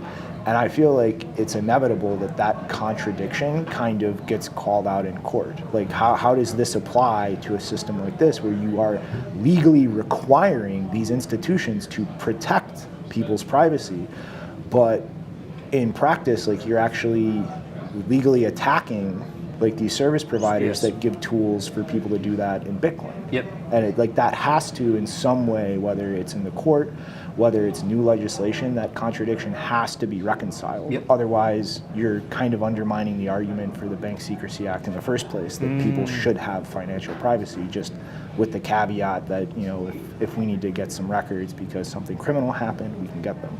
Makes sense. Appreciate that. Well, that was one of my predictions for the next 4 years. Shinobi, what are you thinking might happen in these next under Trump in this term? I think we are probably going to see one of the biggest shitcoin renaissance that we have seen in our time in this space. Nico just said that, yeah. It's just that's who he is. If he sees a way to make money, he wants to be able to do it, and I feel like even just from a personal perspective, like he will work to remove roadblocks to something that stands to make him a lot of money. You know, as we've seen with the Trump coin in the last 2 days. Yep. He, what was it, $500 million of the value is generated through that in a day? I think it reached well over 40 billion. No market cap? No, I'm talking like what was actually sold. Oh, right. from Yes, right. Yeah, exactly. The chunk that he sold, right, which has apparently maybe been reinvested now in Wrap Bitcoin for World Liberty Financial. Yeah, exactly. We'll see. Interesting. Shazan, I know we didn't ask you to do any homework on predictions, but I'm kind of curious, without thinking too hard, maybe not even a prediction, what you might like to see. Again, as a business owner, as a developer in this space, what would be ideal under this administration for you? I think it's hard for me to say that there's going to be regulation pulled back. I'd be optimistic that, hey, we challenge Bank Secrecy Act and other things like that. Yep. But I'm really confident we will see not more stringent regulation placed on the industry at the very least. And I think that's good for self-custody in general, because that's this novel new technology that we've built as Bitcoiners. Yep. And there's only been really guidance around how self-custody wallets and protocols and apps will be should be regulated, but there's not really stringent requirements. So I'm really curious to see what happens there. I'm not exactly sure, but I don't think that there will be very stringent regulation placed, like new regulation made. Okay, that's fair. Yeah, no new regulation. I mean, that's good. A step in the right direction, I think, in the minds of most Bitcoiners. Should there be some other predictions for this next 4 years? I think we're going to see Tether become the second most valuable coin in this space. Like the Trump administration, I think, is going to lean 100% into US dollar stable coins, just as, you know, like you were saying, Shazan, like he personally benefited from just that permissionless global market to the tune of $500 million with Trump coin. Like, he wants dollar rails accessible everywhere. And it's, Bitcoin Magazine actually has a book published, The Bitcoin Dollar, by our former editor, Mark Goodwin, Shout out where to Mark. he kind of lays out this case of how Bitcoin's growth and adoption can actually help the US dollar system and just being a vehicle to drive more demand for dollars. Yeah. Like the entire Bitcoin market is priced in dollars. Yep. Like, for those who weren't around, like, Tether in the first place was created to facilitate the trading of Bitcoin because it was so difficult for exchanges to actually get bank accounts and handle dollars. Yep. So they just created this token, and once you get the dollars into the bank for Tether reserves, like, now you can just leave it there and not deal with the headache and just move the token around. Yep. But it is a massive driver for treasury demand now. It's a very subversive and actually kind of ingenious way to, like, extend the dollar's influence globally. Like, for dollarization, you look at a country like El Salvador, like, they use the dollar as their currency. They don't have their own central bank or their own currency that they control the monetary policy of. That requires political agreements and negotiations to get a country to do something like that. When you have Tether and stablecoins, that can just organically happen. You just bypass having to communicate or negotiate with a government to get dollars used in that country. It's just people put an app on their phone and now they can use dollars. So it's just, like, in every way, the perfect thing for US foreign policy. Like, we can dollarize countries without having to officially do it. We're creating, through the process of that, a massive driver for treasury demands when you have countries like China, Russia, like, dumping treasuries or being, in Russia's case, like, closed out of the market. And that kind of picks up the slack of, like, all of these countries being a lot more hesitant these days to hold our debt. And so it props the dollar up while actively, expanding how far we can just export our inflation instead of have all the pressure of that felt at home.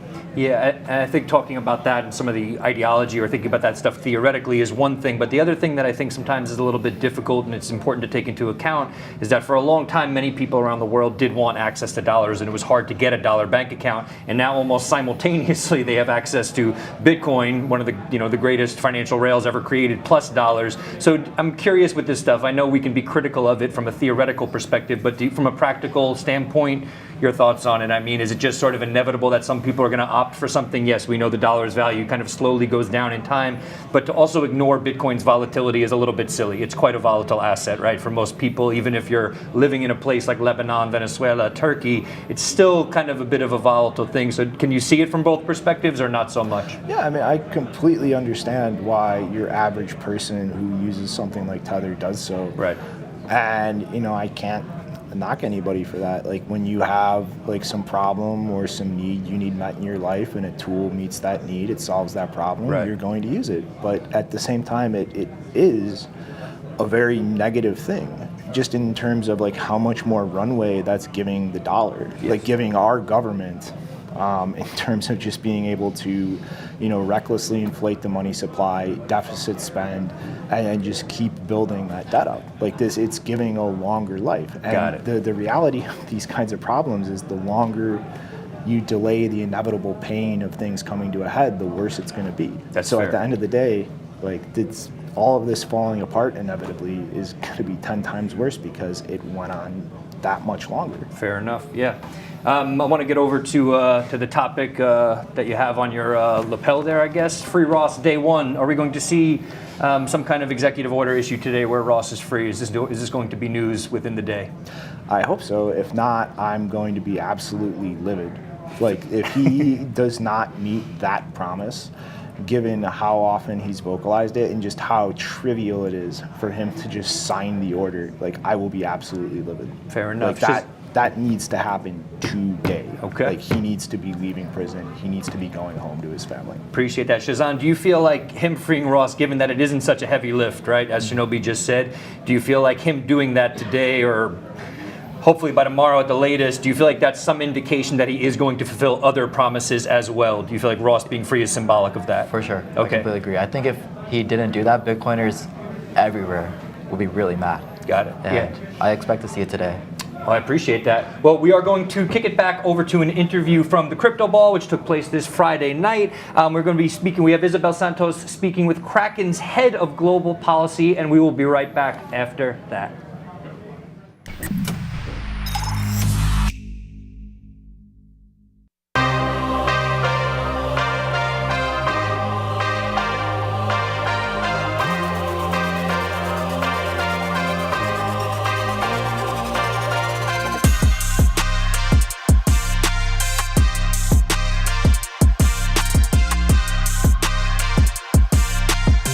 In DC celebrating a Bitcoin event, but at the same time, we're with politicians. How do you feel about that? Hey, look, we're really excited for the change in administration. We finally have the opportunity to get some regulatory clarity here in the United States. Kraken is one of the leading global exchanges. We operate in countries all over the world, and we've seen a lot of countries progress in regulatory clarity. And with this change in administration, we see that on the horizon here. Just saw on Twitter or formerly or X that you guys met with Cynthia Lopez today. What can you tell us about that? Yeah, we actually have a Wyoming-based license, a special purpose depository institution that was a very innovative thing here in the U.S. And we're looking forward to growing and expanding that here in the U.S. and globally. So Senator Lummis, now chair of the new digital asset subcommittee in the Senate, is going to lead our efforts here for the industry and getting regulatory clarity. So we were really excited to meet with her. She's been a fantastic champion for the industry, and she has our full support. 100%. Cynthia has been running the Bitcoin space for a while now. And now I want to touch on, what's the most common misconception you encounter about crypto when engaging with Congress? Well, look, this is an innovative space, and there's a lot of different components to the crypto ecosystem. We are one of the largest centralized intermediaries in the ecosystem, and our main goal is to get regulatory clarity for centralized intermediaries while exempting DeFi and technology and letting that grow and innovate. And how is Kraken positioning itself to stay ahead of potential policy changes while continuing to serve its mission?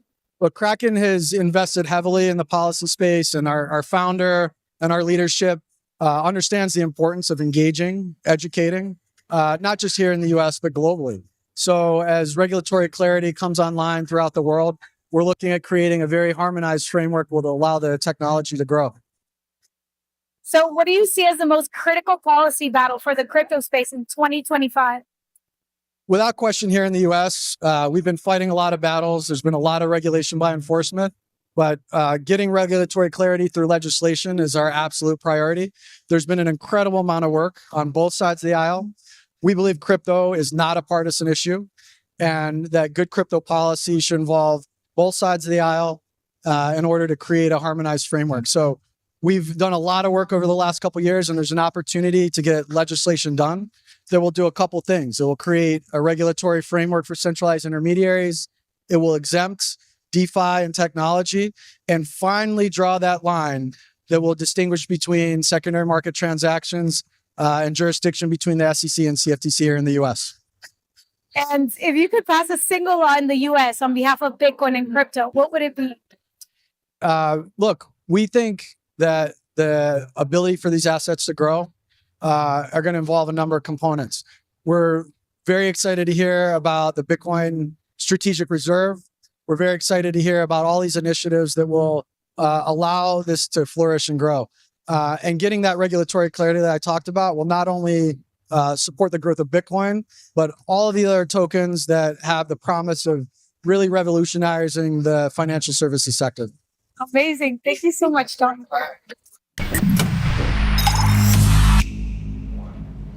Welcome back, everybody. We are here live on Inauguration Day, coming to you live from PubKey. We're actually going to quickly cut over to Trump, who is installing members of his cabinet as we speak, and I believe signing some executive orders. So we're going to cut to that for just a moment. Stay with us. We'll be right back after that. I'm not going to discuss it now. I think it was unfortunate that he did that. We won't discuss it now. There's plenty of time to discuss it.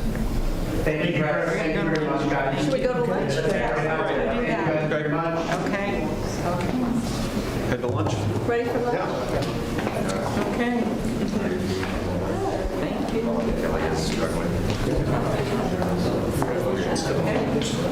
Yeah.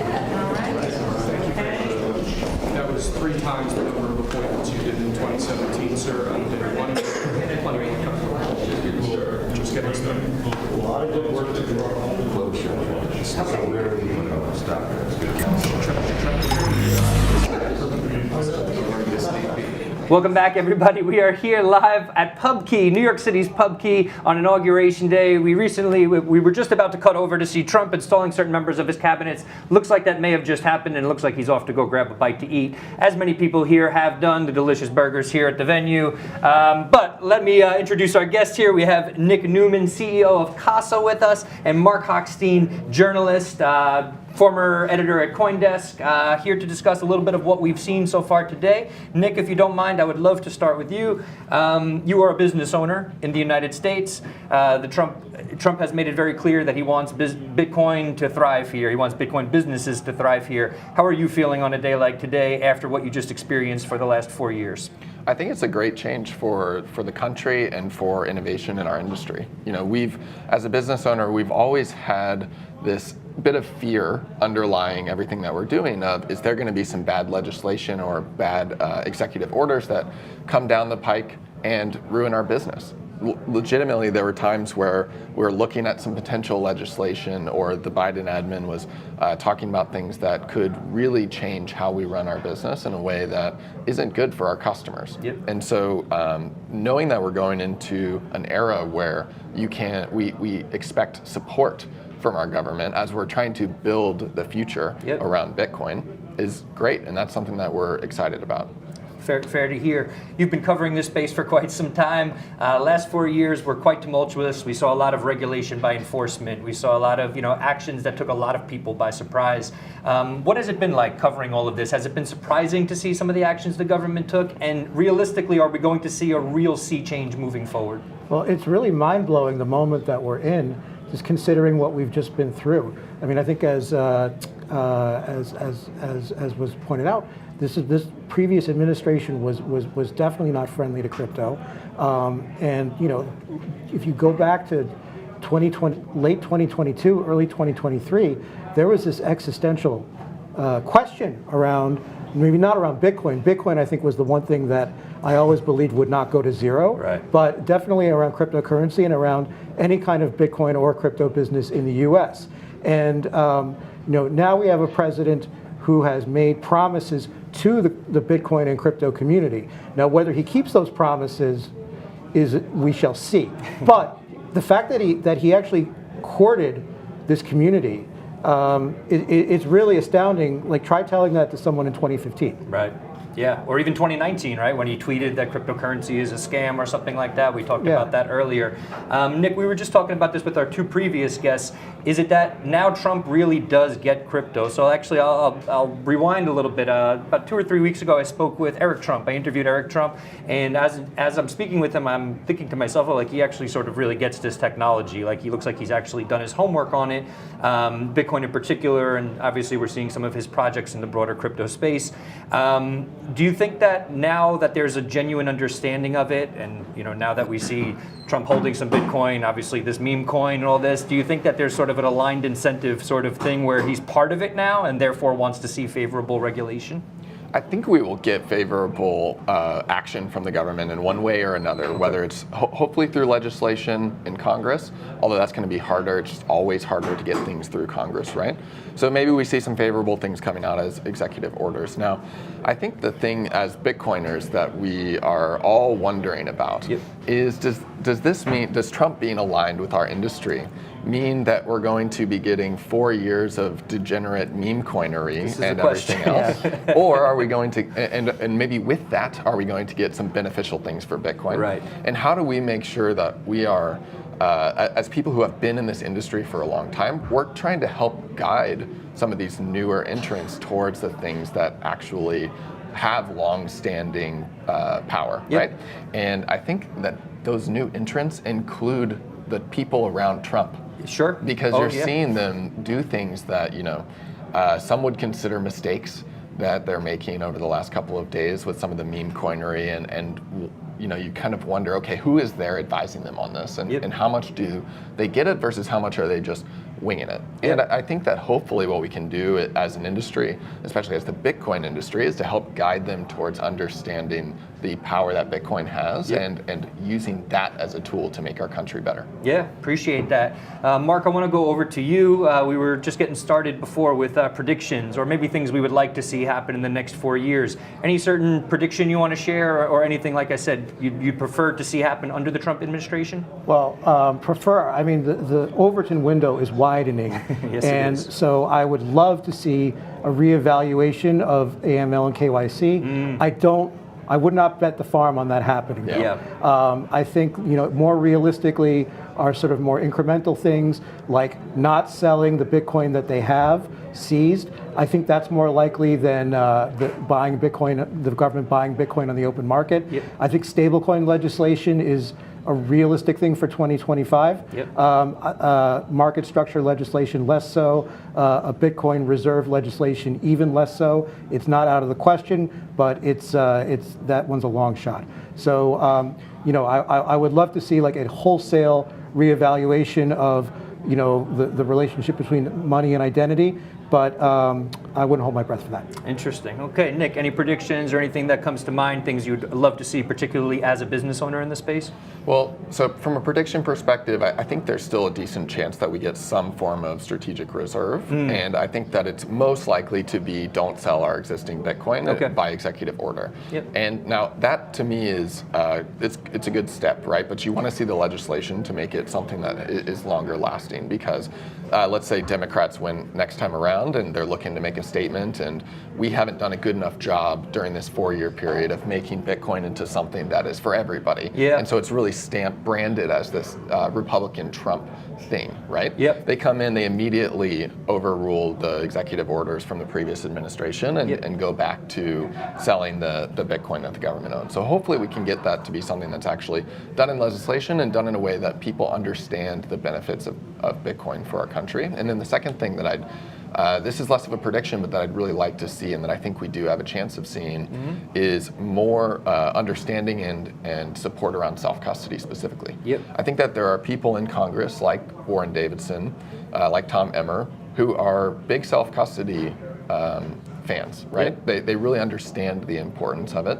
And they are there to make sure that if some legislation gets passed, whether it's market structure or stablecoin, that there actually is some defenses of the right to self-custody in that legislation. And I think it's a reasonable thing that we could see, and I would love to see that as a business because that's obviously what our business is built around, is making that easier for people to do. Amazing. Well, we're going to be right back to continue this conversation. We're going to cut to ads just in a moment. Again, thank you for joining us. We're here on Inauguration Day, live from PubKey, discussing what the next 4 years for the Bitcoin and crypto space will look like. We'll be right back after this.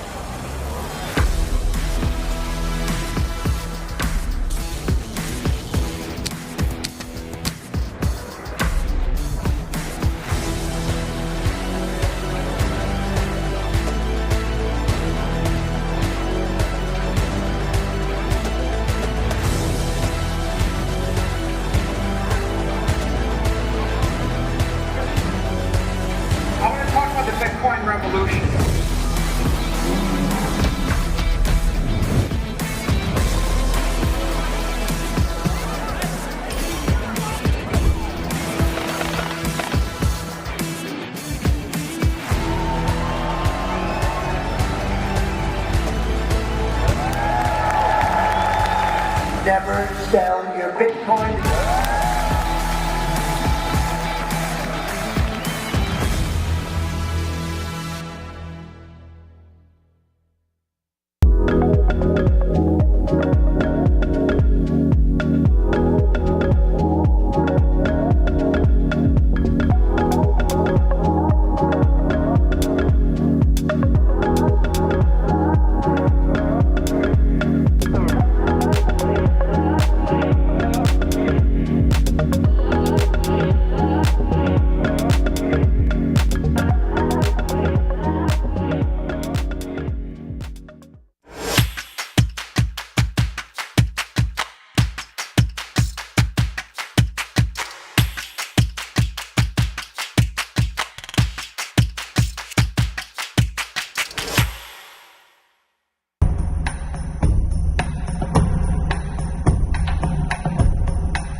Welcome back, everybody. We are here, Bitcoin Magazine, coming to you live from PubKey in New York City. We're here on the Inauguration Day. Donald Trump recently just sworn in as the 47th President of the United States. And I am joined by Nick Newman, CEO of CASA, and Mark Hochstein, journalist, former managing editor at CoinDesk. We were just talking off camera a little bit about a topic that I think a lot of people in the Bitcoin space have feelings and opinions on, which is the strategic Bitcoin reserve. Nick, your specialty, what your company does is helping people to secure their Bitcoin. So let's touch a little bit on how will the U.S. secure the Bitcoin they hold if they are to establish this reserve? Yeah, so I think if you look at what they're doing today, they're using a custodian, right? But today, Bitcoin is not considered a strategic asset of the U.S. government. It's just an asset they have seized from criminal proceedings, basically. And so they hold it with the custodian, but it's not considered strategic. What changes when you consider it strategic? I think that's the big question. And when you consider it strategic, suddenly you need to think of it more like the gold reserves that the U.S. has. And the gold reserves are held in vaults managed by the U.S. government, in different places around the country, Fort Knox, in the New York Federal Reserve under Manhattan. And so you start to think, okay, maybe the government needs to really fully control its strategic assets. And when you think about how do you do that with Bitcoin, it's in self-custody. And I think some people think, oh, there's no way the government would self-custody its Bitcoin, that's too risky or something. It actually is the least risky thing for the government to do. Because when you talk about going from the 100,000 or maybe 200,000 Bitcoin that the government might have to start off here, to 1 million Bitcoin if the legislation passes, you have to imagine that there will be other bad actors, state actors like North Korea, trying to get at that Bitcoin. No question. And so holding it in a custodian where they don't fully control the security of that asset, out of the question. Appreciate that. A lot of people optimistic about the SPR, but there are some potential dangers. We had Shinobi on earlier. He was here at PubKey talking about the danger of maybe ossification, right? So the protocol, now that there are state actors involved, bigger companies, more Bitcoin treasuries, right?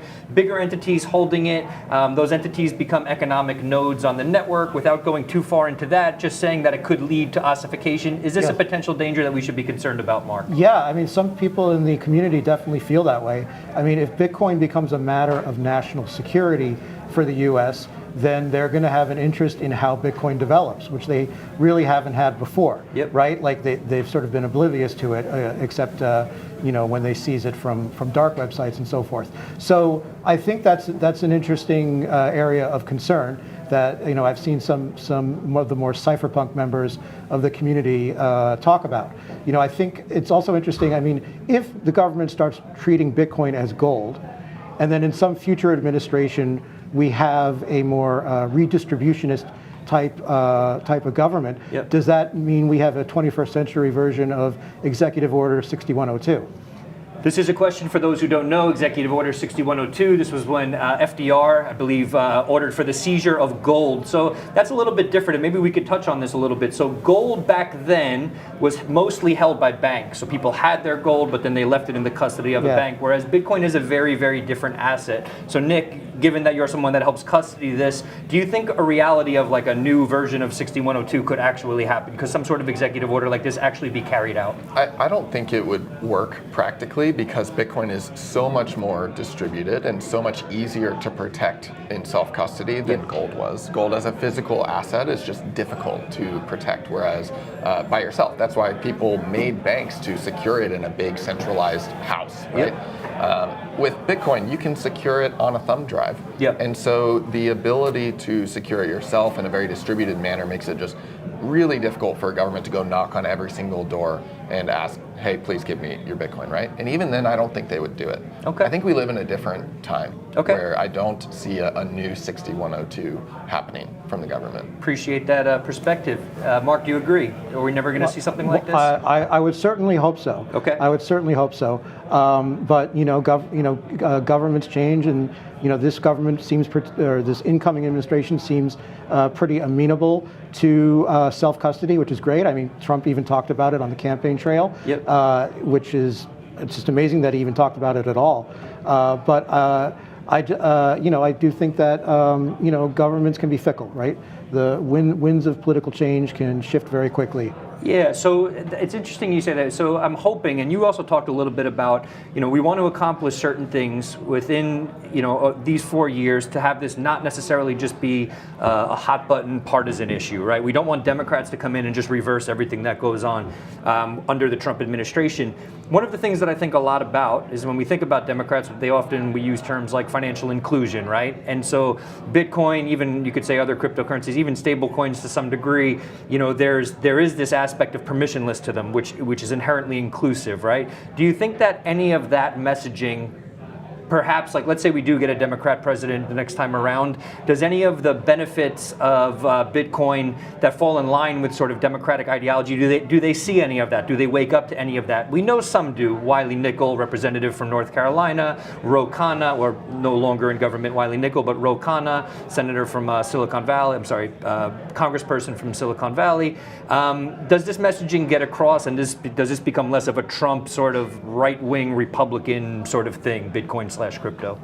Nick, I'll go to you. I think you listen to what people like Richie Torres are Richie saying. Torres, right. There are people who are growing very quickly in their influence in the Democratic Party that understand the benefits of Bitcoin for their constituency and understand that it's something that is a tool for empowerment of the people who vote for them. And so they want to help spread that and help that grow within their community, and I think that's a great thing for Bitcoin and for us. And then on the stablecoin side of things, you can just look at what Tether's been doing globally in terms of giving a ability for people to transact more easily, to save in dollars in a currency that's better than their own home currency, and how much that is a tool of empowerment for people who are much less fortunate than we are in the US. And you take some of those same principles and it's relatively easy to apply them to people in the US. And so especially I think if we get some stablecoin legislation and the government leans into that, then that's something also that we could see being beneficial. Okay, yeah, sounds good. Something else, is New York going to take any cues from Trump in that? So we both live in this state here, in the city. We have the BIT license here, which has made it very difficult for companies to come to New York and operate. And I think the great irony there is New York City calls itself the financial capital of the world, but we make it so difficult for companies on the cutting edge of this technology, on the cutting edge of monetary technology to operate here. Does New York take any cues from this administration and potentially repeal the BIT license or do away with it? Well, they should definitely reform it, and it's definitely plausible that they might consider reforming it in this new political environment. To be fair, New York was the first jurisdiction, or at least one of the first in the U.S., to create rules just around this technology. They were very restrictive, and they drove a lot of businesses away, but at least they acknowledged the importance and the existence of it, rather than trying to shoehorn it into old bottles, as it were. But that said, I do think that if ever there were a moment when it would be ripe for New York to reconsider the BIT license and at least reconsider its more onerous restrictions, it would be now. And I think that if they would, it would show that Bitcoin was becoming more bipartisan in that way, because New York has stayed a very Democratic-leaning state, right? And so I hope that they don't take this as we're going to remain really strict on crypto because we're against the Republicans or something like that. We're going to remain this very strict state that makes it hard for crypto business to operate in our state. I hope that's not the case. Reform would be great. I think there's also, there could be competition, jurisdictional competition now, particularly if crypto is no longer radioactive, if it's politically acceptable to be pro-crypto, which I think it will only become more so under this administration. You could see other states creating regulatory regimes that are more attractive to businesses like Nick's, and New York would have to would see that, and they'd have to react somehow. Yeah, no, I appreciate that. I think it's going to be really interesting to also see if Democrats at the federal level, more Congress people, senators, do react as well. And I think one of the stories that really wasn't told, so I covered the DNC this year. I went to cover it, and I went to some side events that were actually Bitcoin/crypto events where they were discussing the benefits of this. And I think being at a bar like this at PubKey, there's plenty of Democrats that I meet here. So I know that we're sort of discussing the inauguration of a Republican president, Trump, and his persona and all this. But I'm kind of curious, we're in New York here. Do you feel like crypto is really just something that you see right-wing leaning people owning, or do you feel like it is actually sort of a non-political issue? There's people on both sides of the spectrum that tend to own Bitcoin/crypto. I think it's all across the spectrum from people who actually own it, right? And then maybe there's a little bit of a difference when it comes to lawmakers and what they think about it. Okay. But if they were to look at the constituents and see how they fall across the spectrum, they'd see it's all over the place. Interesting. Yeah, Mark, your thoughts? Yeah, I mean, I think that it's going to be more concentrated in people who tend to lean right, particularly now. In the early days, maybe less so. It might have been a little bit more diverse in the early days. A lot of people who were into crypto because of the way that the Democrats governed have probably gravitated towards the Republicans, gravitated to the right. But it doesn't necessarily have to be so. It is fundamentally apolitical, right? It is. I mean, it is fundamentally indifferent to who owns it, indifferent to who sends it, indifferent to who receives it. You could be Jamie Dimon, you could be the pizza delivery guy. Bitcoin doesn't care. As long as you have the private keys, you send the transaction gets done. Appreciate that. So again, we're here with Nick Newman, CEO of Casa, Mark Hochstein, former managing editor at CoinDesk. We are going to cut over to an ad break, but we'll be right back to continue this conversation after this.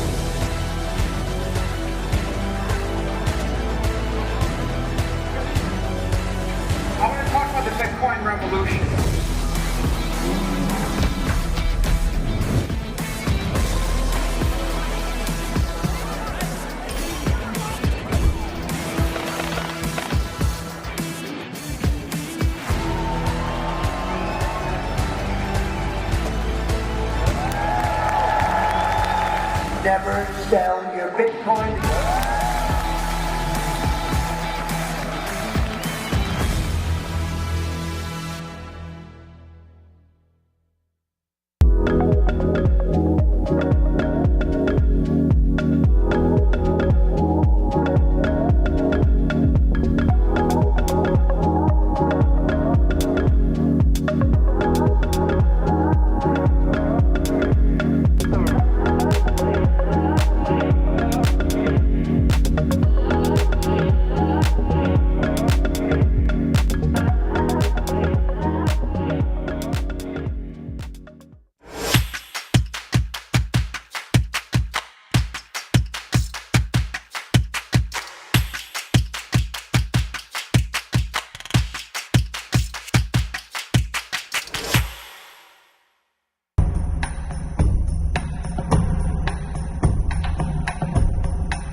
Welcome back, everybody. We are here with Bitcoin Magazine live at PubKey on Inauguration Day. Donald Trump just sworn in as the 47th President of the United States. And I am joined here by Nico Moran, host of Simply Bitcoin. And Nolan, I forget your title again. So Bitcoin connoisseur at Rumble? Okay, yeah, that Bitcoin works. on Rumble. That works for me. So while we had you on in the last segment, or before the last segment, you were talking a little bit about predictions. Nico, I know we got a bunch of yours already, so I want to go over to you, Nolan.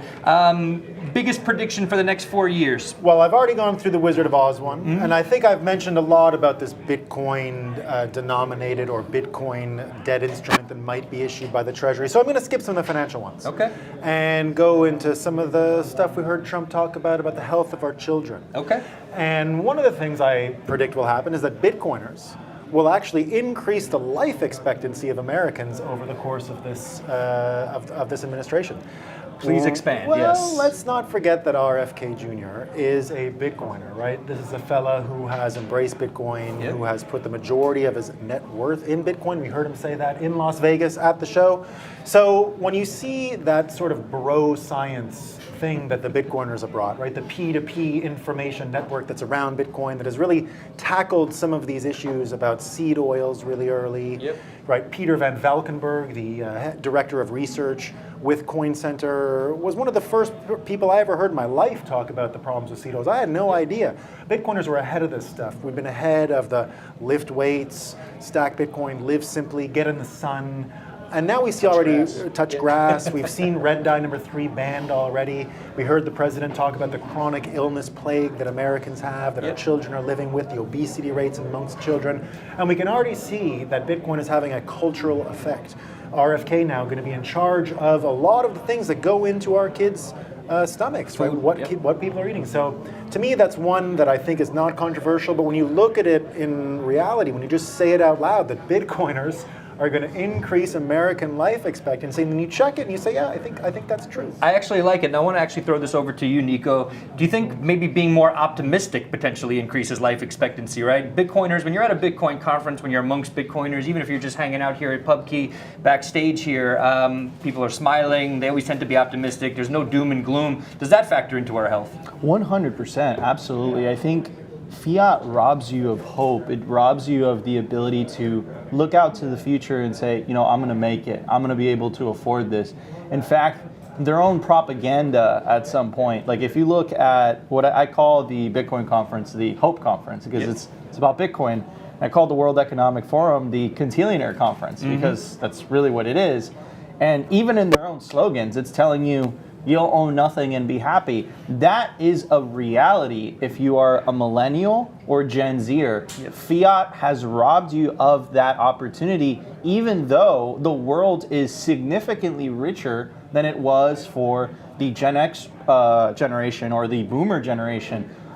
But where is that wealth? Like, how come you cannot afford a home? And again, not only the mental health aspect of that, and I think it brings nihilism. It brings this short-term thinking as people try to escape that really, really dark reality. All of a sudden, Bitcoin comes in. It's like, not only are you going to be able to afford a home, it's how long do I have to save to be able to afford a home? How long do I have to work for in order to afford the things I want to afford or live the life that I want to live? And it's able to deliver that to the masses, not only the top 1% of the 1%, right?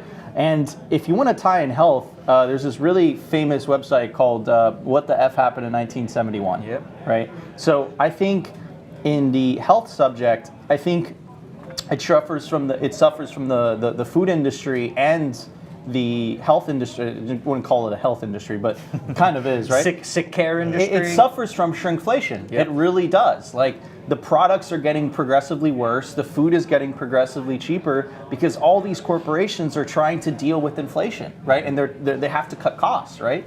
So I think money plays this very instrumental role in society. It affects the human condition on a very, very deep level. You can even say on a spiritual level. So if that is corrupted, if that is broken, it absolutely is going to have detrimental effects to your health. And if you're on a Bitcoin standard, I mean, Nolan, you and I both see this. Not only does your mental health improve, but this is a very deep statement, but I'm going to say it anyway because Trump was inaugurated today. It also helps you on a spiritual level as well. I like it. That's great. I would love to dive further into that, but I do want to get back to you, Nolan, if you want to comment or give your next prediction. We're gonna kind of build on it because indeed I think Bitcoiners will end climate change. Okay. We're going to end climate change now this time. Let me contextualize this maybe for those who are not familiar. So usually the opposite claim is made, if we're being honest, that Bitcoin is going to boil the oceans. It's going to use all of the world's electricity by the year 2021, I think, as the Newsweek article once said. So please tell us how the inverse is actually true. Well, as Bitcoin has created a proliferation of financial literacy around the world, we can do the same for energy literacy. We can actually bring people to the point of understanding how energy systems work, how all of this measurement of global warming even happens in the first place. Don't trust, verify. Are we going to listen to computer models that are really a series of assumptions, right? I find the idea preposterous that we go out and say we can measure the temperature of Earth. Who's doing that? Who's measuring the different atmospheres? It's ridiculous, right? It's an Ethereum transaction. It's absolutely ridiculous. So there's no reason that we can't solve this problem. Now, what about the science? I don't know if the world's getting warmer or whatever's happening with it. But I do know it's a manageable problem. That we can manage these things, we can get the energy we need. And like we were talking about, this ability to have an optimistic idea about the future, an optimistic vision of the future. That's really it. Are we going to set policy by how Greta is feeling about things? Or are we going to actually set policy on how we, with our own eyes and our own senses, see the world? And we're going to be able to create a situation where the energy literacy, the financial literacy increase in the world, and Bitcoiners are going to spread this. And this is a dimensional advantage. This optimism is going to spread throughout America, and we're not going to be cowered any longer by some idea that we're going to die in a few years because it's 1 degree too hot or something like that. I think this is important, and if you don't mind if I jump in there. So it's what's also amazing is that we're also seeing things, you just mentioned it's not just in America but abroad. So we're seeing things in Africa like the electrification of rural Africa, companies like Gridless, Big Block Data Center, who are now becoming a buyer of last resort for energy. So a hydroelectric power station gets built in rural Africa. They can then start offering some electricity to some people in the region, and then some Bitcoin miners come in and say, hey, I'm going to buy all your excess electricity. What does that do? It brings the price of power down now. Now what happens? The power station moves out. They build a little bit further out into rural Africa. So there's this human flourishing dimension, not just human flourishing as a result of your money holding value over time, but bringing electrification to people, actually quantifiably making people's lives better. Nico, any other thoughts on mining? I think it's really important that we get a different narrative out there. Yeah, 100%. I mean, like, the narrative is that Bitcoin mining uses too much electricity, where they forget a very important, they forget a very important detail, right? You couldn't set up a successful mining operation here in the middle of Manhattan, right? It'd be way too expensive. Bitcoin uses stranded energy. That energy was already going to waste. Therefore, that's the only way it's actually economical.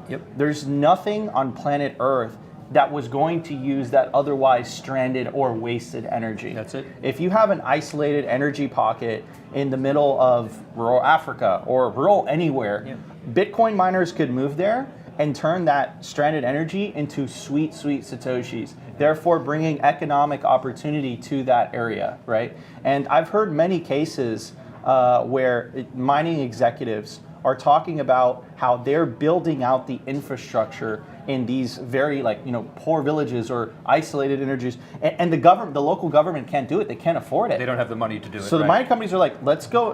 We have to do this anyways to build out our operation. Might as well help the local community, and not only that, we're actually going to give them jobs as well. So that whole narrative that Bitcoin mining uses too much energy, what they're failing to mention is what energy is Bitcoin mining using. I love it. And once you talk about that detail, you realize what else were we going to do with that energy? I mean, like, you hear about the flared gas operations, that was going to be vented into the atmosphere. Why not turn it into Bitcoin? But of course, that's not convenient for the narrative, right? They don't like that narrative. I've actually heard from certain people in the industry say journalists have come to them, they've shared that story, and the journalists say, well, that's not the story I'm trying to write. That's actually a direct quote from certain people in the industry, which is quite shocking to me. Hopefully we see that change in the next 4 years, not necessarily just because of Trump, but just because better information is getting out there. Nolan, back to you, though. Another prediction for this cycle. Let's do it. We heard drill, baby, drill today, but I'll go one step further on drill, baby, drill, and that is, again, with the energy, nuclear power proliferation.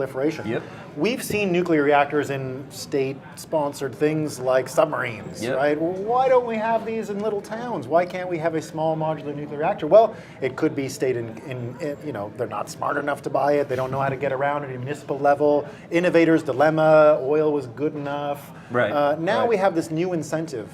You're not going to be able to get this oil to the far-flung regions of America. We heard about the frontier aspect, right? Well, I was a big fan of that show Gold Rush Alaska, just because watching them overcome these obstacles of mining gold in Alaska was just so fun to watch. But it was hard to get that supply up there. If they go up there with a small modular nuclear reactor, you're going to see really different things, and Bitcoin mining can be at the center of the finance argument.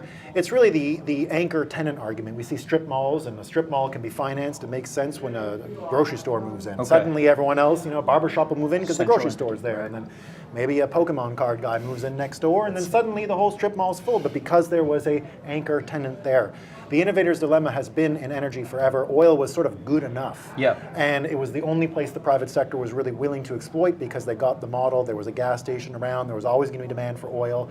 We're going to create this new finance mechanism for nuclear reactors, and that's got me really excited. Yeah, very cool. And we've already seen some of this for data centers. I believe it's Microsoft is going to start, 3 Mile Island is going to come back online in terms of producing nuclear energy. So super exciting stuff. Yeah. Your thoughts on this? Nuclear often gets talked about as the solution to a lot of these problems, and I think it definitely is. Based on what you've heard about this amongst the Bitcoin community, do you really think this is a reality we're going to see come to life maybe within the next 4 years under Trump or beyond? Yeah, I mean, Trump said it in his speech in Nashville, right? He said, drill, baby, drill, right? So I think that nuclear energy has this very false, I would say, reputation. Maybe at the time it wasn't false, but to add to Nolan's point, nuclear reactor technology has come a very long way since Chernobyl, since Fukushima, right. Since 3 Mile Island. And I think a lot of people have this, they think nuclear energy, they think, oh my God. Everything's going to blow up, we're all going to die, right? But if you look at some of the latest nuclear reactors, and I'm no expert, it's extremely safe. And they're actually on they're built on a much smaller scale. And let's say that there is like a kind of runaway chain reaction that leads to the catastrophes that have happened in the past. They're able to kind of contain themselves, right? To stop the chain reaction using gravity, I believe. It's not even like a good old gravity. It's not even like an outside determining factor. So the technology has come a long way since those early days. But the public still hasn't been informed on that. But what I will say, and to connect it with Bitcoin, is that I think Bitcoin is going to revolutionize the energy industry as a whole, because it makes otherwise unviable energy sources, like for example renewable energies, possible without the need for government subsidy. Because there's always a buyer for that energy. Correct, right? There's this stable buyer, the buyer of last resort, and that's exactly what Bitcoin miners are doing, not only here in the United States, but this phenomenon is happening worldwide, and it's just going to continue to accelerate. All right, well, I appreciate that. Again, I'm here with Nolan, host of Bitcoin on Rumble. I keep forgetting the name of the show, and I apologize. Nico Moran, host of Simply Bitcoin. We're going to cut the ad break, but we're coming back live right after that.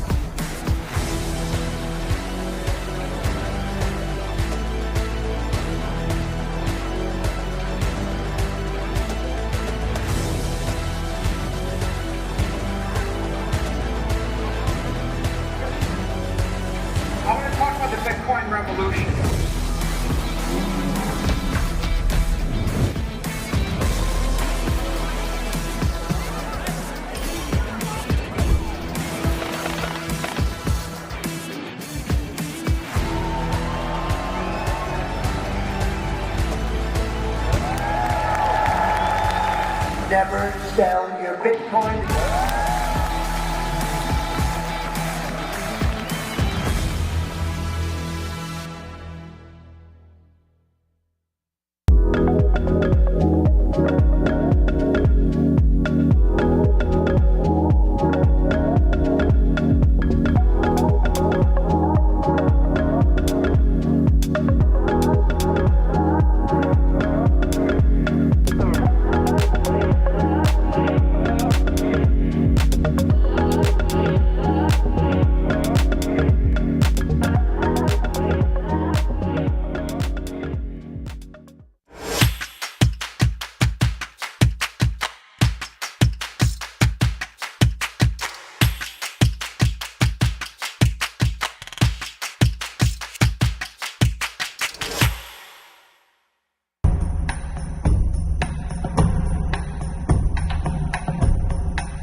Bitcoiners. The Bitcoin is going to the moon, as we say. It's going to the moon.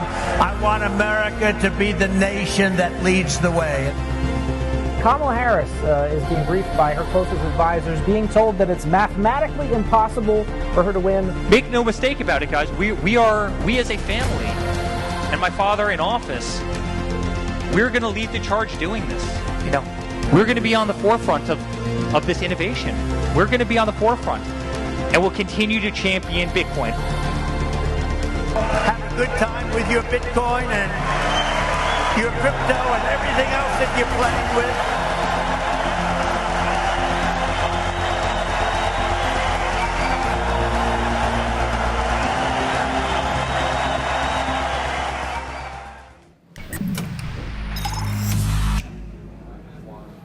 Welcome back. It's Inauguration Day 2025, winding down the first Bitcoin president sworn in office. Of course, continuing coverage presented by Gemini. Live here from PubKey in New York, we've got our special guest commentators here to continue this predictions of what the next 4 years might look like. We have Shinobi, technical editor at Bitcoin Magazine, and to his right, Nolan Bowerly, host of Bitcoin on Rumble. So Nolan, why don't we dive in? We just heard Frank and others talk about their predictions. What do you have for us the next 4 years for Bitcoin? All right. Shinobi and I will react. Yeah, this is a lot of fun. So we heard Trump talk about the expansion of America, manifest destiny. I think he mentioned in Quoted directly, right? Quoted directly. He talked a little bit about Panama Canal and the Gulf of America and the changing of the name. But I'm going to go to one that's been in the news a lot. That is the Canada annexation, and I've got the mechanics for y'all here. And the mechanics are central. The prediction here is that Canada will be toast. Annexed by the United States. Canada's toast. Where's the Bitcoin connection here? This is the fun part. Okay, so Canada was created as a result and reaction to the U.S. Civil War. All right, so Canada came about because London and the financiers in London looked at the crazy armies that America had amassed and the technology they'd amassed in the Civil War and said, guess what? We're not investing one more pound in Canada because it's just going to get taken. There's no reason. We can't fight these people. We can't do round 3. We're going to get our asses kicked. It's not happening, right? We had ironclads. We had Gatling guns, machine guns, this incredible innovation of the Civil War. The innovation of the Civil War, the wholesale slaughter of mankind was too scary for the London bankers to get involved with. Now, there was a thing that was Canada. It was British North America, and it existed in British Columbia, as well as the eastern provinces of Canada, Quebec, Ontario, and the Maritime provinces. There was nothing in the middle. And if you know your history of Chicago and the cattle ranches that were opened after that, all infrastructure was starting to lead out of Chicago, which is why you had the mercantile market started there, which is why the commodities market is still based there, because everything that was being produced was getting traded in Chicago, and that's why the train hub too. Exactly, it was the train hub, and everything was moving out. Now, the people who were in charge of the provinces of Canada at that time realized they had one chance to avoid this proliferation, and it was to consolidate banking in a centralized form to finance east-west infrastructure, to combine, as America did, the rail east-west of the country. They had to combine the Pacific Ocean to the Atlantic Ocean to have a chance of making a country and settle what was in the middle, which was no man's land at that point. So it was a race to claim the no man's land in the middle. So the point of Canada then was they copied American federalism almost exactly, right? Except they made banking central to the federal government. The point of Canada is east-west infrastructure financed by a central banking apparatus. Now, fast forward to today, Canada got very cute about what was happening with energy, and they did not build east-west infrastructure for oil and gas. It never happened. Now, Alberta in the middle is in a bit of a different position than the extremities of Canada. They have ports. They don't need neighbors. They can get their products to market without any friends or anybody. Quebec sells a ton of its energy to New York. British Columbia can get anything it wants out of its province. But the middle needed good neighbors. Canada was not that to the middle. Canada forced the middle of the country into a kind of, they were subject to the whims of the political powers on the extremes of the country. In the end, subject to the banks. They never built the east-west infrastructure. So Canada became in mortal danger the minute they didn't build this east-west infrastructure. Now you see Keystone XL go in. This is the point of Canada. Canada was designed to not need something like Keystone XL. The premier of that province, the governor of that province, got drawn into this now, and she has one opportunity to build with her neighbors. Canada aren't the neighbors. Now, something else happened that was really strange. Quebec the province of Quebec, in the Canadian organization of things with these banks, gets something called transfer payments paid to it, because every province is supposed to have an equal amount of GDP. Quebec got to subtract its energy from its GDP, which is a huge part of its economy. It is its economy. It's all this hydroelectric power that just doesn't get counted. So on paper, Quebec looks poor, and Alberta has to actually subsidize Quebec. They actually have to subsidize. They have to pay it about $12 billion a year. So what's going to happen next? And this is where the Bitcoin comes in. waiting for you to get This is the Bitcoin part. This is the Bitcoin part. This is where I thought it was going. Now that we're all caught up on the important. You have to know. history of You have to know. Canada. You have to know. If it's going to be annexed, you got to know where it's coming from. Right. Alberta is not going to share the energy. And we're seeing this happen right now. Alberta has already agreed with Trump. They're not going to be doing any tariff stuff with the United States. They're going to be selling energy. They're not going to create a tariff war against the United States with energy. They're going to just deal with their neighbor because their other neighbors were no good. They owed them money anyway. So what's going to happen next is Alberta has a sovereign fund, a sovereign wealth fund.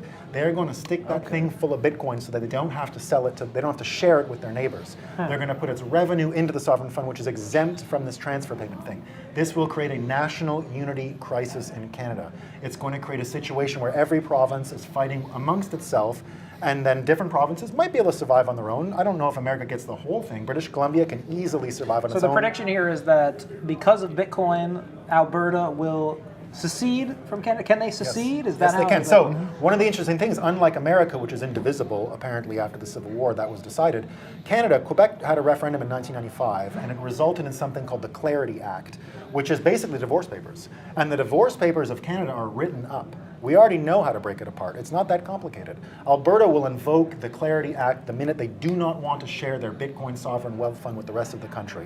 And this will actually cause them to be able to negotiate a new deal with America. And I think it will actually reinvigorate states' rights in America, because they can actually negotiate with America on 2 feet. They can do it like as if Texas was entering the Union right now. It'll be a different deal. It might actually threaten income tax. There's a whole bunch of things it can threaten. So what you're going to see is the middle going to the United States in some kind of new arrangement, some kind of new deal with the United States. And then we can use that kind of influential position to exert leverage over the other states on both sides. So you're saying America will provinces. inherit Yes. the Bitcoin-less poor countries of Canada? Yes. And the territories are just a creation of law and are not really, they can be claimed basically. So a highway from Alaska to Alberta, it being a US state by then, will actually cause the territories to become American. So Shinobi, let's go to you. 2029, Canada has dissolved. We have a sovereign wealth fund of Bitcoin in Alberta. Yay or nay, sir? Are you buying I think this it's prediction? a very out there prediction, but I do agree that the mechanics that could get us there are very legitimate. Like he is right. The whole dynamic as far as secession is a lot cleaner cut in Canada. And I know this is the great of, thing about obscure predictions is we can't counter you on any of this. I'd say 50-50. If you're left with just banking, which is what Canada has, we didn't build the East-West infrastructure, and you're left with a bunch of bankrupt banks that are willing to listen to a federal government and go after people who made $20 donations to protest COVID, they've lost their credibility. They're trying to put this Mark Carney guy as the next leader. My counterpoint would be, knowing the people of Canada have spent some time up there, it doesn't seem like they're as savvy to the politics as Americans. No. I know an Albertan Canadian who's a buddy of mine who is, if he watches this, will probably consider this his battle plan now and start asking himself, how do I bring this I'm going to about? say no on this prediction. I'm out, and it's for lack of specifics, I will say. If Quebec is not being bought off anymore, they're already out. All right, let's keep it rolling here. The price of Bitcoin on Gemini.com, America's exchange, $103,600, hovering below all-time highs set yesterday ahead of the inauguration. Nolan Bowerly, what's your next prediction? My next prediction is, I'm trying to stay away from some of the financial stuff. We've talked about that a lot. Let's talk about election systems. We heard about Trump talking about fortifying the election system, making American elections a little more credible, right? And I think a lot of Americans would love to see something delivered against that. And I think we're going to get there, because I think we're at a point now where Bitcoiners' mimetic understanding of don't trust, verify is about to proliferate the American consciousness. It's about to become mainstream thought in America.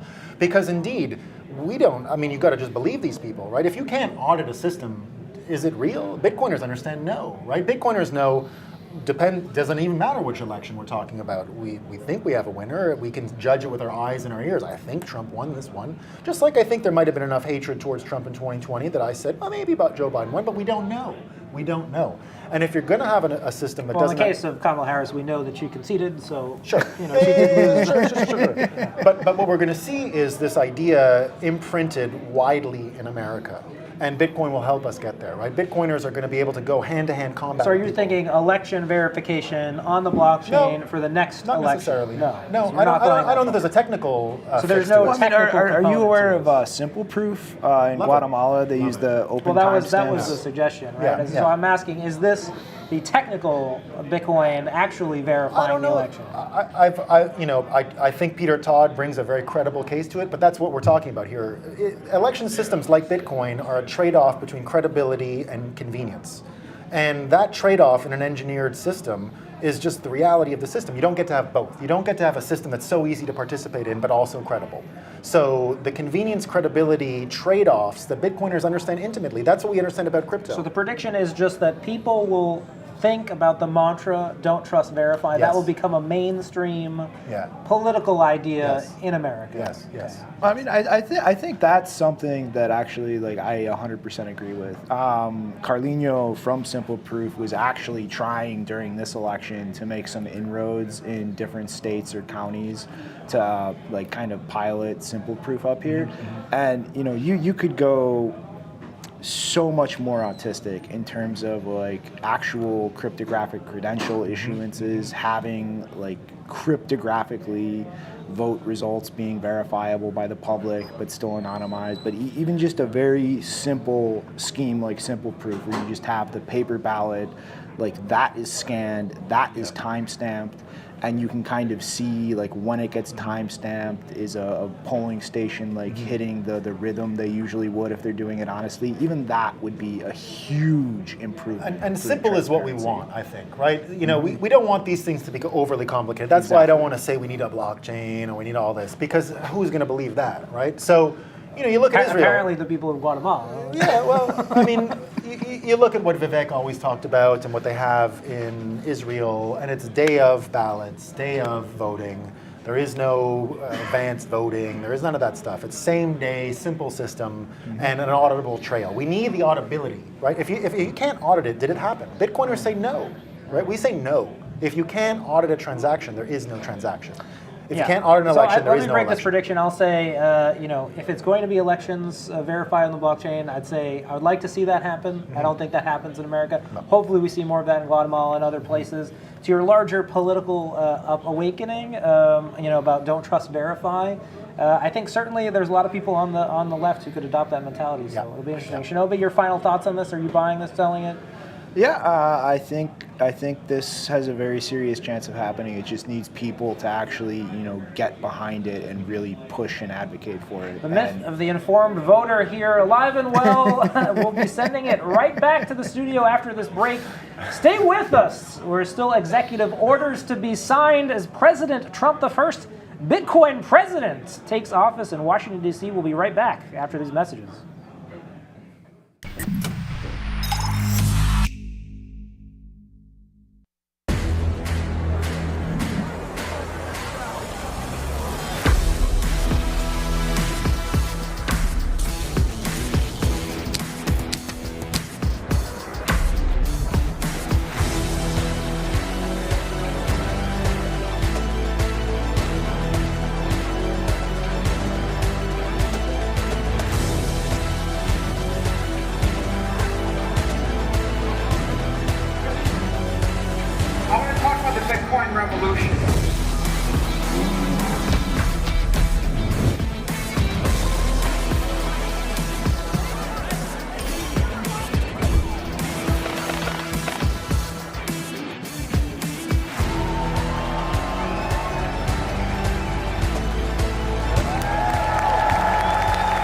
Never sell your Bitcoin.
Bitcoiners. The Bitcoin is going to the moon, as we say. It's going to the moon. I want America to be the nation that leads the way.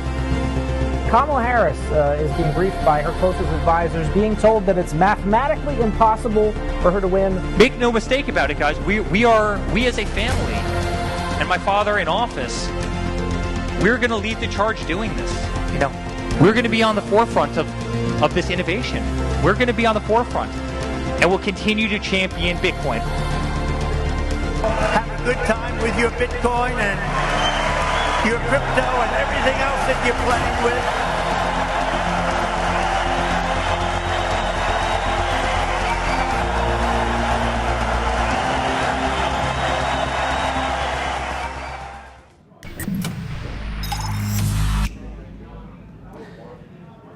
Welcome back. I'm Pete Rizzo, Bitcoin historian on X. It's Inauguration Day 2025, presented by Gemini, broadcasting here from PubKey in New York, the site of President Trump's historic Bitcoin transaction on the campaign trail. The price of Bitcoin on Gemini.com fighting for $104,000. We're back with another round of predictions. We've got Shinobi, technical editor of Bitcoin Magazine, to his right, Frank Corva, lead business correspondent, who's going to dive in. You've seen him as the commentator, the host. Now he's going to defend his predictions for the next Bitcoin presidency, for the first Bitcoin presidency, going all the way to January 20th, 2029. We're taking a time machine. Frank's going to tell us what the world looks like and his view. Frank.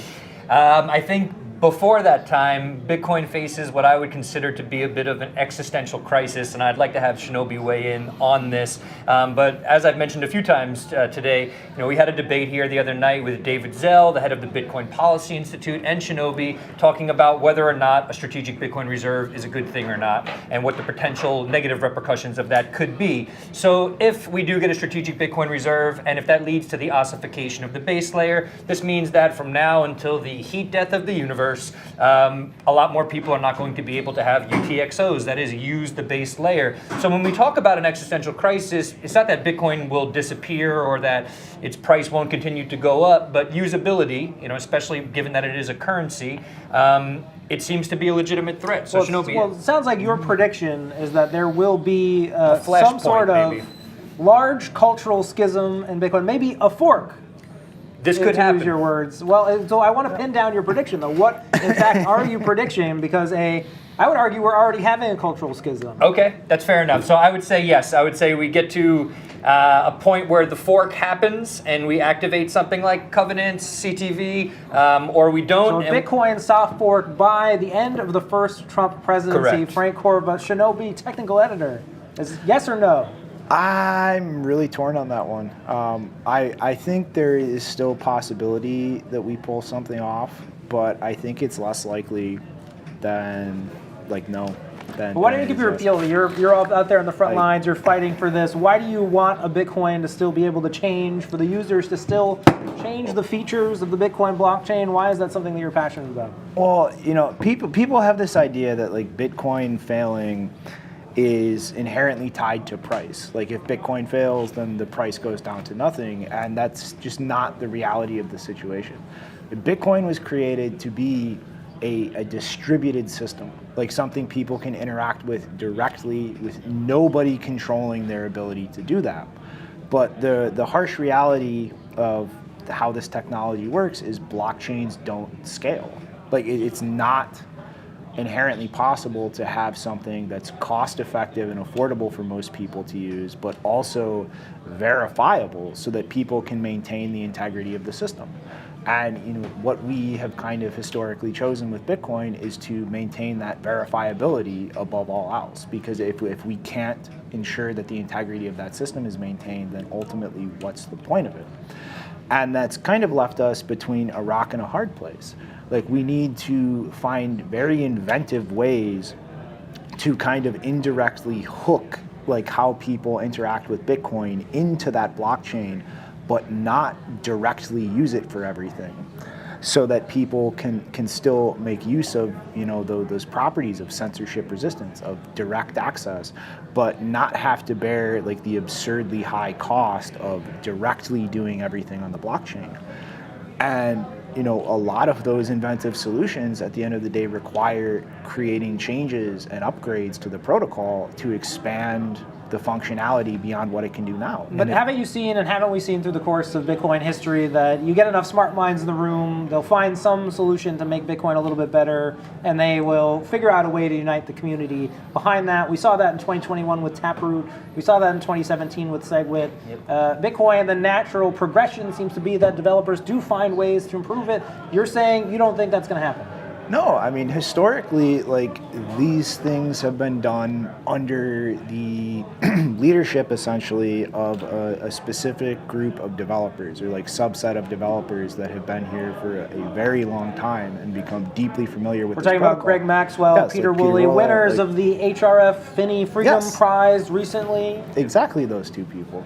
And like, they've stepped back. Like, things have become so risky, or at least were prior to the end of the CSW lawsuit, you know, just being a developer, because you had crazy lunatics like Craig Wright, Satoshi, you know, running around literally suing developers with these deranged like claims that they had to spend money to defend themselves against in court. And they've stepped away and decided, like, we are not going to involve ourselves in this protocol in that way, where we actually push for those changes, for those upgrades. And since they've stepped away, it's become a very like leaderless, directionless, you know, thing in terms of developers working on it. Like, there are lots of optimizations, there's lots of non-protocol changing things that can be improved that everybody's working on. But as far as the consensus level that actually governs what you can do with Bitcoin itself, like at the protocol layer, like, things are directionless. It's very chaotic, very unmotivated. So it sounds like you're saying no fork, maybe there's some technical improvements, but you're saying no, and then maybe a counter question. So you talked about Craig Wright. Are we out of the era where Bitcoiner developers are the subject of lawsuit? Maybe we do see someone else claim to be claim to be Satoshi coming forward. Do you think that's over? That's done with now that the Craig Wright case is settled? I think that's pretty much over, but it's still like the social pressure, like the animosity from some of your less intelligent but very active users towards developers. It's a very frustrating thing for them to deal with, and I can really empathize with that. But if something doesn't change in that like environmental landscape, that situation, I don't see an improvement happening. I'll take the opposite of that. I think you'll see a fork by 2029, at least a soft fork. I don't think you'll see a hard fork, and I think Bitcoin's unpredictable. Well, we're never going to know what is going to happen, but I think with the heightened visibility on Bitcoin and the idea that government powers are starting to use the Bitcoin blockchain, I think there will be an upswinging in the community to activate something to prove really just that the community still has control of the blockchain. I'm not that positive, and if we don't see that happen, if we go through this entire market cycle without any upgrade or improvement, this will be the first market cycle in Bitcoin's history that we have not enacted a protocol upgrade like that. And I feel that would be a very, very foreboding sign of what's to come. Because without these types of improvements, the simple reality is we cannot get inventive enough of finding ways for people to affordably like hook into the protocol, the blockchain directly. And if we can't do that, then the harsh reality is people will have to use things like Coinbase. They'll have to use things like their JP Morgan, like BTC account. And if that's where we wind up, like, I would consider Bitcoin a failure. Like, the price could still grow astronomically, but in no way would the supermajority of people who own Bitcoin be able to transact without permission because it's sitting in JP Morgan. They wouldn't be able to transact privately because it's sitting in JP Morgan. It's just JP Morgan's database being updated. They see every change to that. And like all of these important properties that, got people excited and involved in Bitcoin in the first place, they would cease to be accessible to most people.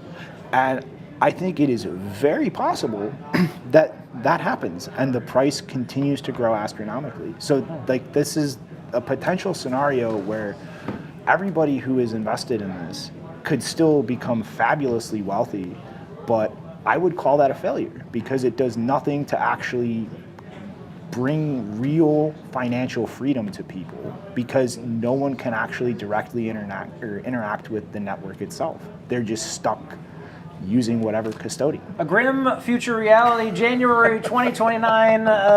Bitcoin has failed, according to Shinobi. Frank, let's take it to your second prediction. I want to try to raise spirits a little bit after that one, and I appreciate the realism around the way that Shinobi frames that situation because I agree that could very easily become the situation, which would be a shame. But on an optimistic note, I actually want to go back to this September when I actually met and interviewed Trump here at PubKey. When he showed up, there was a picture that I think you tweeted, Pete, of me talking to Trump. I think I was laughing. I think in that moment he called me a cryptomaniac. He was trolling me in real life, which was quite a moment. But one of the things what happened to me later that day is that picture sort of went viral, and I got texts from people all across Africa, Latin America, Southeast Asia saying, thank you so much for talking to him, because if you get it right in the United States with regulation, or if at least you become less antagonistic, things are going to be better for us here. So I think that what I think happens is we don't get regulation perfect, let's say, but we do better than we have been doing for the last 4 years, and this gets copied and pasted globally. So I think it's going to foster. Do you think America's Bitcoin regulation will be adopted globally? That's the prediction here.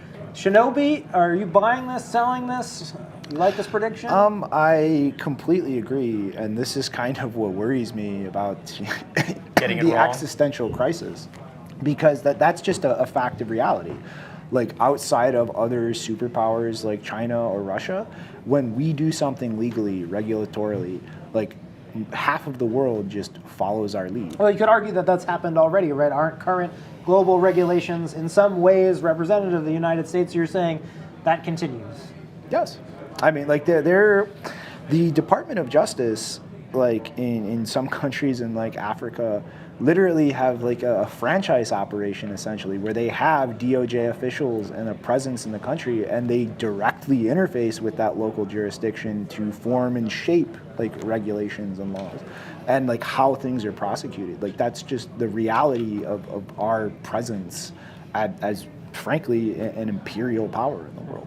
Well, you've heard it here first. President Trump about to influence global regulation by 2029. Most countries using Bitcoin laws written by the Trump government. We'll be right back after these messages. More to come. Inauguration Day. Waiting for executive orders, of course. Waiting to see Free Ross Ulbricht on day one. Potentially a strategic reserve. We're told more executive orders on the way. We'll be back after these messages.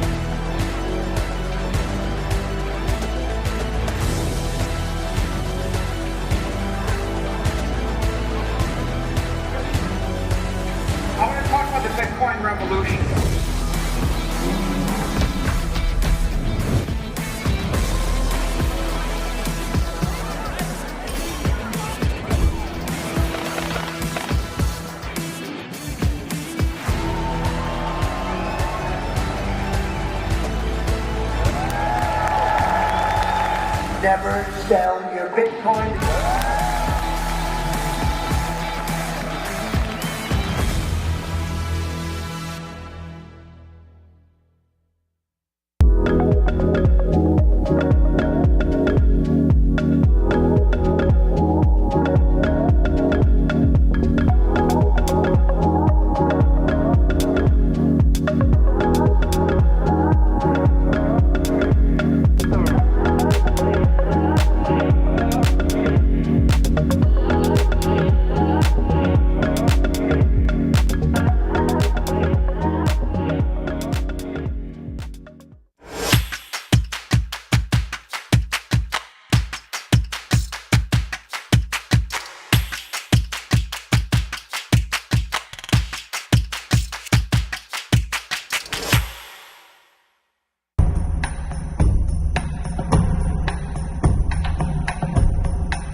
Broadcasting live at PubKey on Inauguration Day, the U.S. SEC publishing a statement announcing the resignation of Gary Gensler as chairman. The Reign of Terror officially over. Donald Trump following through on campaign promises. Day one, Gary Gensler resigning, expecting a new head of the SEC. We're back talking predictions with our round of special guests. We've got Shinobi to the far left. To his right, Frank Corva, going through his predictions for what the world will look like after the first Bitcoin president leaves office on January 20th, 2029. Frank, what do you got for us? What does the world look like in 4 years? I think over the course of these 4 years, we're going to constantly have to refocus Trump. So the work of David Bailey, our boss, sitting at the round table with Trump, explaining what Bitcoin is, how it differs from crypto. I think now that Trump has a taste of meme coin culture, DeFi culture, all of this, I think we're going to constantly have to say that Bitcoin is something different and we need to talk about it a little bit differently. I don't know if you guys agree or not, or if maybe Trump just goes, I don't know, full crypto meme coin mode. Of course he will. Let's make that real for people. What does that mean? Does that mean you want to see a legislation that considers Bitcoin separate from cryptocurrency? Let's give a specific prediction here, Shinobi. You know what? I think I will make a prediction. I love it. I think it is very likely that Trump winds up alienating the entire base that he's built up just by shilling and pushing like these. And do we mean the Republican Party or just the crypto constituency? Like average voting base. If he keeps pushing things like this, and average voters who were not in this space, have no experience with this space, just jump into these things because Trump is shilling them or like he's approving or connected to them, and they lose their money, like that could wind up building like serious resentment against him and the Republican Party. But Shinobi, I've heard the influencers on X, Trump could airdrop Trump coin to his rally participants. There's ways he could get people to install their first wallets. You don't see any good coming from this activity. No, I think that people are going to lose money, and it's the same thing with these types of projects. The savvy traders who understand the dynamics milk clueless retail investors for their money, and retail walks away broke. These savvy investors walk away with all their money. It's what happens every time. And if he repeats that at a mainstream scale and actually pulls in new people into this space, like that is going to create serious resentment when you have people looking to him as a leader of this country, like as somebody to fix their problems, and they get pulled into things like scam coins and meme coins by him and lose a bunch of money. Like that's the type of thing that will just completely twist people's perception and attitude towards him. Yeah, I agree with this, and I would say I'm buying Frank's prediction here, and I do think that the average person, we've heard Trump talk about inflation, the cost of living, I don't think he's going to be able to make the connection between that and his meme coins. Yes. With his Trump, Melania, I think that the opposition here has a chance to really attack Trump on this point, and I think if I were them, I think this is where I'd start, right, in terms of trying to get the crypto constituency back on their side, because essentially Trump has to improve the economic lives of people in America. He ran his entire campaign on that, and inflation is still high. Yep. There's no signs that inflation is going to go down. Anywhere, right. This plan to increase tariffs and lower taxes, hypothetical, may or may not happen. Yeah. So I think there's going to be a tremendous amount of pressure on him. And I do think that despite the Bitcoin and crypto voter turnout, I do think that Bitcoin and cryptocurrencies remain unpopular. I think people do not like being left out of investments that go up, right, and they don't like losing money on investments when they go down. As we saw with FTX, how quickly the political winds can shift. I do think you see something, another realignment, maybe in the not too distant future, maybe as soon as the midterms. Yeah, and I think this is important, and really shout out to our boss, David Bailey, not just saying that because I work for him, but for really trying to explain to Trump what Bitcoin is, why it's important to differentiate between Bitcoin and crypto. I know David's been catching a lot of flack online, but he really does do his best to be at the table amongst the sort of crypto world and to make the case for Bitcoin. I think we really do need that because I'm sure Trump, like many other people, just conflate. They just think it's all the same thing. We know that it's not the same thing. We know the difficulty adjusted proof of work algorithm. We know that this differentiates Bitcoin from a lot of the other coins out there. The hard cap on the amount of Bitcoin that's out there. These things are really important, and it does actually really worry me when I hear about, like, to be blunt, I think my mom and sisters are watching, so please pardon my French, but we don't really need a shitcoin reserve, right? A Bitcoin reserve, maybe. I think it's prudent for people to hold Bitcoin, but if we start putting XRP on the balance sheet of the United States, I think it's just going to be sort of cringe-tastic, to quote our friend, Mr. Normies in Shambles, who's here with us at PubKey today. I think it's going to be a hard fight for them to keep other coins out of a reserve if it does actually become enacted. We've seen the trend of most Bitcoin companies is to become cryptocurrency, crypto company, right? Diversified. Yep. And I think the appeal of this idea of American coins being owned by America, it's a good meme. It's dumbed down, right? That's right. So that the average person can understand it. Yeah, I mean, look, I think you're going to see a political realignment at some point during Trump's candidacy. I think that is for the best. That is Bitcoin becoming apolitical, non-political. Yep. I think it's great. Obviously, the SEC chair, great to see him gone, but curious to see what's next. All right, next prediction: Frank Corva, business correspondent. For as much as I'd be interested in seeing this happen, I'm going to predict that Bitcoin will not become legal tender in the United States, at least. And I'm not trying to drop a black pill here at the end of the stream, but I actually don't necessarily think that's inherently a bad thing. I don't think anybody should be forced to use Bitcoin. So we saw when they made Bitcoin legal tender in El Salvador, there was a lot of pushback, and I think Bitcoin should be a voluntary system. People should use it voluntarily. So I don't think it's necessarily a negative thing that it doesn't become legal tender, but I just don't think that happens. I see some people throwing that around, and I'm not getting. It seems to be that there's no real traction with that, at least judging by certain responses. Yeah, I'm buying that prediction. I think there's no chance that Bitcoin is put on a similar level as the dollar in the United States. Yep. I think you can see the trend of the current legislation is to think of Bitcoin as an investment, and I think they, as Shinobi said, like Bitcoin in that lane, and there's no reason to disrupt that. I think that's fair. Yeah. My last major one, I think is as exciting as a business reporter.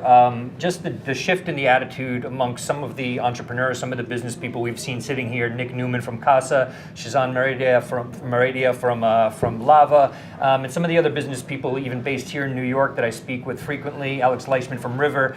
There's just a great deal of optimism, and I think that you're going to see a lot of Bitcoin businesses either come to the re-domicile here or feel more comfortable starting up here. And I think that that's good on a number of levels. That's how we avoid the next FTX from happening. So I think that this is a good thing. I'm still sort of worried about, certain regulation about what these businesses are, what they have to do in terms of AML, KYC, and all that. But I think it's a good starting point to have them back on U.S. soil. So the prediction here, Bitcoin companies coming back to America. The United States. I think very few of them left in actuality, and I think, nice to see some more startups coming. I mean, that would be great, right? I'd like to see an initiative to maybe start more businesses in America. Maybe Yep. I'll throw it back to you. Do you think that Donald Trump will give money to businesses, Bitcoin businesses that start in America? Do you think he could actually promote Bitcoin entrepreneurship like we've seen a Jack Dorsey or a Jay-Z, those kind of people? Shinobi, your take? I really feel like he's just going to kind of open the floodgates. I really think his modus operandi in this space is allow everything that he can possibly get away with allowing, try to find some way to profit off that himself. Even looking back at his first term, there were very kind of on the line examples of him using the office to create revenue streams for himself, tertiarily to that. And I feel like this space is just the perfect vehicle for that. Anything that he can allow that makes money, that he can get a cut of or do his own version of, I think he will try to push that, whether it's through his executive authority, whether it's trying to get people in Congress on board to do it legislatively. He's just going to try to open the floodgates as wide as he can. I'm going to throw it now to maybe some predictions that I'll throw to the floor, see what you guys think about it. A few big names we haven't talked about going viral for their participation at the inauguration. Mark Zuckerberg, CEO of Facebook, rebuilt himself now as a influencer. He's muscled up. He's cool. Mark Zuckerberg, does he embrace Bitcoin? Does he get involved in cryptocurrency? We saw him try to start his own stable coin. The question to the floor, before 2029, the end of the first Trump administration, does Mark Zuckerberg enter the Bitcoin and cryptocurrency markets? Shinobi, your take. I think there is a very, very outside possibility that Meta does some. Let's get a yes or no. Like you're betting it all, one or the other. Mark Zuckerberg, is he buying Bitcoin for Facebook? No. Is he launching his own meme coin for Facebook? The type of wealth that he already has, like Bitcoin is not going to be a motivator for him in the sense of I can accumulate more wealth like this. I think any type of push or like acceptance from him would be this is a useful thing to integrate into Meta. Frank, over to you. We're talking about Mark Zuckerberg, the muscled multi-billionaire. He's cool. He's back. That's your opinion. He's gonna buy Bitcoin in this Trump administration. I think he's got to align with Trump. I think Mark Zuckerberg is whack. That's where I'm going to start. So I'm starting there. I think throwing it back to the 2000s. So you think Facebook doesn't buy, no Bitcoin buy from Facebook? Not Bitcoin, maybe cryptocurrency. Maybe crypto. And I feel like it's going to be, I don't know, USDC, some stable coin that gets integrated. Stable coin integration to Facebook. There's a prediction. But to shout out to one of our old editors here at Bitcoin Magazine, Mark. It's this idea that stable coins sort of step in where Bitcoin should have, right? So Bitcoin is the true open internet money protocol of the internet, whereas stable coins there's an analog form of money that back these things. It's not the true digitally native form of money. I see Amazon, in the next 4 years, Amazon integrating USDC, maybe USDT, Facebook, all of that kind of stuff, but it's going to feel very vanilla. I'm not holding my breath waiting to see Facebook, facilitate Bitcoin transactions with no AML, KYC or something like that. I don't think that's coming anytime soon. Next name, inauguration attendee, 2 thumbs up for Manifest Destiny to Mars. Elon Musk owns Bitcoin. Tesla, his company, owns nearly 10,000 Bitcoin. SpaceX owns Bitcoin. Do we see Elon Musk start taking Bitcoin payments again and start adding Bitcoin to the balance sheet during this first Trump administration? Shinobi. I don't think that he will start accepting Bitcoin again. I feel like that was kind of a meme thing that Tesla did. And honestly, as much as he made a big kind of virtue signal over the energy use and whether it was renewable or not, Bitcoin has always had a tremendously high percentage of the network powered by renewable energy. It's one of the most renewable powered industries in the world. I feel like he dropped that because it's like most things that accept Bitcoin, like some tiny fraction of the population. So your prediction, Tesla will not buy Bitcoin. They will not accept Bitcoin payments. I won't discount them buying more Bitcoin, although his accumulation for Tesla and SpaceX have been very conservative. Well, now almost $1 billion being on the balance sheet. His treasury play has obviously played out well. Isn't he looking at a Michael Saylor, looking at what's being done with these public companies? Tesla, do they get back in to Bitcoin, Frank? Elon has actually been very rational, unlike Saylor, with his degenerate gambling. I think it was during the 2020 market cycle, but he even made a massive sale of the testing Tesla liquidity. Exactly. Like he wanted to see how the market would react if he actually had to dispose of and make use of that capital, rather than this deranged Sailor-like accumulation to no end. Like he's thinking, obviously, like using this as an actual asset. Like I'm not just going to buy it forever and do nothing with it. He wants that to be, something actually useful on the company balance sheet. And for that to be useful, you have to be able to buy it and sell it and actually deploy that capital, not just leverage it. Last prediction, we've got the Department of Government Efficiency, Doge, starting today, a new government department weeding out the inefficiencies in government. Predictions about Doge and Bitcoin and cryptocurrency. Does the Doge administration, do they start pushing Bitcoin proactively? Shinobi, in your view, does Vivek Ramaswamy start using Bitcoin to improve the efficiency of maybe these government organizations? Do you mind if I field this one first? So I think this is important. So I spoke with Vivek before the election, interviewed him for Bitcoin Magazine. It's in the last print issue for anyone who's holding it. I think Vivek, very similar to Saylor, thinks of Bitcoin as capital, right? I don't see them integrating it in any meaningful way in terms of using it as a currency or using it to promote any sort of efficiency. efficiency. I don't think that's really the point. And I think Bitcoin is capital, and I think it's fine to conceptualize it like that, but I don't see them using it for anything more than that. And I don't think they're going to have any sort of hands in, I don't know, thinking about Bitcoin as capital on behalf of the U.S. government, and that the Strategic Bitcoin Reserve will do that. I don't think they'll be involved with that. So no, I don't think they really look at it maybe similar to the way a lot of our viewers or readers do Bitcoin as a currency. There seems to be a bit of a rift in the way of thinking about this stuff, at least for now. I don't think it's mature enough I don't think it's been fully monetized enough to put it in a certain term. Well, of course, the Trump administration alive, active, and sworn in as Donald J. Trump has taken office. We're awaiting executive orders maybe to come by the end of the day as Donald Trump goes to the Capital One Arena to sign more executive orders. Of course, all eyes on a strategic Bitcoin reserve, all eyes on the freedom of Ross Ulbricht. We'll be right back after these messages with more from PubKey in New York.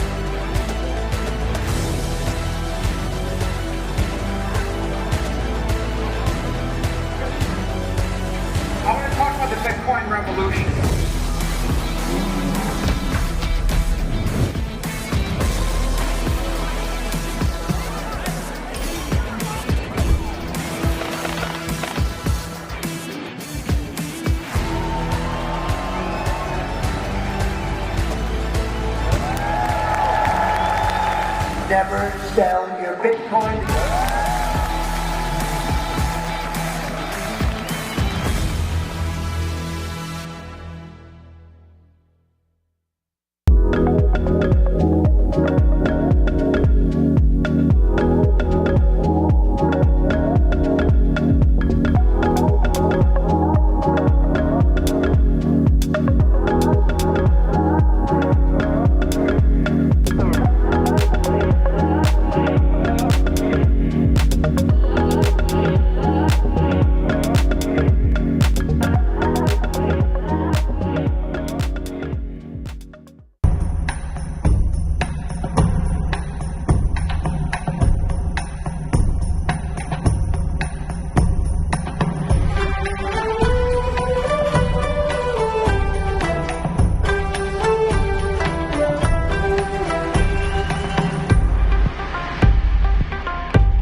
The Bitcoin is going to the moon, as we say. It's going to the moon.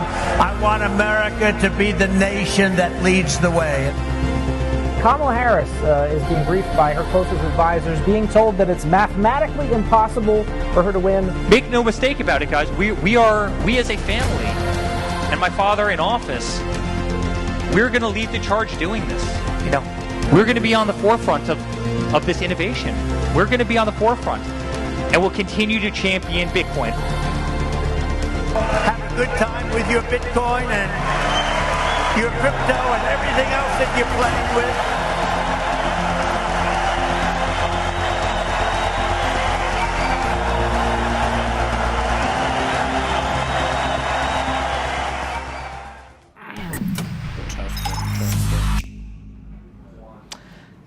It's Inauguration Day 2025 presented by Gemini. We're here at PubKey in New York, wrapping up but expecting certainly more action to come. The price of Bitcoin on Gemini.com, America's exchange, fighting for $104,000. We've got a new round of special guests all the way to my left. Nick Carter, founder of Castle Island Ventures. To his right, Aubrey Strobel, host of The Observation and of Trust Machines. We're diving in now to the crypto ball. People at home have been seeing some of the talks, the interviews, the dining, the political establishment, mixing that happened. Nick, curious for your take on the crypto ball. Was this a historic event for Bitcoin?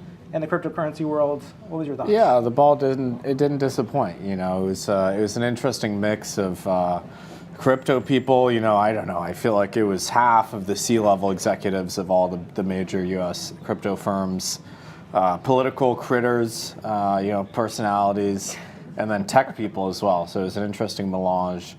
What did it feel like to be there? I mean, this is something we, as a constituency, as a voting group, have put Donald J. Trump in office. We've created the first Bitcoin president. Did it set in for you when you were there that this has happened? This has been an achievement. No, I mean, look, it was a new feeling. I mean, to see these political elites mixing with Bitcoiners was different.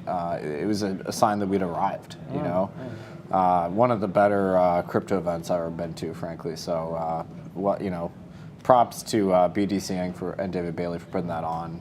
And yeah, I think it was a real success. Aubrey, you rubbed shoulders there. You saw people out in the crowd. Who'd you see? Who was there? What was the feeling? I mean, there was a lot of tech people there, obviously. I mean, we had Snoop Dogg there who got a lot of heat for performing, actually, at a MAGA event, a crypto event, even though it wasn't MAGA first. A lot of people were criticized for being there. So it was kind of an interesting energy in the room, to be honest, because it was a lot of people who have come around to Trump in this new election that in the past kind of disavowed him. And so I think even in the crypto space and the Bitcoin space, there are people who were unsure and then came over.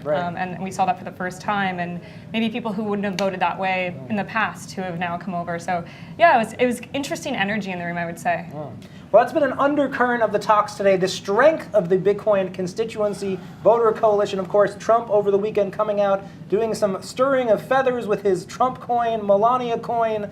Nick, as you look at this coalition, you have Bitcoiners who want to see the strategic Bitcoin reserve. You've got crypto folks who maybe love the fact that Trump is now active in the markets, has most of his global wealth in crypto. Does this coalition maintain through the first 100 days and thereafter in the Trump administration? I mean, look, the cracks are starting to show, right? You know, the Solana people are happy. The ETH people are upset. You know, they don't like the fact that it's a Solana first meme coin vibe for Trump.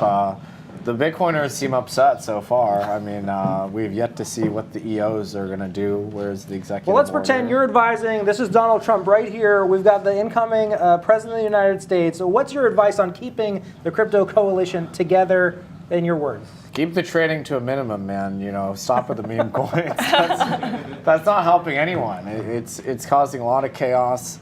It's an unnecessary distraction. I think the meme coins devalue the seriousness of his crypto and Bitcoin Well, to be policy. fair, let's take World Liberty Financial, right? This is a DeFi project. This is done in maybe some of the ways that the crypto influencers would like to see. They're maintaining a treasury of cryptocurrencies. I mean, maybe credit where credit's due. I mean, hasn't he been trying to make a big tent here? He has, yeah, and they own, I think, Ethereum and various DeFi coins and Bitcoin. And as of today, buying wrapped Bitcoin. $47 million worth of Either Bitcoin. 47 or 4.7. I can't tell whether people can add a decimal anymore. Or not. Some amount of Bitcoin, but wrapped Bitcoin. Yeah, look, I was critical of that too. Look, you're either an entrepreneur or you're the president. I don't think you should be both, frankly.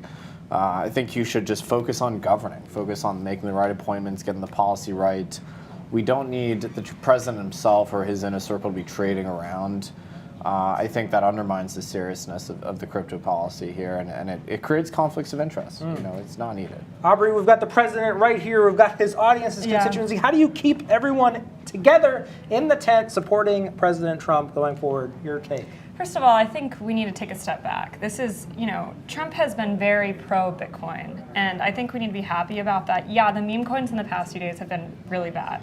However, people are mad right now that he didn't, in his first speech as, 47th president, talk about a strategic Bitcoin reserve or didn't talk about Bitcoin or crypto generally. He's going to get to that. He was going to get to that. I do believe that. I think he has JD in his corner, who's a big Bitcoiner. He has a lot of people. He has a crypto AI czar now. It's not like he's not going to get to that. We just have other issues that people wanted to talk about. We have hostages, we have immigration, you know. The whole southern border thing. Exactly. I love Bitcoiners. I'm a Bitcoiner, but like sometimes it's not all about us. It's about America right now. He's trying to come together and unify the country. He is going to do that. He's going to free Ross. He has 200 executive orders today that he's going to be signing. So like, let's have a little patience. I think people like to get in there and just sort of comment. Well, people are struggling. Inflation is high. He has a mandate to revive the economy. Doesn't Bitcoin help this? Doesn't crypto help this? Haven't we been talking about competitiveness? Getting American innovation started? Isn't there a way to connect the dots here, Nick? It's part of it. Bitcoin is part of the American dynamism platform, onboarding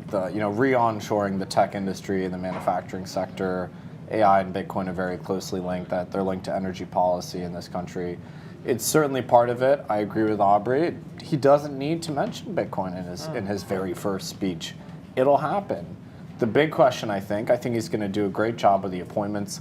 The biggest question by far is the SBR. What does it look like? Is there one? Is it a stockpile? Is it the acquisition of additional Bitcoins? To me, that's the biggest open question. I think we'll find out in the next couple of days. Well, of course, still to come, executive orders possible as Trump heads to Capital One Arena. I want to go back to you, Nick, and just talk about the first 100 days. What's success? Let's say Trump gets an A+. He does everything right in the first 100 days for Bitcoin and crypto. What does he do in the first 100 days to get that A+ from Nick Carter? I'm not asking for a reserve. I think that'd be a bonus, nice to have, but that's not top of my list. For me, I think he's done a lot of the important things already. Atkins at ACC, like that is going to be a great move. Besson at Treasury, he looks to be very poised and serious. I'm looking forward to the appointments at the OCC and the FDIC. For me, shining a light on some of the malfeasance that happened under Biden with regards to debanking Bitcoin and crypto startups and entrepreneurs.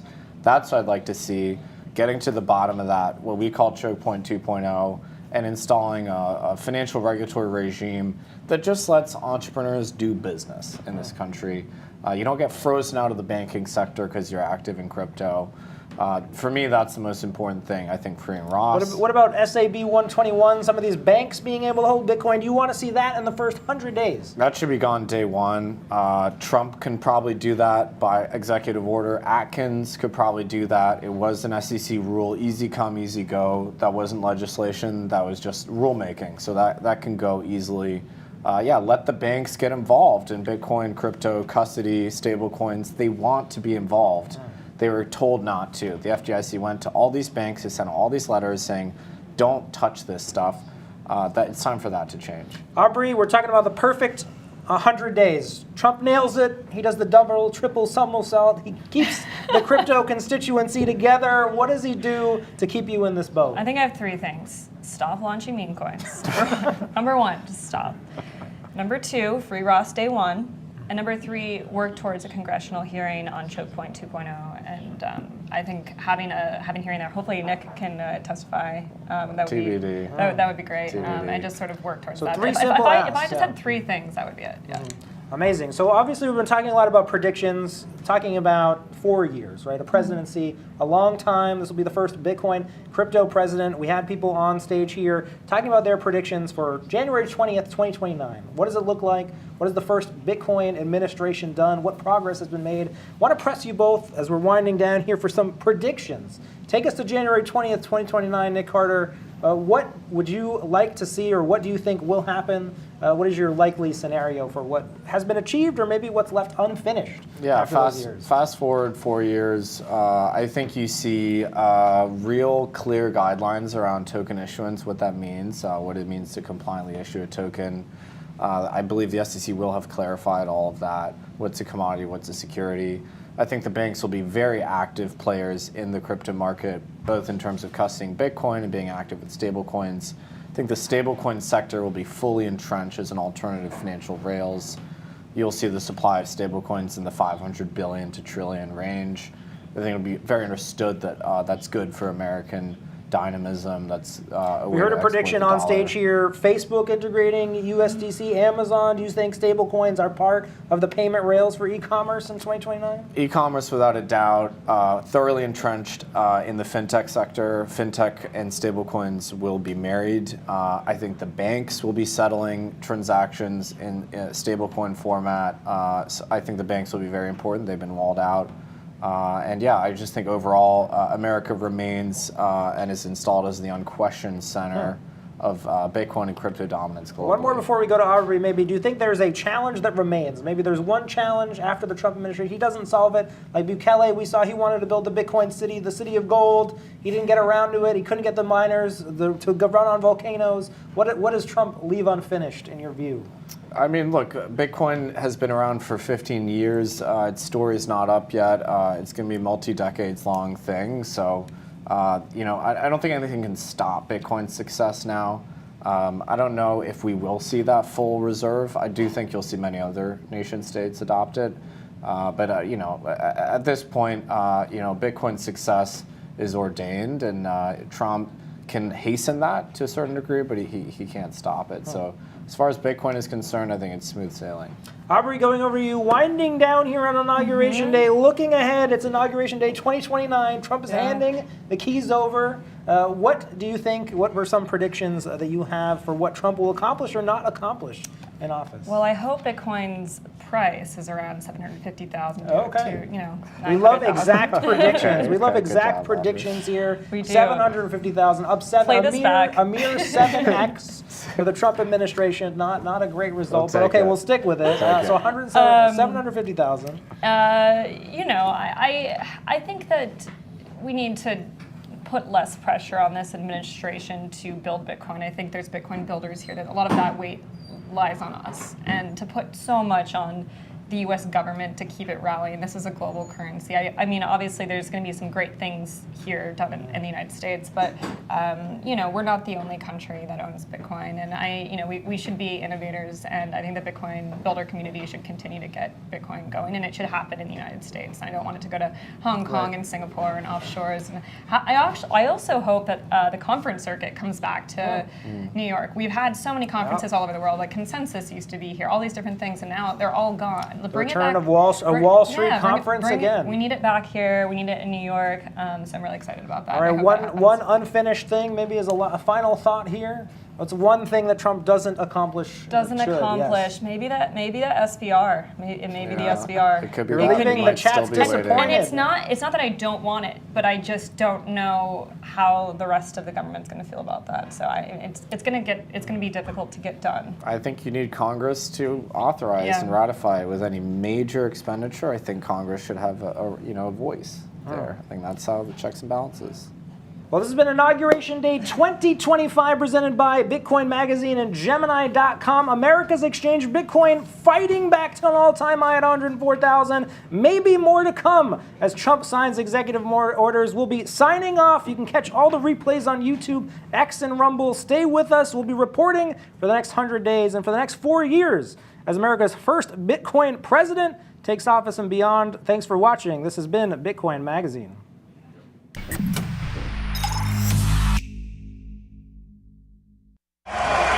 Hello, Bitcoiners. The Bitcoin is going to the moon, as we say. It's going to the moon. I want America to be the nation that leads the way. Kamala Harris is being briefed by her closest advisors, being told that it's mathematically impossible for her to win. Make no mistake about it, guys. We as a family, and my father in office, we're going to lead the charge doing this. You know, we're going to be on the forefront of this innovation. We're going to be on the forefront, and we'll continue to champion Bitcoin. Have a good time with your Bitcoin and your crypto and everything else that you're playing with.